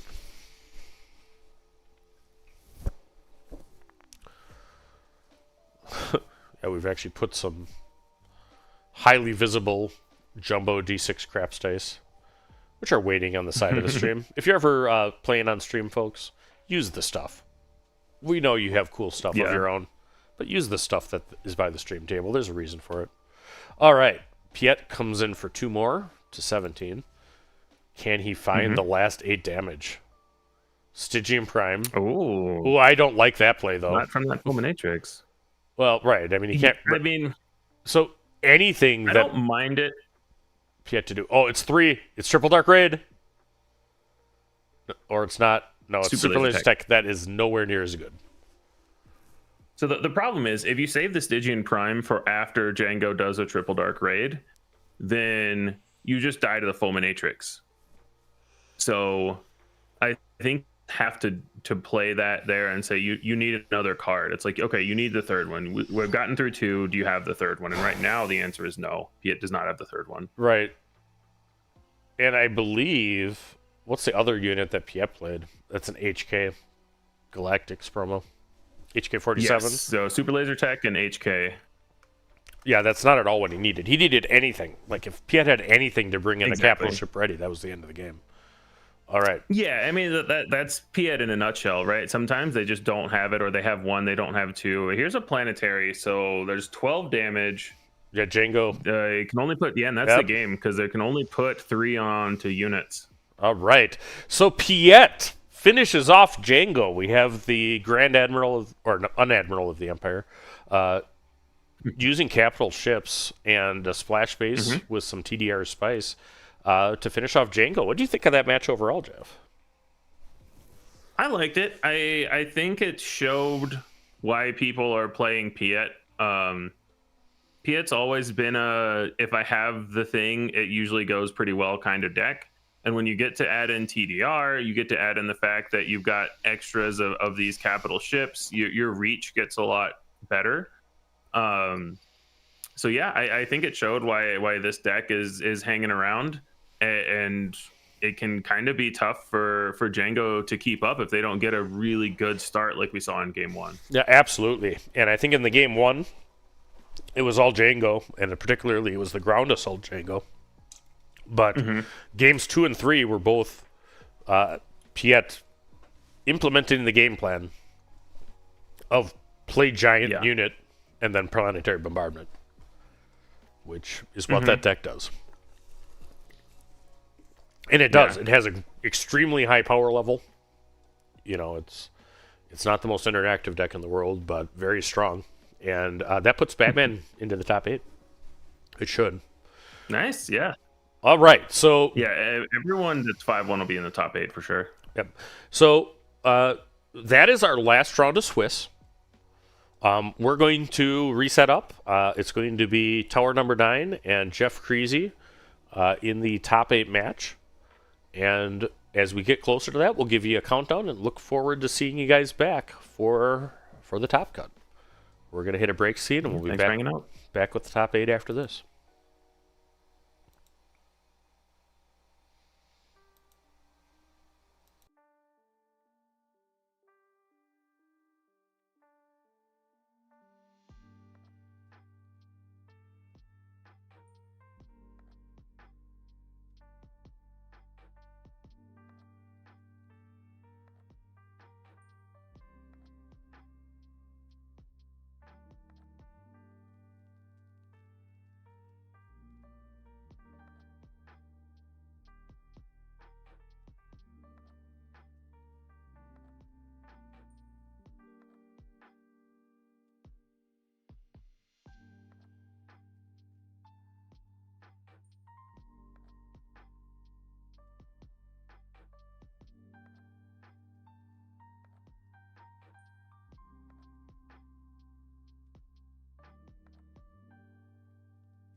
tend to rule with respect.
Where is Padme? Is she safe? Is she all right?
This is the way.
Hey, we don't serve their kind here.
I'll show you the dark side.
Rebellions are built on hope.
Jabba ruled with fear.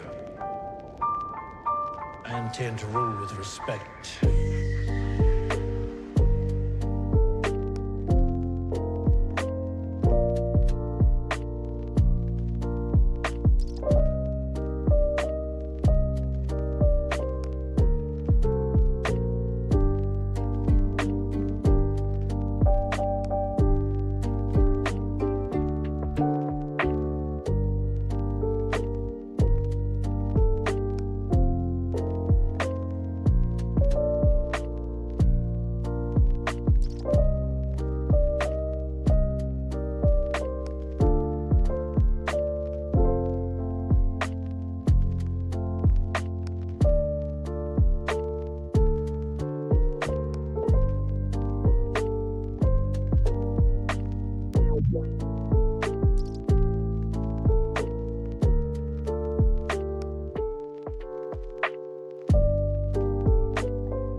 a Jedi, like my father before me.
Where is Padme? Is she safe? Is she all right?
Welcome back to Late Night Gaming's coverage here. We are bringing you the Gongai Eternal Planetary Qualifier, and we are about to begin the top 8 cut. I'm Tower_9, and I am joined here by Jeff Freesey. How are you doing, Jeff? I'm doing great. Excited to see some top cut action. Excited to finally see this Gar ECL deck in action. This was the second most represented deck we saw on stream a ton, or at least I didn't. So I'm kind of excited to see what he can do here. Yeah, looks like it's going to be Gar Saxon ECL versus Iden Versio Data Vault. Iden, kind of the original sort of queen of the aggro deck, or I'm sorry, the control decks in Star Wars Unlimited from all the way back in Spark of Rebellion, often associated with a more hard control style of play. Fell off a bit towards the end of the pre-rotation meta for sure, but now it looks like she's back in Eternal. Yeah, and I think both of these decks wanted to play against Django, and they got each other instead. Yeah, should be interesting. You know, initially looking at this matchup, my suspicion would be that Iden would have the advantage between these two leaders, but we'll have to see how that goes. Typically, if you have a battle between control decks, the one that is going like more control is at an advantage. And Iden, I think, is more control oriented, but Gar isn't a pure control deck exactly. How would you characterize him? I think it's a deck that's trying to get in its damage. I would definitely not classify it as a control deck. I haven't seen the exact list, so maybe this one is a little bit different from the way I envision Gar going in my head. But I see it as a deck that just wants to get in its damage and have units that are hard to remove. A lot of that hard to remove is with shields, which Iden doesn't necessarily care about with, you know, the powers of the dark side, takedowns, etc. So I agree that it would be useful against cards like Overwhelming Barrage, of course. Definitely. But yeah, I tend to agree that shields are not as strong against vigilance-based decks. I think the shields, though, I mean, they're really a counter to Django. And, you know, I would say Gar is probably more of like a mid-range type deck, can actually go quite fast at times. Whereas Iden has historically mostly been played as actually a rather hard control. So we'll have to see how this goes. It is possible that Gar will be able to get in under Iden here, but yeah. And I'm curious about the Iden list too. I know pre-rotation, I live in an area that often has a heavy control meta. And I think directly pre-rotation, the Iden decks that were showing up to our PQs were Data Vault decks with 7 units and the rest being events and removal. Yeah. So I'm not sure where on the spectrum of hard control this Iden list is. Yeah, I mean, historically we saw a lot of Iden decks that had very few units, and their only units would be like endgame closers, whether that be, you know, Avenger and Devastator, or you would see sometimes Iden Red and they would only have like Crate Dragon and Avenger and Snoke or whatever. Exactly. All right, here we go. The Iden player likes the opening hand there, I believe, has resourced 2. I think our Gar player going for a mulligan. And I believe we have Carson playing Iden here versus Ben playing Gar Saxon. We'll learn a little bit about this Iden list because it is a distinct possibility that Iden kept a hand intentionally with no turn 1 plays because they know they only have 3 and the rest of their hand is good. So Iden did not mulligan. It's pretty common for these decks to have like Dr. Pershing only. You know, sometimes in the past we would see people playing like Inferno 4 to get some like, you know, you get some fixing there or whatever, and it helps you a little bit against certain early space units. But I suspect that the majority of the Iden's decks units are going to be very endgame oriented. Yeah, and then how much of this Gar deck is going to be unit interaction that just doesn't have any targets in game 1? So Gar might have a lot more dead cards game 1 and maybe be able to try to sideboard into a plan that can be a little bit better into Iden. So we'll have to see how that plays out. Yeah, you know, and we'll of course have to see these you know, these early reads are just kind of based on our stereotypes of what these leaders and decks tend to do. Exactly. But yeah. Director Krennic coming out. Yeah, into the Owen. That's it. It's a fast start for Gar there with Director Krennic followed up by Owen Lars using that discount from Krennic ability to discount units that have when defeated effects. Owen Lars doesn't really do a lot in this matchup because healing isn't that important, but does absorb power of the dark side here on turn 2, and that means that our Gar player gets to search up a force unit, grabbing a copy of Maul. Yeah, Owen is exactly what Gar wants here. Like you were saying, the restore isn't useful, but Iden kept that hand without mulliganing with no turn 1 play because they had power of the dark side. So you say, well, your power of the dark side actually just draws me a card, and that's all it does. And that's exactly where Gar wants to be to start. Yeah, pretty solid. So Krennic swings for 1. Iden does get to use her ability to heal for 1, having defeated Owen Lars. Then we see that, Krennic's shuttle entering play there. Entering play a turn early, in fact. Another unit benefiting from Director Krennic's ability. So pretty fast start here for Gar. Yeah, we've seen Gar play 7 resources worth of cards. And we've seen Iden play 3 so far. So, I mean, Iden obviously is a deck that can catch up, but Gar very well utilizing the Krennic ability so far. It's a resupply for Iden. Resupply is certainly a good card, but it also doesn't detract from any of the damage coming in. And right now there's 2 different units, both of them upgraded. So we could see a fair chunk of damage start to add up on Iden's base here. Yeah, 7 showing right now. Iden is one of the leaders that has some of the most healing of anyone in the game.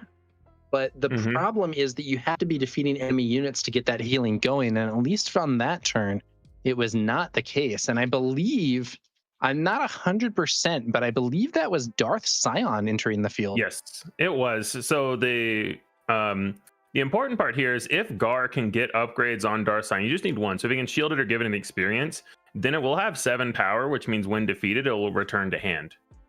So it's an interesting tech play against some of these control decks that are just going to try to remove all your units.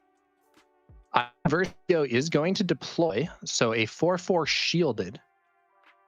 And that stat line doesn't line up that well into any of the units that are on the field right now, just in terms of direct combat. If we did see an overwhelming barrage, Iden could, however, remove Darth Scion and then additionally use 1 extra point of damage to knock the shield off of Krennic.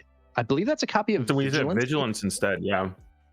So Vigilance going for the heal and defeat Krennic modes. Right, and it's going to heal an additional point here because with Iden on the field, every enemy unit that's defeated is another point of healing. So that's that is a big result there for Iden. But overall, I don't think Iden is necessarily in as much control as she'd like to be at this point in this game. Not yet, because Gar still hasn't spent their resources this turn, but Iden, it's a good start, but I think they need a little bit more to guarantee they get to their to the big ships that they want to use to close out the game.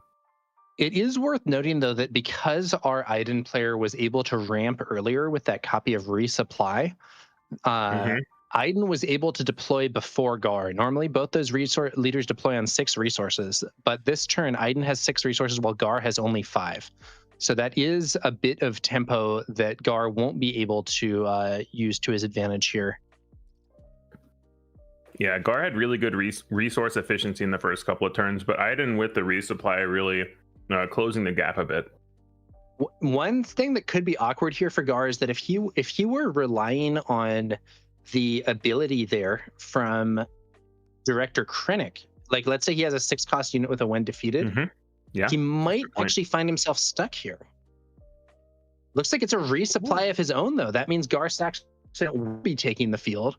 Han Solo, the unit that scales with each attack, Gar flips, and will Gar clear Iden here is the question for me. The answer is yes. So you just don't want all the healing back up. You're still a turn away from a potential super laser blast, but the Overwhelming Barrage exists. You've got a damaged Darth Scion already, so you just make sure that they don't have an Overwhelming Barrage target. They still can't super laser blast until next turn, and so giving up the 4 to base makes it a lot more likely that all your damage lands this turn. It is a bit odd. I think Gar Saxon should have 4 damage on him instead of 3 here. Yes, I believe that is correct. Looks like another copy of Vigilance comes out, this time defeating Darth Scion before he can get into that position where he could return to hand, and another heal 5. So even though this Gar deck has been doing a lot of damage. The Iden deck has been doing a lot of healing, and we only see 7 damage on that data vault, but a lot more is probably going to be added on this turn. Yeah, and there is going to be one more healed from the Iden as well. Now, look at this. It's an out of aspect hotshot deal 44, I believe. I like that a lot. I think the point of that is to hit a lot of break points. Like if you have a blank Gar and you put the hotshot on it, it deals 7 damage. You can kill a Django leader. So I think that's just kind of an homage to the meta to say I need to be able to hit certain break points. Yeah, Han attacking and getting buffed. And then we have the shuttle as well for another 4. There's a lot of healing, but a lot of damage as well. We're up to, I believe, 20 damage now on Iden's base. Yeah. This is where you might want to have a board clear, but I'm not sure our Iden player has one. Notably, Iden has healed 13 damage this game, so they would be dead if they weren't Iden double vigilancing, healing everything. Now, Knowledge and Defense debuffs Han and defeats him is also going to draw a card. I think he may have actually drawn a Super Laser Blast there. I'm not sure, but it looked like maybe. Checking for more blasters. Doesn't look like it, but that is going to be 7 damage, so we're up to 27. Very close to the edge here. We could see Iden use her leader ability to heal 1 damage. That does take an action, of course. The problem with that is you're running the risk of Gar claiming if you can't deal with the leader itself. Yeah, and it looks like our Iden player mulling over some options here. We are in range. 1 more attack from Gar would end the game, so doing anything here is kind of unsafe, as you suggested. We could see a point of healing. We could see some other card being played. I think it was initiative taken, but a craving power comes out and the extra stats are enough to get lethal there. That's going to be game 1. Yeah, I was thinking that Gar would be a little more disadvantaged in game 1 because they're gonna have some, like, craving power is not a great card in this matchup, even though we saw it there just be basically a 5 cost worse surprise strike. But yeah, I'm kind of surprised Gar took that game 1. Iden did a lot of healing, and if they'd had the Super Laser Blast on the 8 resource turn, maybe they would have been able to turn the corner. But Gar really able to keep up the pressure enough with that hotshot blaster to cross the finish line. Yeah, I think one important thing in that game was that the Gar player actually got a lot of tempo from Director Krennic on that first turn, because Director Krennic got that Owen Lars on the field, which meant that the power of the dark side killed kind of a chaff unit instead of something important. Also then allowed the shuttle to come out on the next turn. That's really a lot of value. Yeah, absolutely. Anytime you can play 2 units on turn 1, these old style control decks that just want to power the dark side you on turn 2 are not that happy about it. Yeah, it's kind of funny, in a format where you have power of the dark side and potentially also merciless contest. Some of the plays that we've seen more recently, like, Condemn is actually a much worse card in a context where your deck is built around playing power of the dark side and merciless contest on people. Some of the negative attachments have a downside of kind of blanking your best cards if you're going for the make them sacrifice units game plan. It's also interesting on the other side. I've been talking with my team a lot about how playing something like a Faith in Your Friends on turn 1 in Premiere doesn't feel that good. It feels kind of bad.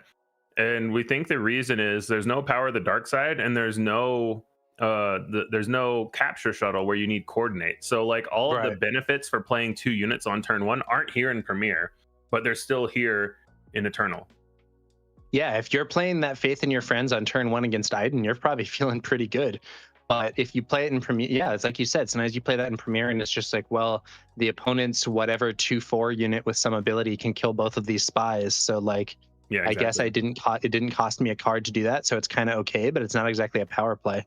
Yeah, it's not a play that you're like, oh, this puts me ahead in the game by a lot. Right. I think, similarly, I think that actually VIktor, Pilot VIktor has seen some major hits from rotation. Losing that Sanctioner shuttle is pretty big. Losing some of those 1-cost chips is pretty big. Absolutely. Sanctioner Shuttle was one of the main reasons to play VIktor, in my opinion. As someone that played it a decent bit, the ability to very consistently be able to capture either your opponent's turn 1 or turn 2 play on turn 2 was huge. Yeah. All right, we're going into game 2. Let's see how things go. It's going to be Gar versus Aiden yet again.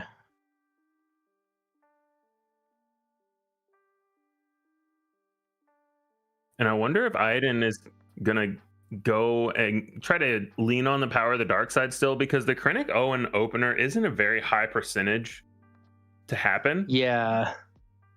You have to have 2 specific cards in your opening hand. I think it's not something that's necessarily reliable. Looking at Aiden's hand here, I see some good stuff. There's a resupply in that hand. But it isn't enough for our Aiden player. Going to take a mulligan here, and we'll see if they can do better. The Gar player, meanwhile, thinking it over more, it seems.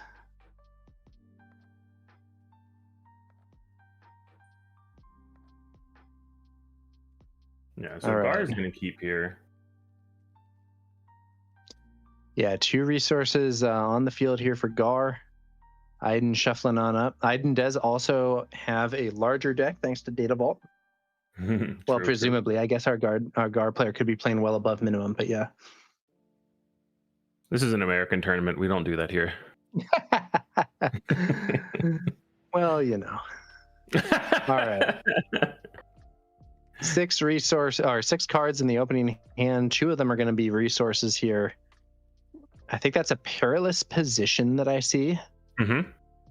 Looks like that's going to be one of the resources, and then keeping the resupply carrier is interesting. I guess the thought is if you play it on 6, you then just accelerate into your super laser blast turn. But it's interesting to keep in the opening hand over early interaction like a perilous position. Yeah, it's an Onyx Squadron Brute, I believe a promo version there.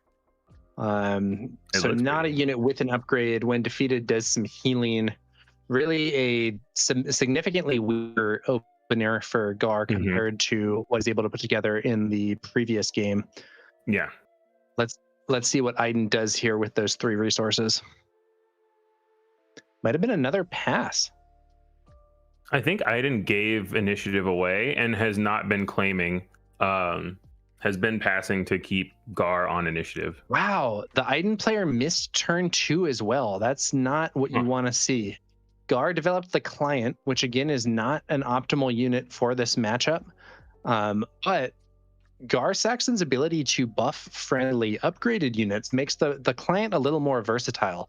Normally, the Client is a very defensive card, but that shield giving +1 changes things up. However, won't get a chance to use it. Aiden plays her first card of the game, a Takedown, and that is the Client dealt with. Aiden's ability now live for some potential healing. Yeah, it's really interesting. Going back to, we saw Aiden resource a perilous position, which would have been a potential turn 2 play. Yeah. So they're definitely prioritizing these late game cards, and we'll have to see if they get there, because they did not in game 1. Right. So another copy of Krennic's Shuttle arrives, and the shield token is moved onto Onyx Squadron Brute with the when played ability, which then allows the Brute to swing for 3 instead of 2. Nice little play there. And then I believe it was no glory, only results used to remove that shuttle. So one little fun fact here, you actually can't heal with Aiden after playing no glory, only results, because your unit died. Right. So also interesting, if Aiden had another... There's Owen Lars, Gar arrives and swings for 4. Yeah.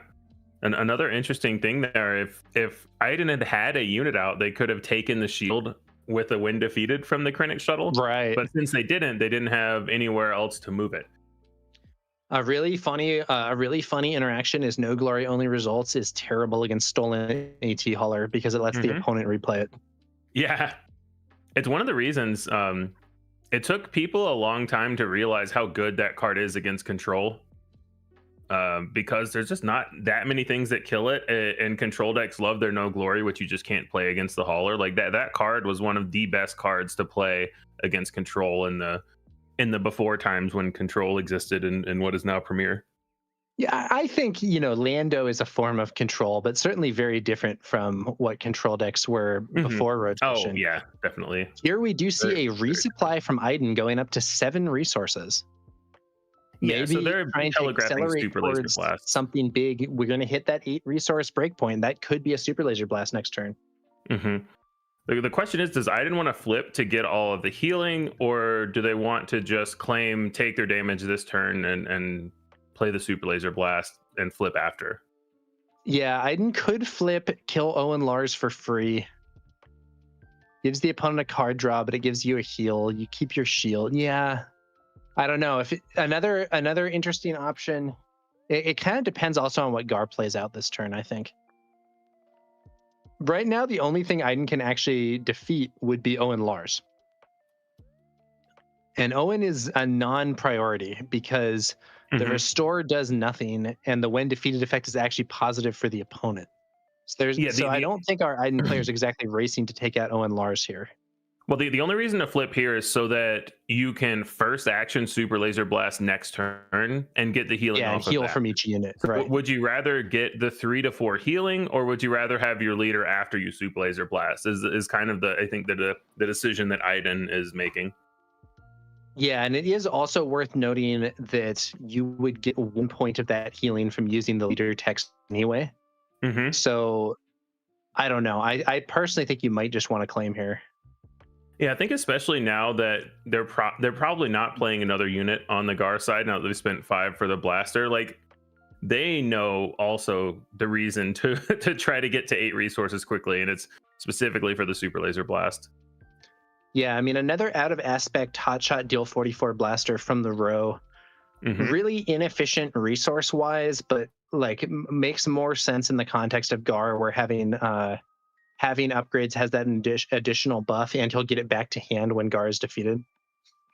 Yeah, absolutely. It's just a nice way to get in those extra couple of damage, and like we said before, it hits the nice 7 attack breakpoint against Django. All right.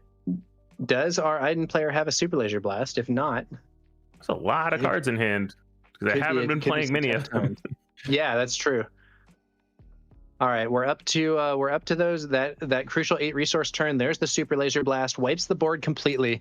This does also put Iden in a position where she can use her leader ability to heal, which would then, I believe, leave the Iden player's base with 20 damage on it, 13 HP remaining. Not ideal, but could be worse. Yeah, and the Owen Lars when defeated trigger happening right now. And also, yes, you saw the Hotshot Blaster go back to hand because, like Tower said, that is what Gar does. Yeah, and the shield token, of course, cannot go to hand because tokens that are returned to hand are just defeated instead. But getting that Hotshot back, you could put it in the row and then have it, in your back pocket if you need that one little pump to get in. Interesting choice here. I see definitely a Darth Vader. There's definitely, I would imagine there's something else in there that the Gar player is deciding about and goes with the Darth Vader. Yeah, probably not the matchup where Vader is the scariest. You could potentially ambush Vader, and Vader can kill Iden, I guess. Iden has a shield. Looks like it's going to be Krennic. Yeah, I think you just play Iden's Vader as a shielded unit. There's a heal. Loopee Lookout takes the field. That's a little scary. Iden deploys herself. Oh, and Iden is met with Power of the Dark Side. Yeah.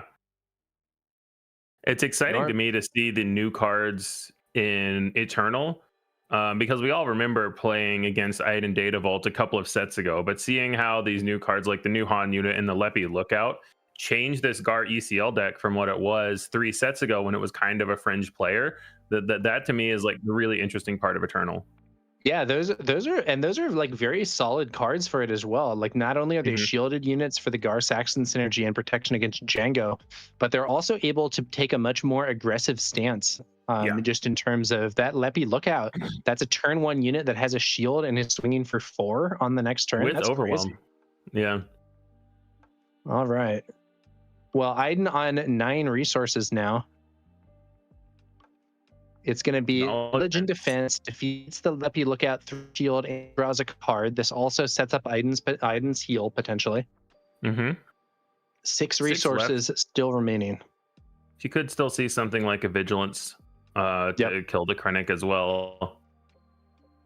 Knowledge and defense, very efficient. You know, we've seen a few of those -X cards. Knowledge and defense drawing a card is really good.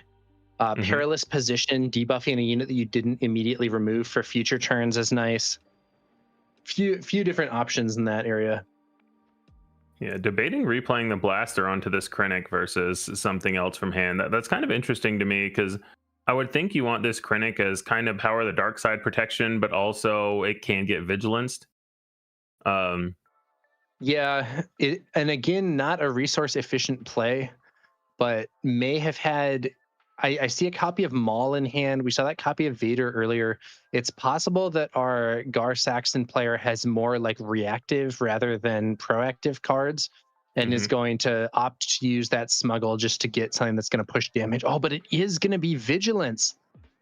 That's going to be a kill and 5 healing. Definitely a setback here for Gar. It does bring out that Han Solo hibernation sick, able to swing and get stronger. We saw Gar take a lot of time to think about that play, and I think their options were they could play 1 big unit or they could play 2 small units in the blaster. And if that was the decision, I kind of like the 2 small units in the blaster, because if you assume something like the vigilance is coming, then all of a sudden now your big unit, whether it's the VIktor, Maul, etc., is susceptible to a power of the dark side. Whereas here you got in your 2 extra damage, you have 2 units, so now you can play your big unit and you have this insulation from the power of the dark side. So Aiden's going to need something else. It would be funny to have an interface element for this stream overlay that tracks how much Aiden has healed in each of these games, because it can be a large number. Even Aiden though would not be. I think Bosk Blue might be the most healing that you can get in a deck that was commonly played. Double claim the blue heal bounty. Right, or even just the client, you know, both of those are pretty huge. True. All right. Aiden decided. Looks like our Aiden player was going to place it. Oh, is another vigilance. Han Solo defeated through the shield once again.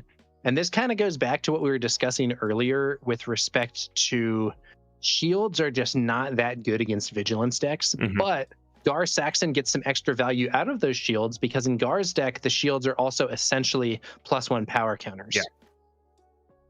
Yeah, and the shields are a lot better against other control decks. Like when you see decks like Akira, they rely a lot more heavily on the damage-based effects like Overwhelming Barrage. Aiden really doesn't, because there just aren't enough units. They just want to get to their big ships at the end of the game, and those ships are what kill you, not playing an Overwhelming Barrage off of them as much. Looks like we're going to see another smuggle card, Lom Pike. Yeah, I'm happy to see this one back. I love Lom Pike. As well as a replacement Han Solo here. But the funny part is, despite not having any units and the opponent having substantial stuff on board, I think Aiden actually gained total base HP that turn, and I think maybe the previous turn as well. Yeah, they definitely did. Timely intervention. Timely intervention and reinforcement walker. That is a massive play for our Aiden player. Potentially double healing, because you get both the when played and the on attack, and this should allow the walker to take out Lon Pike. Yes, we also saw a traitoress get drawn off the walker. And that is interesting. Was a card draw instead of a heal there? Our player must be feeling a little confident to take the card instead of healing more here. Well, the traders can just steal the Han or steal the Onyx Squadron, where if it ever dies, you get your own base. More healing, yeah. Massive. I believe they played the timely out of hand, so they do not replace one. Yeah, and I think that's what they're looking at now. It was kind of surprising because they have the 1 extra resource. So I'm curious what they resource that turn versus just putting the timely down and still timelying the walker. Yeah, not sure. But I believe they played that out of hand, and I think that's what the judges are trying to sort out. I guess someone could watch the replay to figure it out for sure. It looks like they were saying it was smuggled. Okay, I may have been mistaken. I wasn't paying the most attention to where it came from. I just saw it pop up. So Okay, so then it looks like Reinforcement Walker, the only unit for Iden, probably the only play for Iden this turn, although there's a very good chance that Iden will use her leader ability to heal an additional point of damage. Facing off now with Han Solo and the Onyx Squadron Brute, and I have to say, it's looking like Iden is stabilizing here. Gar needs to do something fast in order to get this game over with. Yeah, they still have a very long way to go is the problem. Down to 12 damage on Iden's base now. Yeah, that's over 20 damage still to do. And Iden's going to heal another point this turn if she wants. And honestly, Gar's board right now is pretty bad. We're only looking 2 damage from the Onyx Squadron Brute. Han punches above his weight. You know, he's a 1/1, but he has +1 and he'll give himself a counter. So he'll actually hit for 3, but 5 damage isn't going to be that much at this point. Yeah. Okay, nice. Craving Power getting some good value there. It is going to actually remove the Reinforcement Walker and provide a nice chunk of extra stats from the Onyx Squadron Brute. Yeah, dealing 5 total damage because once the Craving Power is played, the Onyx Squadron is upgraded. And then Han for 3 damage. Yeah, 3, and then another 5. Okay, you know, we're up to 19 damage on Iden's base. But it looks like our Han player doesn't have, or our Gar player doesn't have anything to do with those remaining 4 resources. So it is going to be not necessarily the best possible spot. Let's see what Iden does to try and continue stabilizing this game. It's really interesting. I think that because Gar got a Vader off of the Owen Lars, and I think they were debating if they wanted to ECL the Vader in to kill the Reinforcement Walker. It would be nice to use it to kill these big capital ships, but the problem is if Iden doesn't have a ground unit, you can't ECL the Vader into anything, even if you do shield the ships. So you have to wait a whole nother turn and have your Vader survive. Oh, and there's that Traitorous. Yeah. Traitorous. That was so the Traitorous here was a card that Iden chose to draw instead of discarding for 3 points of healing, and now we're maybe seeing why the Onyx Squadron Brute now on Iden's side of the field, not only is it a 4/5 in space, but if it's defeated, it'll be even more healing for Iden. Yeah, really big swing. We'll have to see. Gar, I don't know. I'm not sure on the list. Even if Gar has, they did look at each other's lists before this game, so Gar will know the number of Traitoresses that are there, but I'm not sure if you board those in against the Data Vault deck, or you just say, I hope they don't have it, and I use the rest of my units to try to win. Han swings in for 4 damage, only to be met by another Vigilance, healing and defeating Han, or healing the base and defeating Han. And man, there has been just so much healing from this Iden deck, and now we're going to see another point of healing. Iden's leader ability used. Only 17 damage on the base here, despite a pretty relentless attack from Gar Saxon. Yeah, this Gar has put in a lot of damage. We've seen 2 Vigilances as well as a lot of Iden healing to bring these base numbers back under control. Yeah, I think that our Iden player has probably healed more than 15 damage here, because we've seen the 2 Vigilances, as you said. We saw 3 healing from the Reinforcement Walker, and we've seen several uses of Iden's leader ability as well.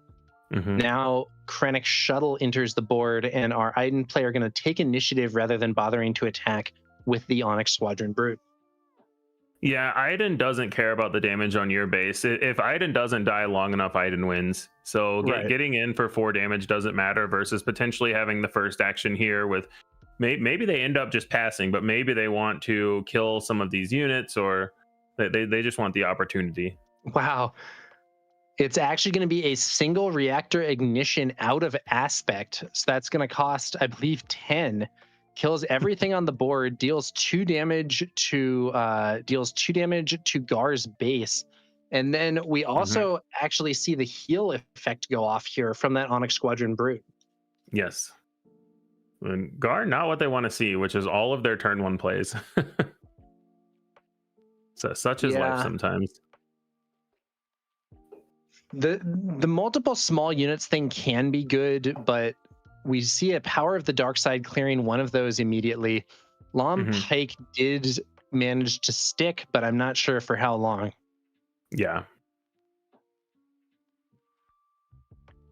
Yeah, we keep yo-yoing back and forth, down to 14 damage on this Data Volt now. We'll probably see a swing from Lom. That'll be what, 4 more damage, go up to 18. Still not really in striking distance of a win here for our Gar Saxon player. Yeah.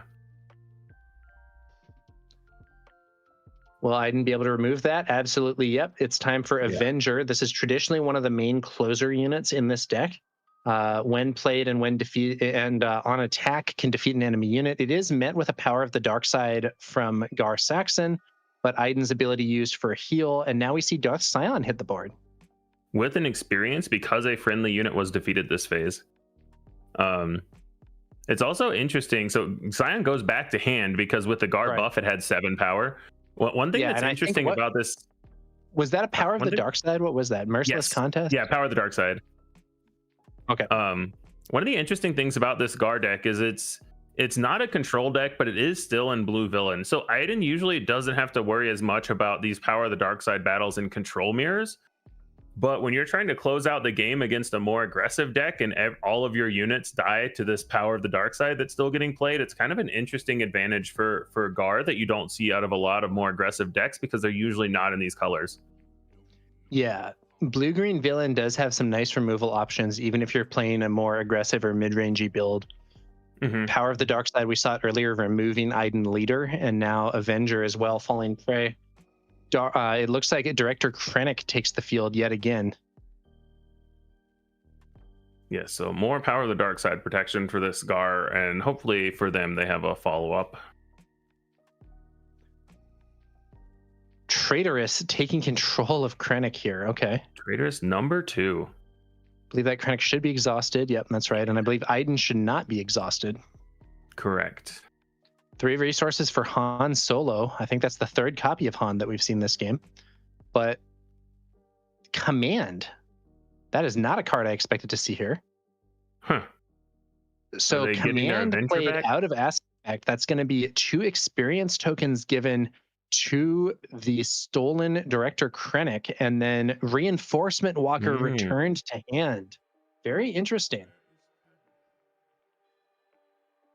Upgrade removal would be great here. You know, if you could remove that Traitorous, and then you would have the buffed Krennic back on your side of the board. But I kind of suspect that the Gar player does not have upgrade removal in the deck, or the Iden player has a very confident read that they sided it out, because playing Traitorous into upgrade removal can be a enormous blowout. Yeah, absolutely. And then putting the XP on it afterward as well. It's a good sign that Gar is not expecting a Confiscate to come out here. Yeah. All right. Now we see what happens. Darth Vader on the board. Ambushed with ECL and defeats with the Krennic with the on-attack ability. Not even losing his own shield, because the on-attack will clear Krennic before that combat damage would go through. And now we're going to see a massive pile of resources for our Iden player, but what will they be used to play?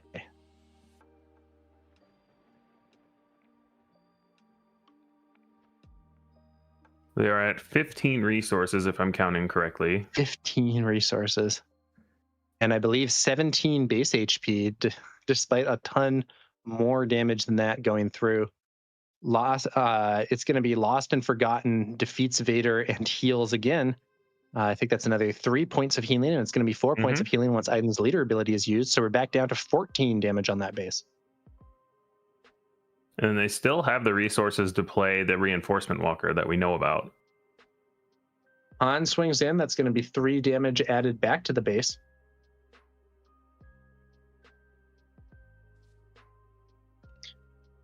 Iden's Leader ability used to get rid of one of those points, down to 16. They might be waiting to see if there's a better target for this Reinforcement Walker ambush. No, they go for the Avenger. Interesting. Onyx Squadron Brute met by an Avenger. Gar loses the Brute immediately and heals the 2 damage that had gotten onto his base somehow. I think it was 2 damage from single reactor ignition. Yeah. Owen, Lars, and Maul take the field. Owen here, a Not a necessarily that effective a unit, but is nice padding against Avenger. An Avenger attack could defeat Owen and then draw another force unit. So nice little protection there. Yeah, basically, I think Gar is saying, I'm going to play a big unit now that your Super Laser Blast hurt you as. So I feel a little more comfortable playing my big guy out here instead of just trying to bait out the Super Laser Blast. Yeah, now if we had an overwhelming barrage here, it would be able to defeat Maul and Owen and strip the shield from Han. Not sure if that's going to be the play though. Let's see what our Iden player goes for. Looking at some cards, maybe looking for smuggle options or just trying to see what options have already been resourced here. Yeah, I think most likely trying to see what they could still draw into. 15 sure resources. They resource a Super Laser Blast to things like that. No glory on the Maul. Yeah, Maul defeated does not allow Iden to heal necessarily unless another unit gets cleared, but it's still nice to remove your opponent's powerful unit before it swings for 7 damage on you. Yeah, definitely.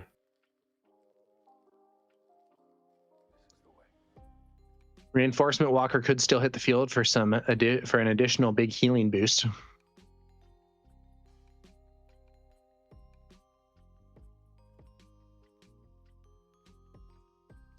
Han swings in, continuing to grow and deal more damage to the base.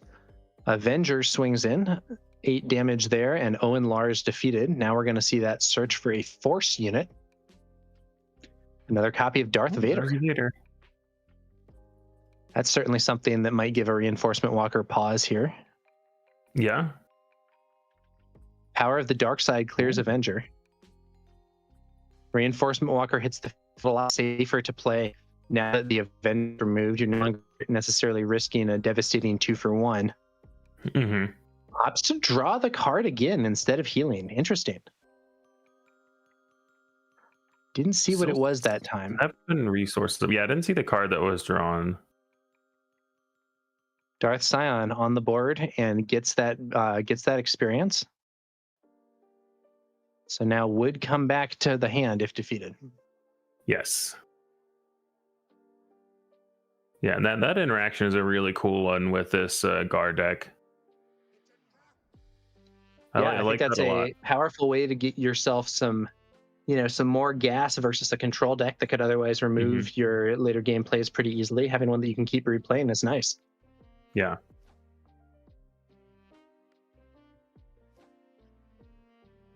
The Reinforcement Walker swings and defeats Scion, I believe. And then once again, the Iden player opting to draw a card. They feel pretty comfortable at 20. It seems like they'll be able to heal to 19 as well. But they're about to take 5 from this Han unit.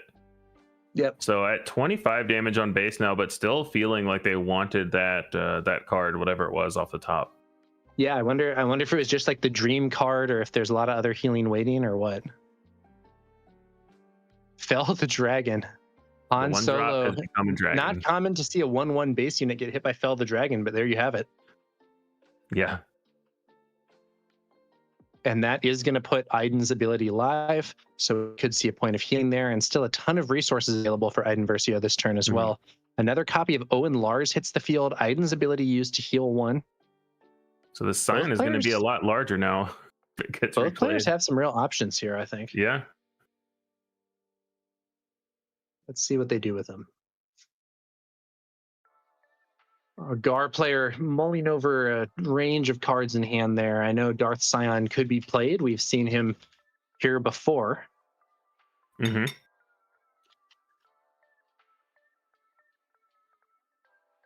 Now, so the way that Darth Scion works is you get an experience for each enemy unit that was defeated this phase, which does mean if played here, I believe he would just be a 5/5 because Iden hasn't lost a unit this phase.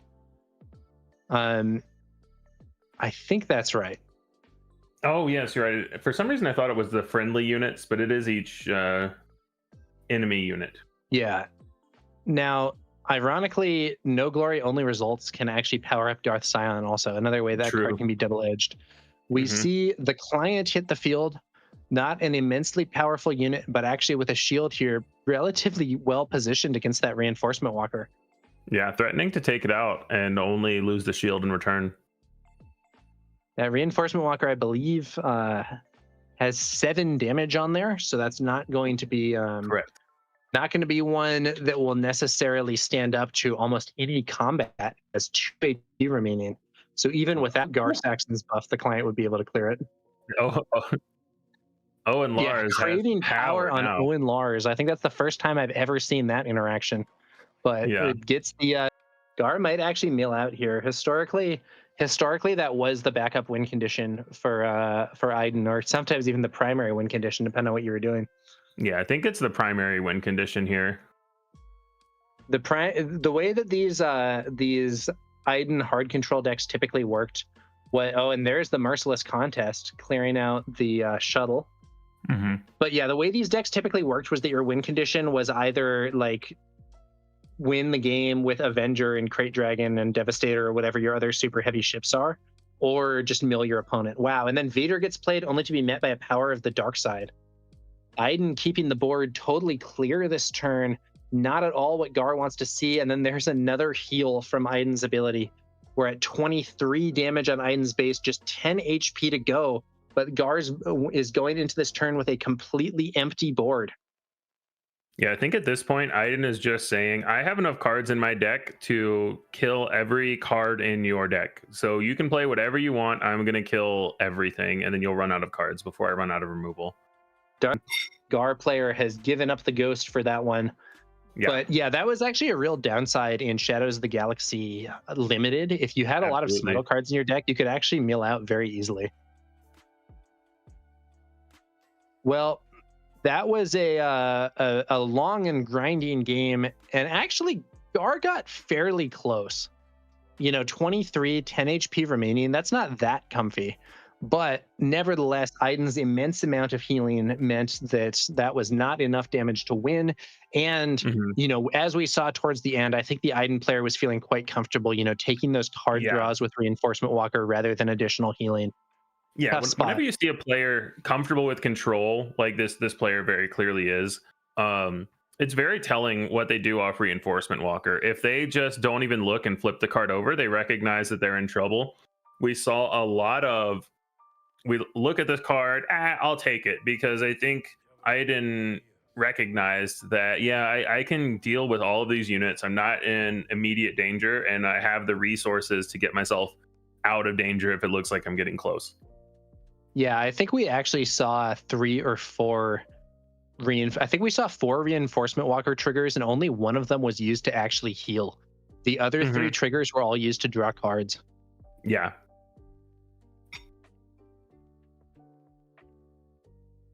All right. They're shuffling up for game 3. Let's see.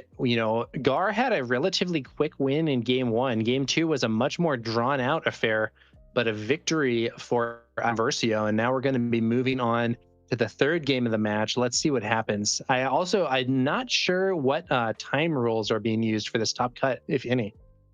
Yeah, it feels weird to say after what I think was approximately a 40-minute game, but really needs to get off to a better start. We saw in game 1, the Krennic Owen had the power of the dark side protection immediately into Krennic Shuttle, able to pile on the damage early.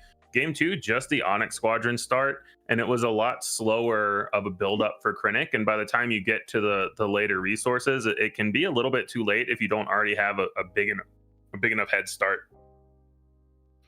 Yeah. All right, and now we're going to get things underway for that game 3. Looking at those resources here,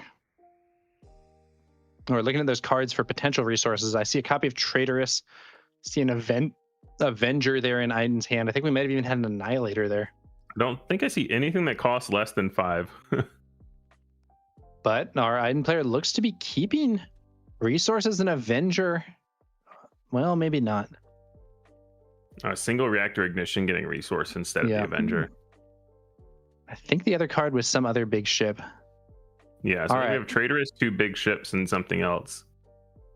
Looks like, I believe it's the Onyx Squadron Brute there. To once again, no play from Iden. I think the Iden deck has not made a turn 1 play in any of the 3 games of this match. Correct. And I think they're on track to not have a turn 2 either, unless I'm misreading their hand.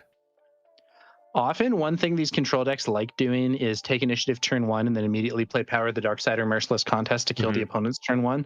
But looks like, as you predicted there, Jeff, our Iden player does not have a turn 2 play either.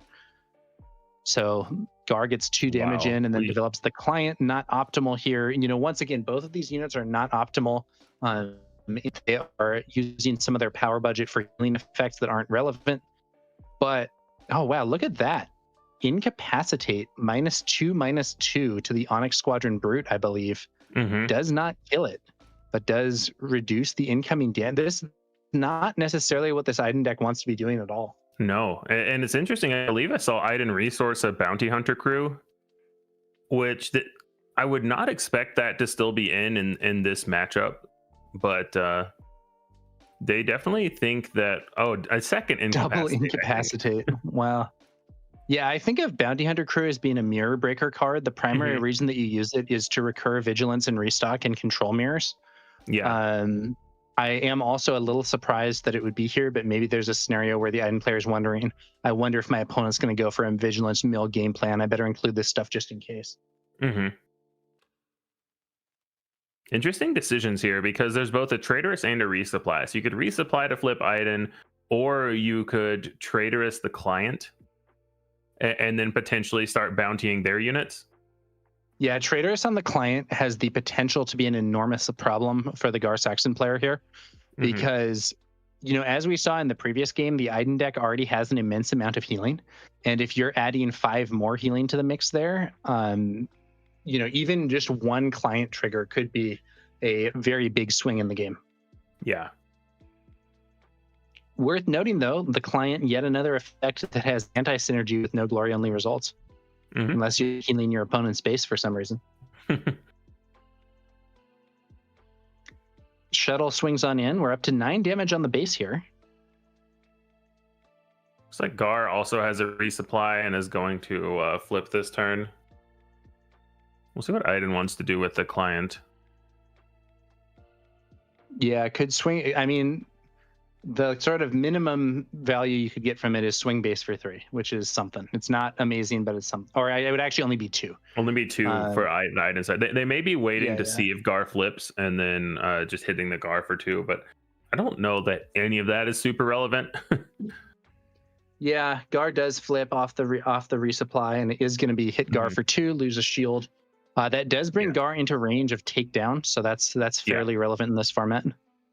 Yeah, that's what I was about to say. That's the main reason I can think of for wanting to get Gar a little bit lower. Yeah, now we could potentially see the client's ability being used here to set up that bounty. But we're not going to be in range of a super laser blast or anything like that just yet. I think we're going to be at 6 resources this turn for our Iden player. Could go up to 7 with that resupply, though, and be in position for a super laser blast next turn. Yeah, an interesting play could be to do something like client activate the bounty on O and Lars and then play a Power of the Dark Side so that the Gar's decision is a little bit harder. Yeah, you do also have the ability to flip Iden and have her clear out Owen then as well. Very true. I mean, of course, she's not. Looks like it's actually going to be a perilous position. Okay. So this is a funny one because it debuffs Gar, but it also actually buffs him because he now has an upgrade, so he gets +1. But it's still a net debuff because the -2/-2 is more. There goes the without the ability to activate the bounty. Yeah. So heads up play there from Gar, not letting the heal come in, because obviously it's face up on the board that Iden could kill Owen if that is advantageous. Yeah, it was going to be a Power of the Dark Side there from Gar Saxon, defeating the client. Iden now uses a resupply. We are in that position similar to last game. Iden could flip, and so we could see some value from an Iden flip. In particular, I believe she'd be able to swing and defeat Gar here. But I think we are going to see the resupply into Super Laser Blast game plan instead, which means that Iden is going to hang back to avoid being cleared in the blast. Yeah. It's kind of interesting to me because it's It's a little bit of a low value blast where you also had the opportunity to deploy Iden and clear Gar. So you could have been at a point where you only had the shuttle attacking for 4 every turn. And just going to be Ooh, a it's not a blast, though. It's actually going to be a vigilance. Is vigilance in range of Gar here? I guess it is. Yes, because -2. Because he has the -1/-1, or the -2. -2/-2. That's right. Mm-hmm. Okay, so vigilance clears Gar, and it's a big heal, and now Iden can be used again.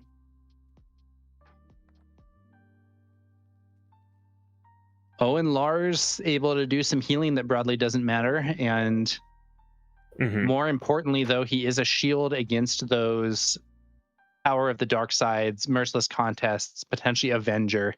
That is very relevant, even if his normal stats are not. So right now, the goal for Gar Saxon is I need to create a board that's imposing enough that Iden has the Super Laser Blast, but not so overextended that the Super Laser Blast loses me the game. Look at that, smuggling out the Hotshot Blaster with Owen Lars, swinging in for 3 damage. We've seen some very unusual plays with Owen Lars in the course of this match. The Craving Power Owen Lars. Oh, and there's another Power of the Dark Side waiting to defeat Iden, so Iden not able to flip and clear Owen here.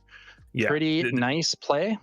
And this is the exact kind of line that I was talking about from Gar, because now instead of just 4 damage on the board, it's 7. And with the Power of the Dark Side perfectly lining up on 8 resources, you say, okay, they think they have a clear with the Iden flip. Now, are you going to Super Laser Blast 2 units, one of them being an Owen Lars? It is 7 damage every turn, so it's not unheard of, but it's not this overwhelming board state where Iden can Super Laser Blast and swing the game and guarantee victory. Yeah. Whereas by contrast, if we had seen like, oh, I'm going to play 2 other units or whatever, the Super Laser Blast would be looking a lot better. Okay, so now we're looking, our Iden player looking through their resources a bit, trying to figure out what exactly to do. Looking at the cards in hand, does have a lot of resources once more, but so does our Gar Saxon player, and it is going to be the Super Laser Blast. But like you were saying, that is not the highest value blast I've ever seen. Yeah, in terms of resources taken from hand, the Owen is going to replace itself. The Hotshot Blaster came from the row, so it's really the Shuttle ST Krennic, and you get the Scion back. So it's kind of a 1-for-1 in terms of resources spent, which is not where you want to be for Super Laser Blast on the Iden side. Yeah, now you do save a bunch of damage this turn, so it's still, it's still value, but it's not super card advantage. Iden's ability used to heal, and we see Darth Scion and the shuttle gives that shield to Darth Scion, which means that Gar Saxon with the buff now putting Scion in a position to be sent back to hand.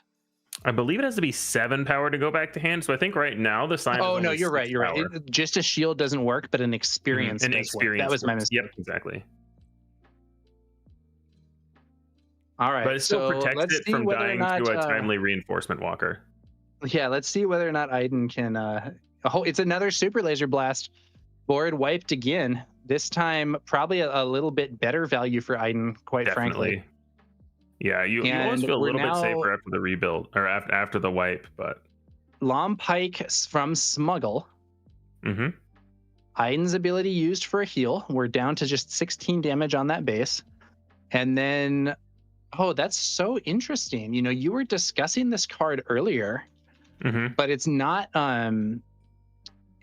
really one that is necessarily so good in this matchup, but it is still an additional unit.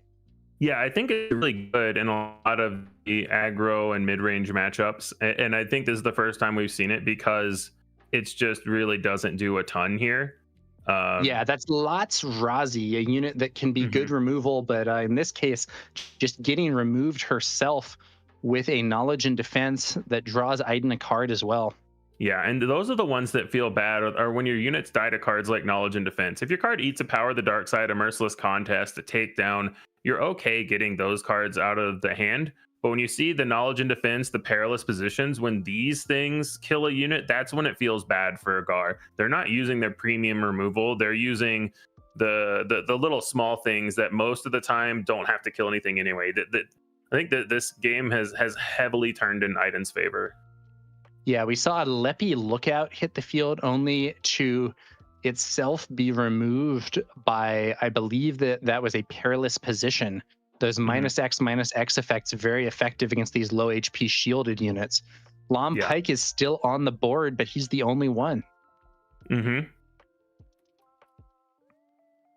So up to Iden 20 up to damage, 20, now down to 19 damage with Iden's ability being used. Maul hits the field. That's a real threat. Maul is a very real threat. It is, and we've seen 2 of up to the 6 board wipes that Iden may be playing with some number of single reactor ignitions as well as super laser blasts. I think we did also see one of the single reactor ignitions maybe resourced at the start of this game, if I recall correctly. So we may only have 5 board wipes, who's to say? Now, Iden takes the initiative, and it's going to be no glory, only results. Clears out Maul, but does not enable Iden's ability. And also does enable a Scion if there is another one. So going for the power of the dark side protection over the 4 damage. Latsrazi shows up again, and Latsrazi is defeated by -2/-2 again. This time with an incapacitate, and that does mean Iden's ability is live now. Yeah, Gar was really hoping that would be able to eat a power of the dark side, not a -2/-2. Looks like a promo version of Darth Vader entering the field and sending the shield over to Lom Pike. Then there is a merciless contest, and our Gar player opts to lose Vader instead of Lom. Lom now swinging it's the same amount of damage either way, but getting 5 damage this turn. Shield. So 24 damage on Iden's base. She is getting close to the edge here, and I believe opts to take initiative rather than using Iden's ability to heal, hoping to have some kind of removal to clear Lom before another swing, and there's a power of the dark side. Lom off the board, an empty board now. Another Leppy lookout.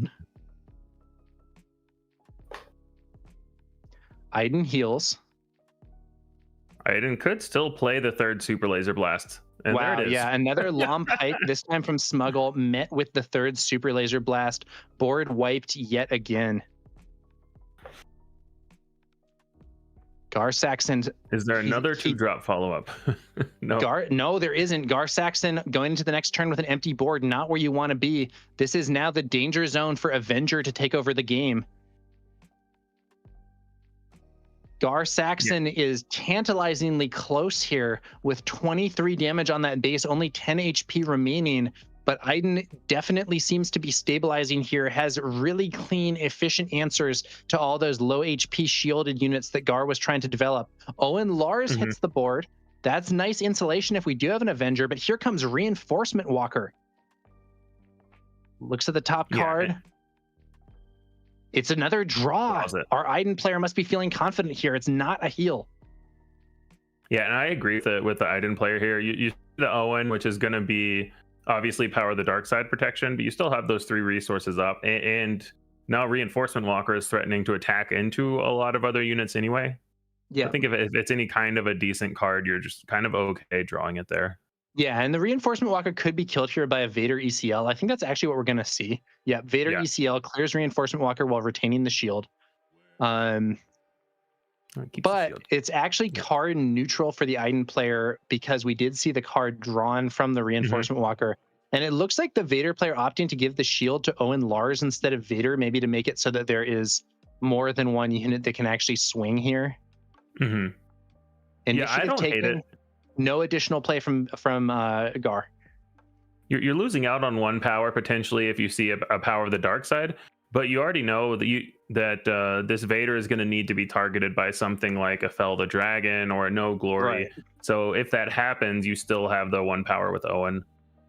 Yeah, it's a nice efficient play. Try to squeeze out some extra efficiency. You need every point of damage you can get against a deck that has this much HP and this much healing. Yeah, and you've already seen a lot of... I think we've seen 1 Merciless Contest and 2 powers versus only 1 No Glory and no Fel the Dragon. So they may be doing that math in their head as well of what removal is most likely. And yeah, they're looking at the discard now to double check that as well. Yeah, Iden wants to clear Vader here. Looks at the resources. Owen Lars doing a lot of work, even though his primary purpose, healing, is more or less irrelevant in this matchup. That when defeated ability and the low cost enabling you to throw something out there in front of those power of the dark sides and stuff, really good. But here we see a single reactor ignition clears both of those units, will also deal 2 damage to Gar Saxon's base. Owen's search does go off, though, so much hard advantage as you might see otherwise. Yeah, whiff on the Owen.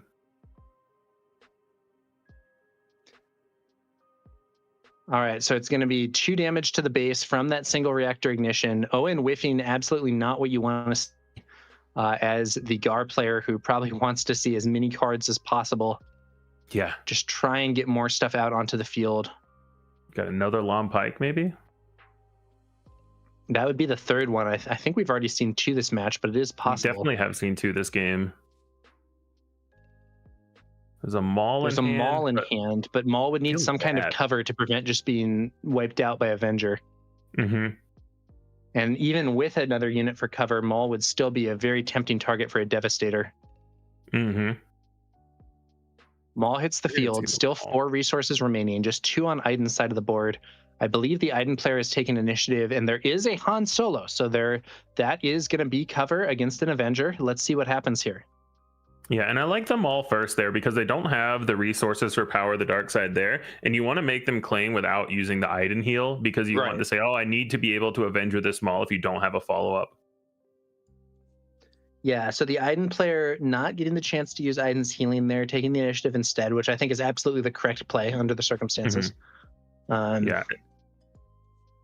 But there is going to be a no glory only results being used to clear Maul off the board. Aiden's heal not enabled by that, though, as we've discussed earlier. Han able to swing for 3 here, which is at least something. We could potentially have another one of those hot shots smuggled in. I think I do see one in the row there, so that would be 5 damage instead of 3. There it is, hot shot blaster. The hot shot deal 44, one of the cards that has seen a lot of play, probably maybe the most popular smuggle card out there. I think so. Yeah, it's not 5 damage on it. Only 8 resources left for Aiden, so not able to play Avenger legally. Look at that. Knowledge and defense clears Han through the shield. Aiden's heal now online again. Yeah, we're really seeing the power of these minus effects. We've seen -2/-2 kill every unit that it's gone up against in this matchup. Another copy of Han. And another -2/-2. Knowledge and defense clears it and draws. That is brutal. Yeah. We were talking about this earlier, but the shield tokens are not effective against this Aiden deck compared to just having more HP. Hey, there is a smuggle, though. Smuggled Long Pike, not at all bad. That's another threat being developed. And the Aiden player, once again, claiming instead of using Aiden's heal, trying to deal with this Long Pike before he gets a chance to attack. Yeah, because up to 28 damage now. The 5 damage from Han was a big deal there. Now another 5 is lethal at this point. So you really have to answer every threat now. And we do have an interesting point from a viewer in the chat here that Gar Saxon will actually win this if it goes to time because the damage on base, there's such a discrepancy right now. I think they probably are a little tight on time, to be honest with you. Yeah, and it's one of the ones where even if you run out of cards as Gar, if it's near time, then how quickly do you get there? Director Krennic shows up.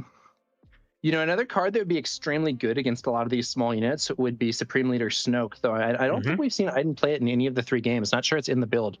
Takedown clears Krennic.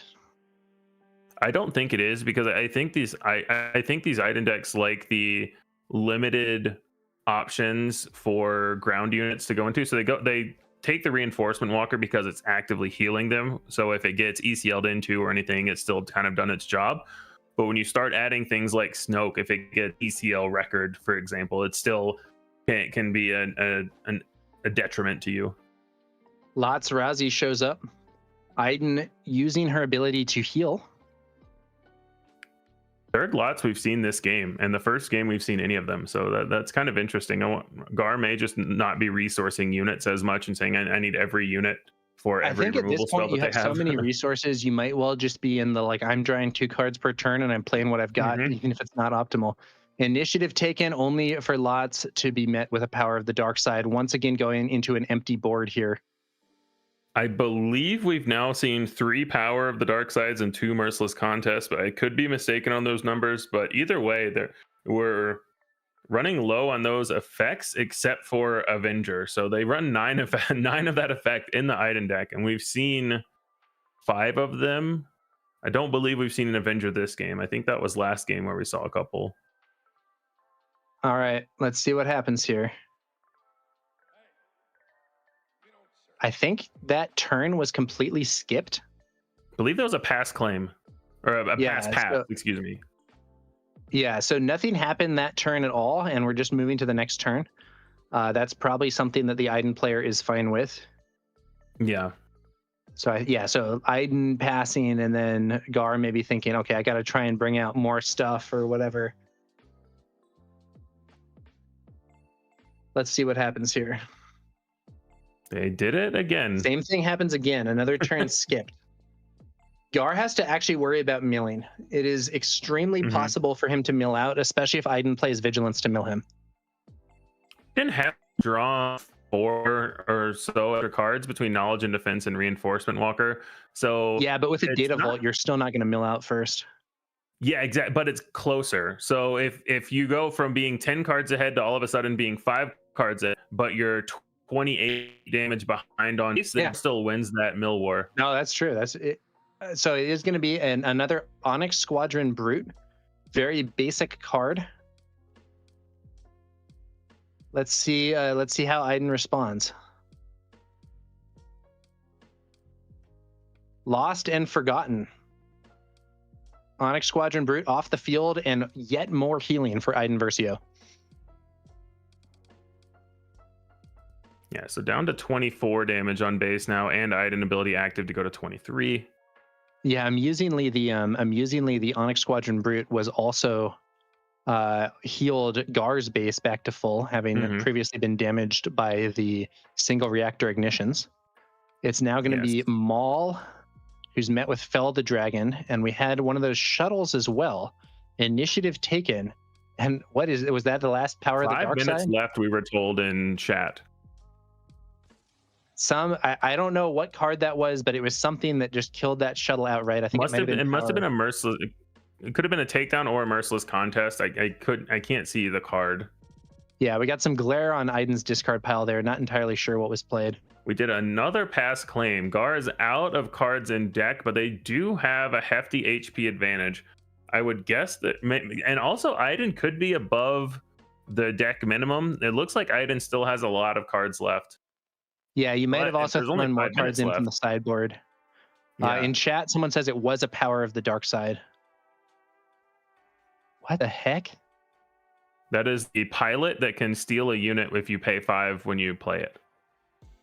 Yeah, that is not a card that I see very often, but the Onyx Squadron Brute is actually stolen and captured by the Pantarin Starship Thief. Or not captured, but rather switches sides. Now the client hits the field, only be met by a takedown. I don't know. I don't see Gar winning this unless there's a time issue. Yeah, I think Gar has conceded. Yep. Gar has unfortunately run out of units to play, is milling out, has no real way to win. That is going to do it. Well, after a quick barn burner like that, a control match. We'll have to see if any of the other, if we have a backup feature match for you guys, because that one was so fast. Iden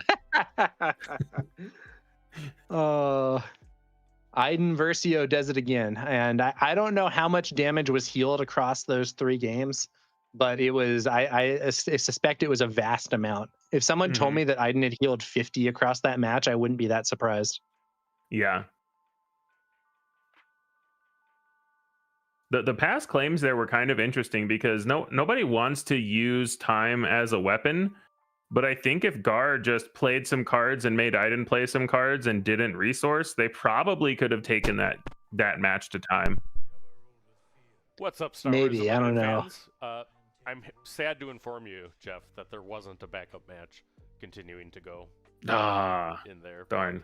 I can tell you that we have a Django list top 4 of this event because both of the Pietz one and then Rebel Trader one with the Kylo Data Vault. So both of the semifinals are going to be a relatively hard control deck, Kylo Data Vault and Iden Data Vault versus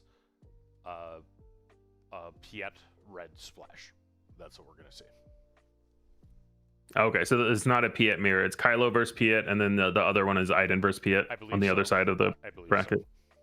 So.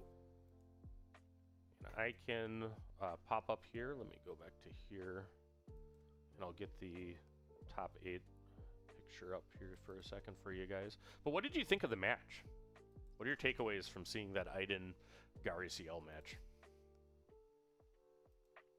I think it was hard about control what I does hard control things, you know. It's yeah. So basically, what we saw here are 2 decks taking drastically different approaches to beating Django. Gar says we saw the Lotties, we saw all the shielded units where they say I'm going to still be able to get in damage with Django. You can't tap me down, and I would imagine this deck is very successful against Django. And then we saw Iden with the complete other side, which is you're not going to damage my base.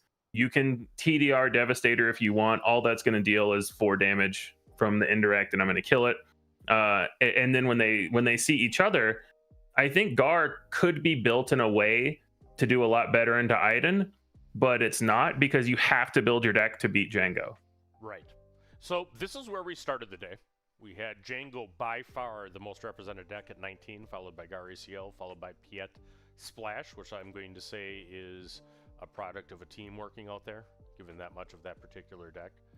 And this is what the top 8 wound up on here. And the splash base graphic isn't working, but the number 1 seed and the number 3 seed were both Piet Splash Red, Stygian Spire.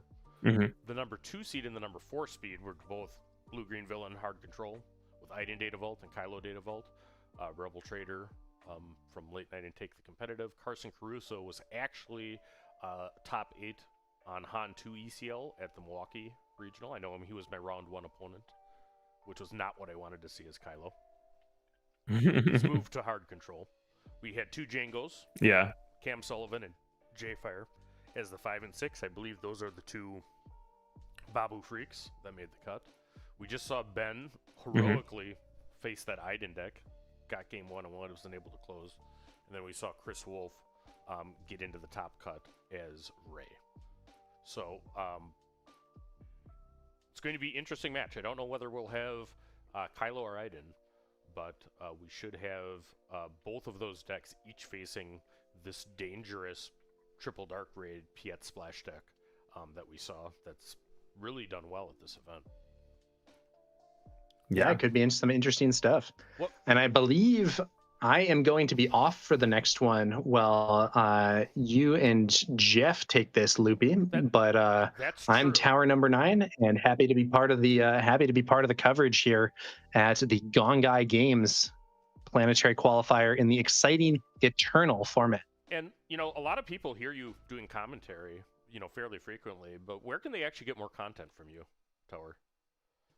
Yeah, so if you go to Tower number 9 on YouTube, one word, all spelled out, I have a channel there where I have a lot of, I do videos talking about the game. I do shorts talking about new cards that have been previewed, long form videos as well. You can also catch me doing commentary here sometimes and on various other streams. I do a bunch of streams with McClunky Gaming, and, we'll see what happens in the future. Well, thanks. Yeah, very much. That was an expertly commentated match, and you guys kept it nice and interesting, given the, hard control slugfest, that we were watching. So well played. And we'll be looking forward to the matches here. We're going to go to a quick break, but don't go anywhere because the semifinal match is going to be back in just a moment. That was definitely the last match to conclude. We'll be right back.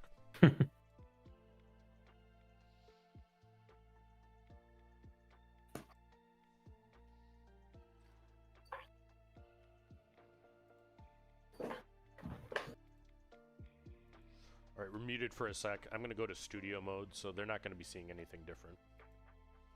And you can't talk anyway because you're muted. Oh.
What's up, Star Wars Unlimited fans? It's Loopee here at Late Night Gaming, and I'm joined by my friend from a Viking mother, Jeff Creasy. How you doing, brother?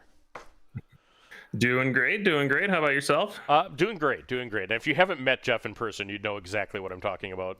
If you saw him. I mean, he's at least like 7'5" and has a giant beard. I was a Viking for Halloween once, and some of my friends, they said, "Oh, when we met you, we called you the Viking when we were talking about you because when we like had first met you because we couldn't remember your name."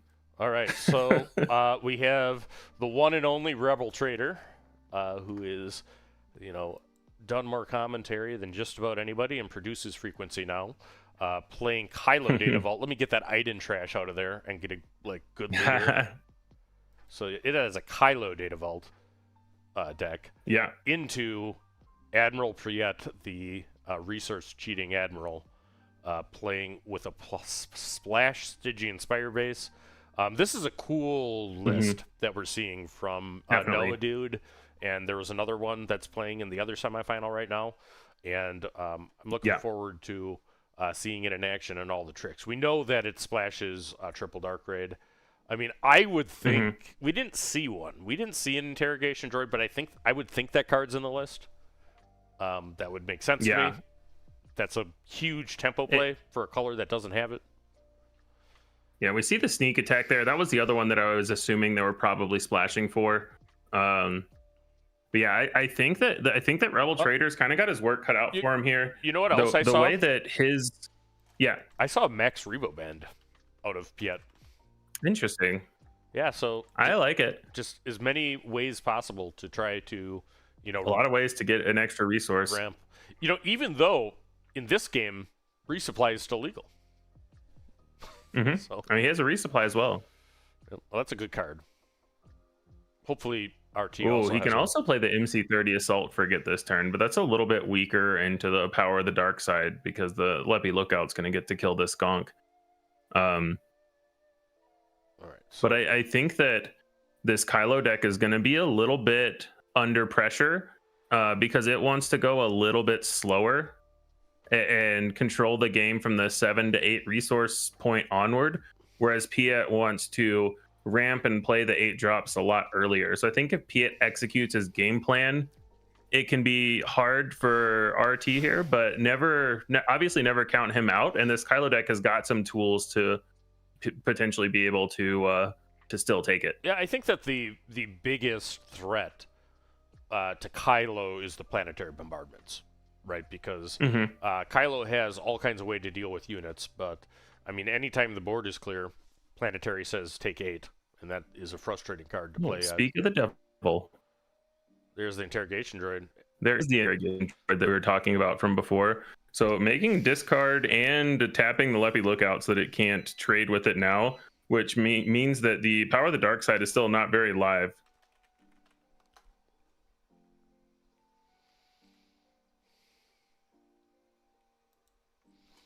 The other thing about the Kylo Data Vault decks is there's a lot lower density of upgrades. So if they don't see the legal authority craving power, then the Kylo ability might be off. And we haven't seen it activated yet this game. Yep.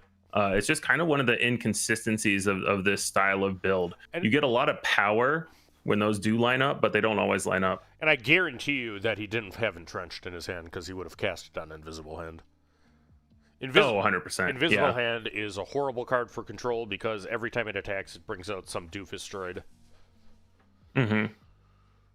But also, entrenching Piet's big ships is kind of a double-edged sword when they play the overwhelming barrages and the turbo laser salvos and the craving powers and things like that. So it could also make your Kylo flip a lot less safe. Even an underwhelming barrage kills Leppy Lookout. Exactly. So takes 6 to the dome from the Invisible Hand. Ooh, I don't think we see any droids in there. Well, no droids at all. He's counting his ships. Yeah, guess not. I see no droids at all, but he's counting which capital ships went in there. I think I saw Devastator and Ruthless Raider. That makes him very sad, if that's what's in there. Yeah. All right, and then there is an heirloom lightsaber. Yep, and we got Anakin. having his say with his double -6. I'm Yeah. interested to see what he does with Loopee. He puts it into Piet.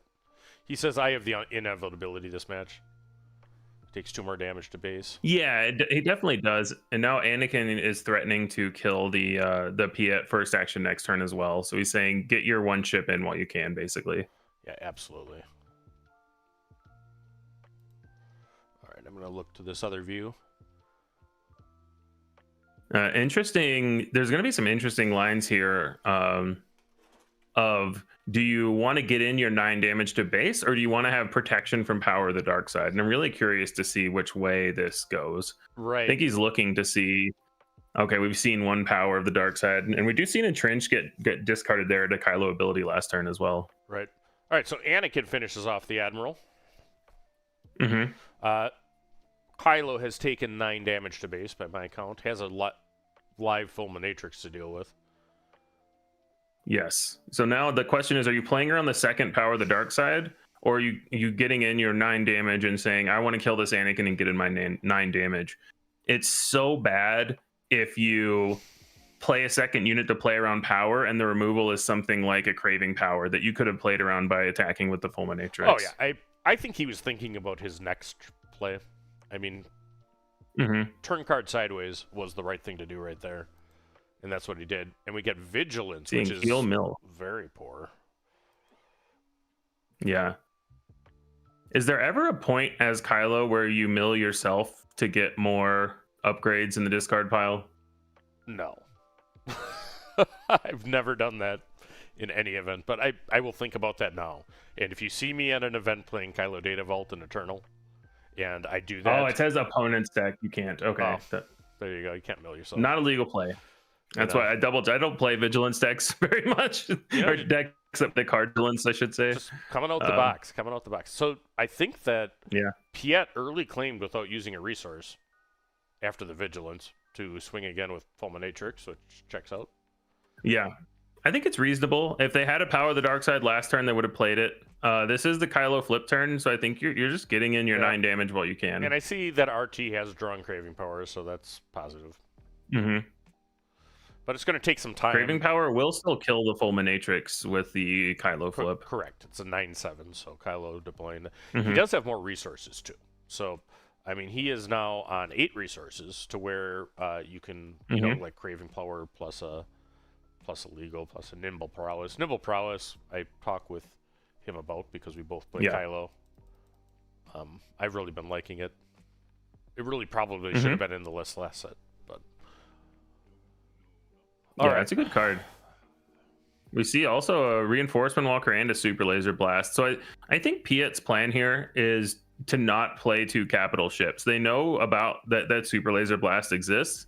So they're saying, I'm not going to give you, I'm not going to let you kill 18 power off the board with 1 Super Laser Blast. I'm going to make you do a Craving Power and then get your No Glory and use your 1-for-1 removal. So, yeah, I can tell you exactly what he's thinking about is... Do I put the Craving Power into the discard? And then risk that I die to Planetary Bombardment right now? Or do I play Reinforcement Walker, which makes it so that 12 doesn't kill me because you can also soak a ton of damage? I think you play the Reinforcement Walker because the other thing you can do is next turn just play the Craving Power on the Reinforcement Walker and kill the Fulminatrix. Yeah, I'd be surprised if that's not the line he takes, but we'll see. And healing the 3 to go down to 19 is just a little bit safer when you know the chunks of damage that that can do. Well, right, and that also might like draw out a Devastator or something, and then you blow it out with there. He doesn't even look. And Anakin is close to the best card of the deck, or the best card of the deck, but you just have to take the heal right there from Reinforcement Walker. Ooh, Sneak Attack Devastator. That's still enough to do it. That's 13 damage. No, it's 1 short. 1 short. Yep. So now he's down to 23. He's going to take 9 to 32.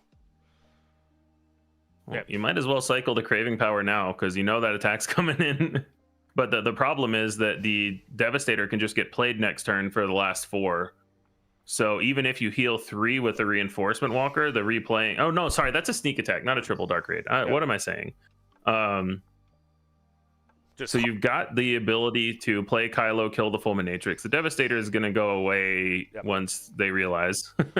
And he used his base. He had to use his base to get the sneak attack. He didn't have enough to cast it with the aspect penalty. So this is actually not as bad as it could be. I mean, I think he deploys Kylo on the gun here.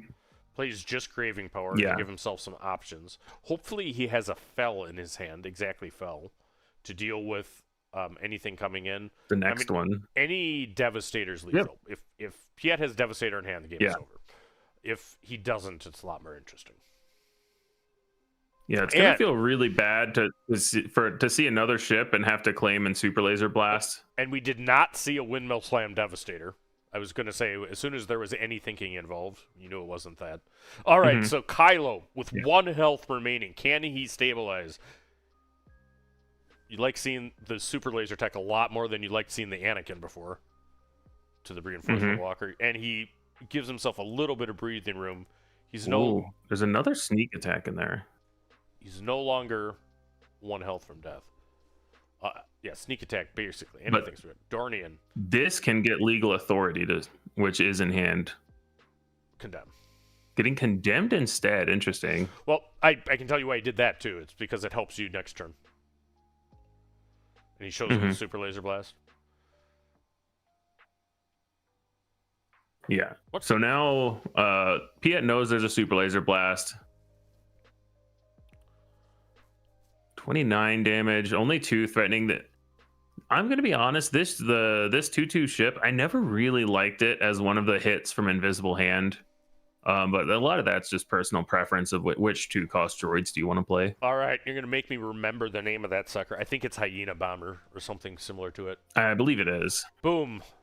There's a Hyena Bomber. Nailed it. All right. I'm pretty bad at the names of all the cards, which is maybe not ideal for commentary, but... Well, you do what we can. Yeah. It's not a card that's too important. Try to bring other things to the table. Kylo swings in for 7. So, Piet took some damage that turn. Up to 13 on base. There's a Devastator, which will do it, because 29 HP, assuming Piet has initiative. Piet has initiative, yeah. Yeah.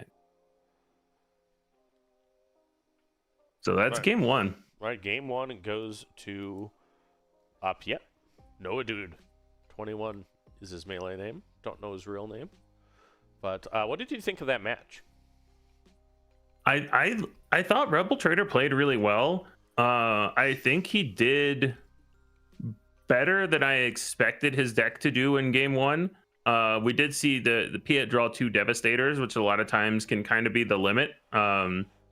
Like more than one, and it can be tough for Kylo to come back from, because it's really hard for the legal authorities to capture those. So you really just have the Craving powers. And if there's something like the Hyena Bomber, then the power of the dark side is turned off. Your Super Laser Blast get really awkward because your Kylo is still alive. Like we saw there was a Kylo and a Reinforcement Walker, so you don't want to Super Laser Blast that. So a lot of the removal just lines up awkwardly, and Piet does everything a little bit faster than Kylo wants him to. Yeah, let me look at my... I actually have the competitive. This is the one list I have for sure. Because we've been working on this. But he gets a lot of help coming in. Because I think there's additional hyperspace disasters in the board. He's also going to bring in any other copies of hard removal that hits those ships. And it could be direct hits, fell the dragons, things like that. Yeah, I would expect it to get better for Kylo post board. I think game 1 is the biggest uphill challenge.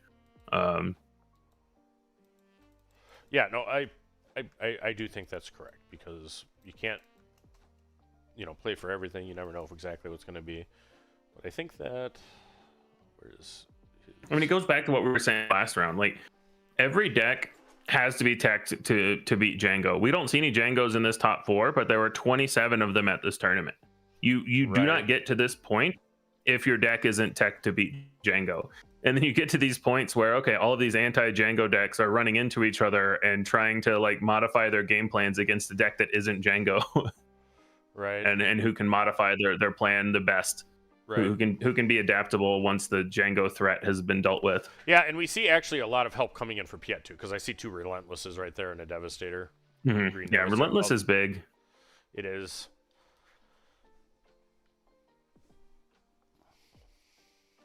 I think he's trying to decide what he actually wants to take out, because that's a problem a lot in this deck is you say, all right, I want to bring in these 5 capital ships.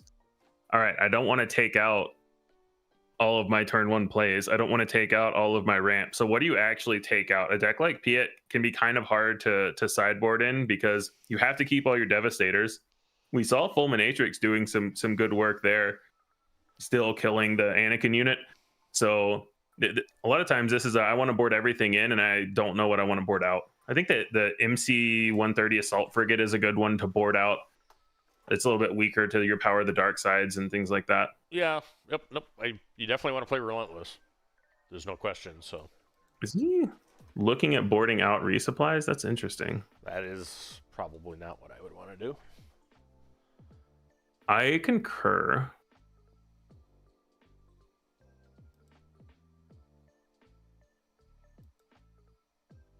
I think he took out maybe a Fulminatrix or 2, which is that's what I would like to take out and to put the Relentless in. Yeah, absolutely. But he knows his list. I mean, I'm sure RT did not have Piet Red Splash on his mind as he entered today. He was thinking Django. Yeah, it almost looks Django adjacent because you have Triple Dark Raid, you have Sneak Attack, you have Devastator. But it's such a different axis that it's attacking on, even though it's using a lot of the same cards. It's one of the really cool things about this game is you take a lot of the same cards, slap a different leader on it, and it is just a drastically different deck. Right, and we are going to get going here with Game 2. The players have sideboarded. I see Rebel Trader has presented his Data Vault deck. I mean, the extra health is very relevant too. It didn't come into play, that turn. Mm-hmm. But if Kylo can get stabilized here, or if he overplays into a Super Laser Blast, I mean, it can get real hard for Piet to get any damage on any way other than Planetary Bombardment. And that doesn't work. Absolutely. That doesn't work if RT has a board. Mm-hmm. I'm actually slightly surprised he kept Barrage in. Barrage is not great into Kylo. Yeah. That's an interesting one where it's sometimes you'll need it and sometimes you don't. Right. Where sometimes you need to deal with the Kylo leader that's already flipped and not let him get another craving power. But interesting there as well. We saw the Gonk in, and he didn't want to play it because I'm guessing he realized he didn't want to. He wasn't going to be playing a capital ship on turn 2. Right, but Rebel Trader did get the resupply, which is gigantic on this board stage. Mm-hmm. So.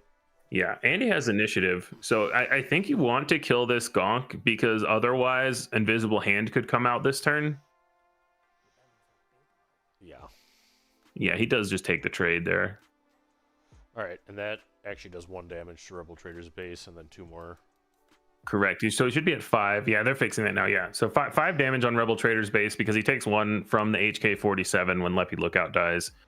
I think he discarded a Legal Authority, but I'm not 100% sure. Nor am I.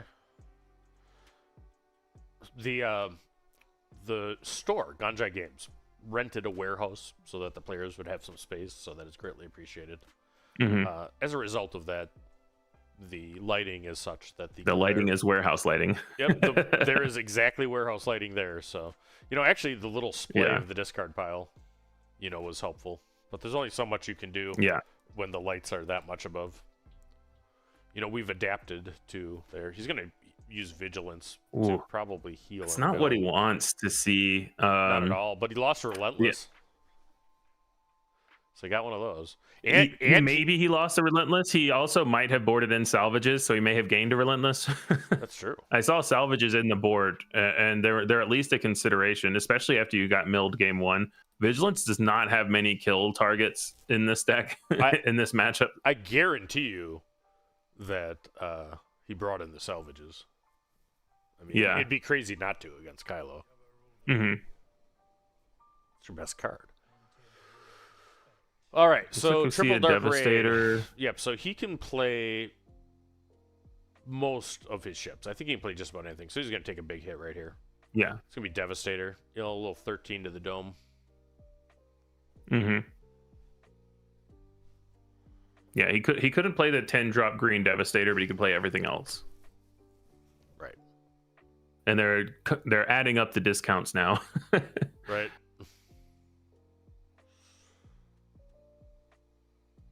So yeah, 21 is after the attack, I believe. Yep. I think RT went ahead and added the extra 9 as well. And then the real bad news is that Devastator's in his hand. And it can also be played this turn. Yeah, and can get played right now. So do you have to... I don't think there's a Craving Power. I think there's only a Legal Authority. What does that MC30 have? Is it 4 attack? It is a 5/5 raid at 1 Overwhelm. All right. Well, Ambush Vader's okay. He's going to kill the... Yeah, well, you can't kill both units, which is unfortunate. You might have won. I guess if you have the Super Laser Blast, then you're okay with killing the MC30. But you need to have an answer ready for this Devastator. And I think the PST player is trying to decide if he's going to run into whatever he assumes the answer has to be. Because RT could have killed PST and prevented Devastator from getting played right now, and he intentionally chose not to. So there's got to be a reason for that. Oh, he couldn't take the 6. He knew he was doing that and claiming, so he's going to claim now. Mm-hmm.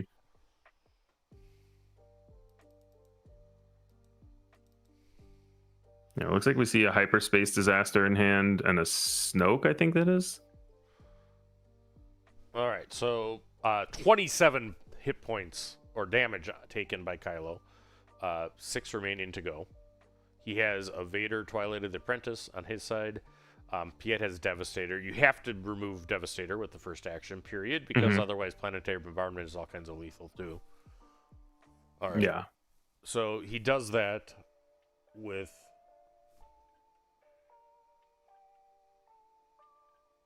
Hyperspace Disaster. Not an efficient Hyperspace Disaster. Here comes Triple Dark Raid. Ooh, Triple Dark Raid for 5, but he can still play a Devastator if he finds it. Yep.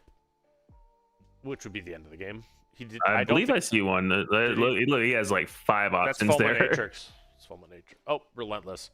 All right. Yeah. So, but there was a Relentless and a Fulminatrix, and I saw another one. That was a stacked Triple Dark Raid. Yep. All right. Well, Rebel Trader loses in the top 4. Shout out, what a great run. But what do you think about this Piet deck? Yeah. I like it. I think it has a lot of game. I think it's still probably going to have the same Piet problem and the same Triple Dark Raid problem of sometimes it's just going to lose to itself. But when it draws like this, when you get your cards in the right order, when you get your ramp into your Triple Dark Raid, into your Devastator, when you get your Piet flip and it doesn't get killed right away, his deck is incredibly powerful. Right. No, I think it's very, very strong. I tend to think that the Iden is not likely to fare much better into that deck, assuming they're on similar lists. Iden is going to have a little bit... I'm interested in the exact Iden deck list. Iden has the potential to have a lot more tools than Kylo has to deal with these ships a little bit earlier. But we saw Iden beat the Gar ECL in the top 8 match with a lot of cards like Knowledge and Defense, a lot of -2/-2 effects that aren't going to be nearly as good into this Piet deck. So it really depends on which removal suite they brought, what was main deck versus sideboard. I think that it's very possible that Iden has the right answers to still be okay into this Piet deck, but we'll have to see how it plays out. All right, so here's what we know. Here's the top 8 of the event. We know that both of the Jangos lost, as well as Rey and Rey and Gar. So two Django's, Ray, and Gar all lost 8. in top 8. Yep. So we had the 2 blue-green villain Data Vault decks, each going against Piet. Noah Dude was able to take care of Rebel Trader, that's Story Arnie, in the 1-4 matchup. The 2 seed and the 3 seed were Batman. We have no idea the individual's real name. We have Batman from Melee. And then we have Carson Cruz, who I do know. Batman's identity. Yeah, I mean, that's thematic as heck. Because, we're just... I'm going to call him Bruce, probably the next round. There we go. And then we have Carson Cruz. I'm not on a first name basis, so I can't. Who's a great player over there as the 2 seed, piloting Iden, trying to beat that very difficult Piet deck. I do think that the Iden will take longer, but I think that Piet is problematic for hard control for a couple of reasons. Yeah. All right. Yeah, it's. I think the Iden will do slightly better than Kylo, but I would say Piet's still favored. All right.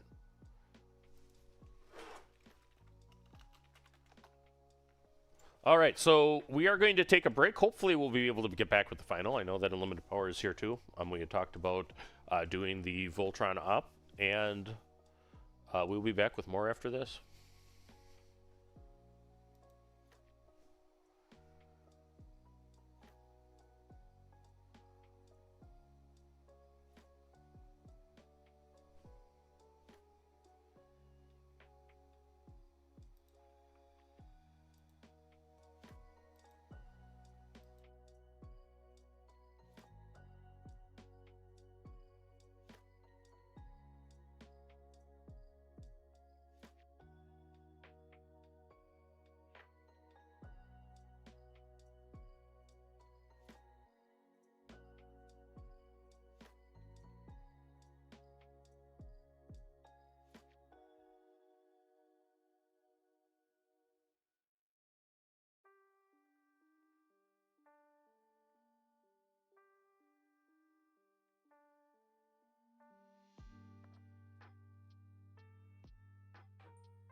What's up, Star Wars Unlimited fans? It's Loopee here at Late Night Gaming, and I can tell you that we will not have a final because the two PST players were shockingly on the same team.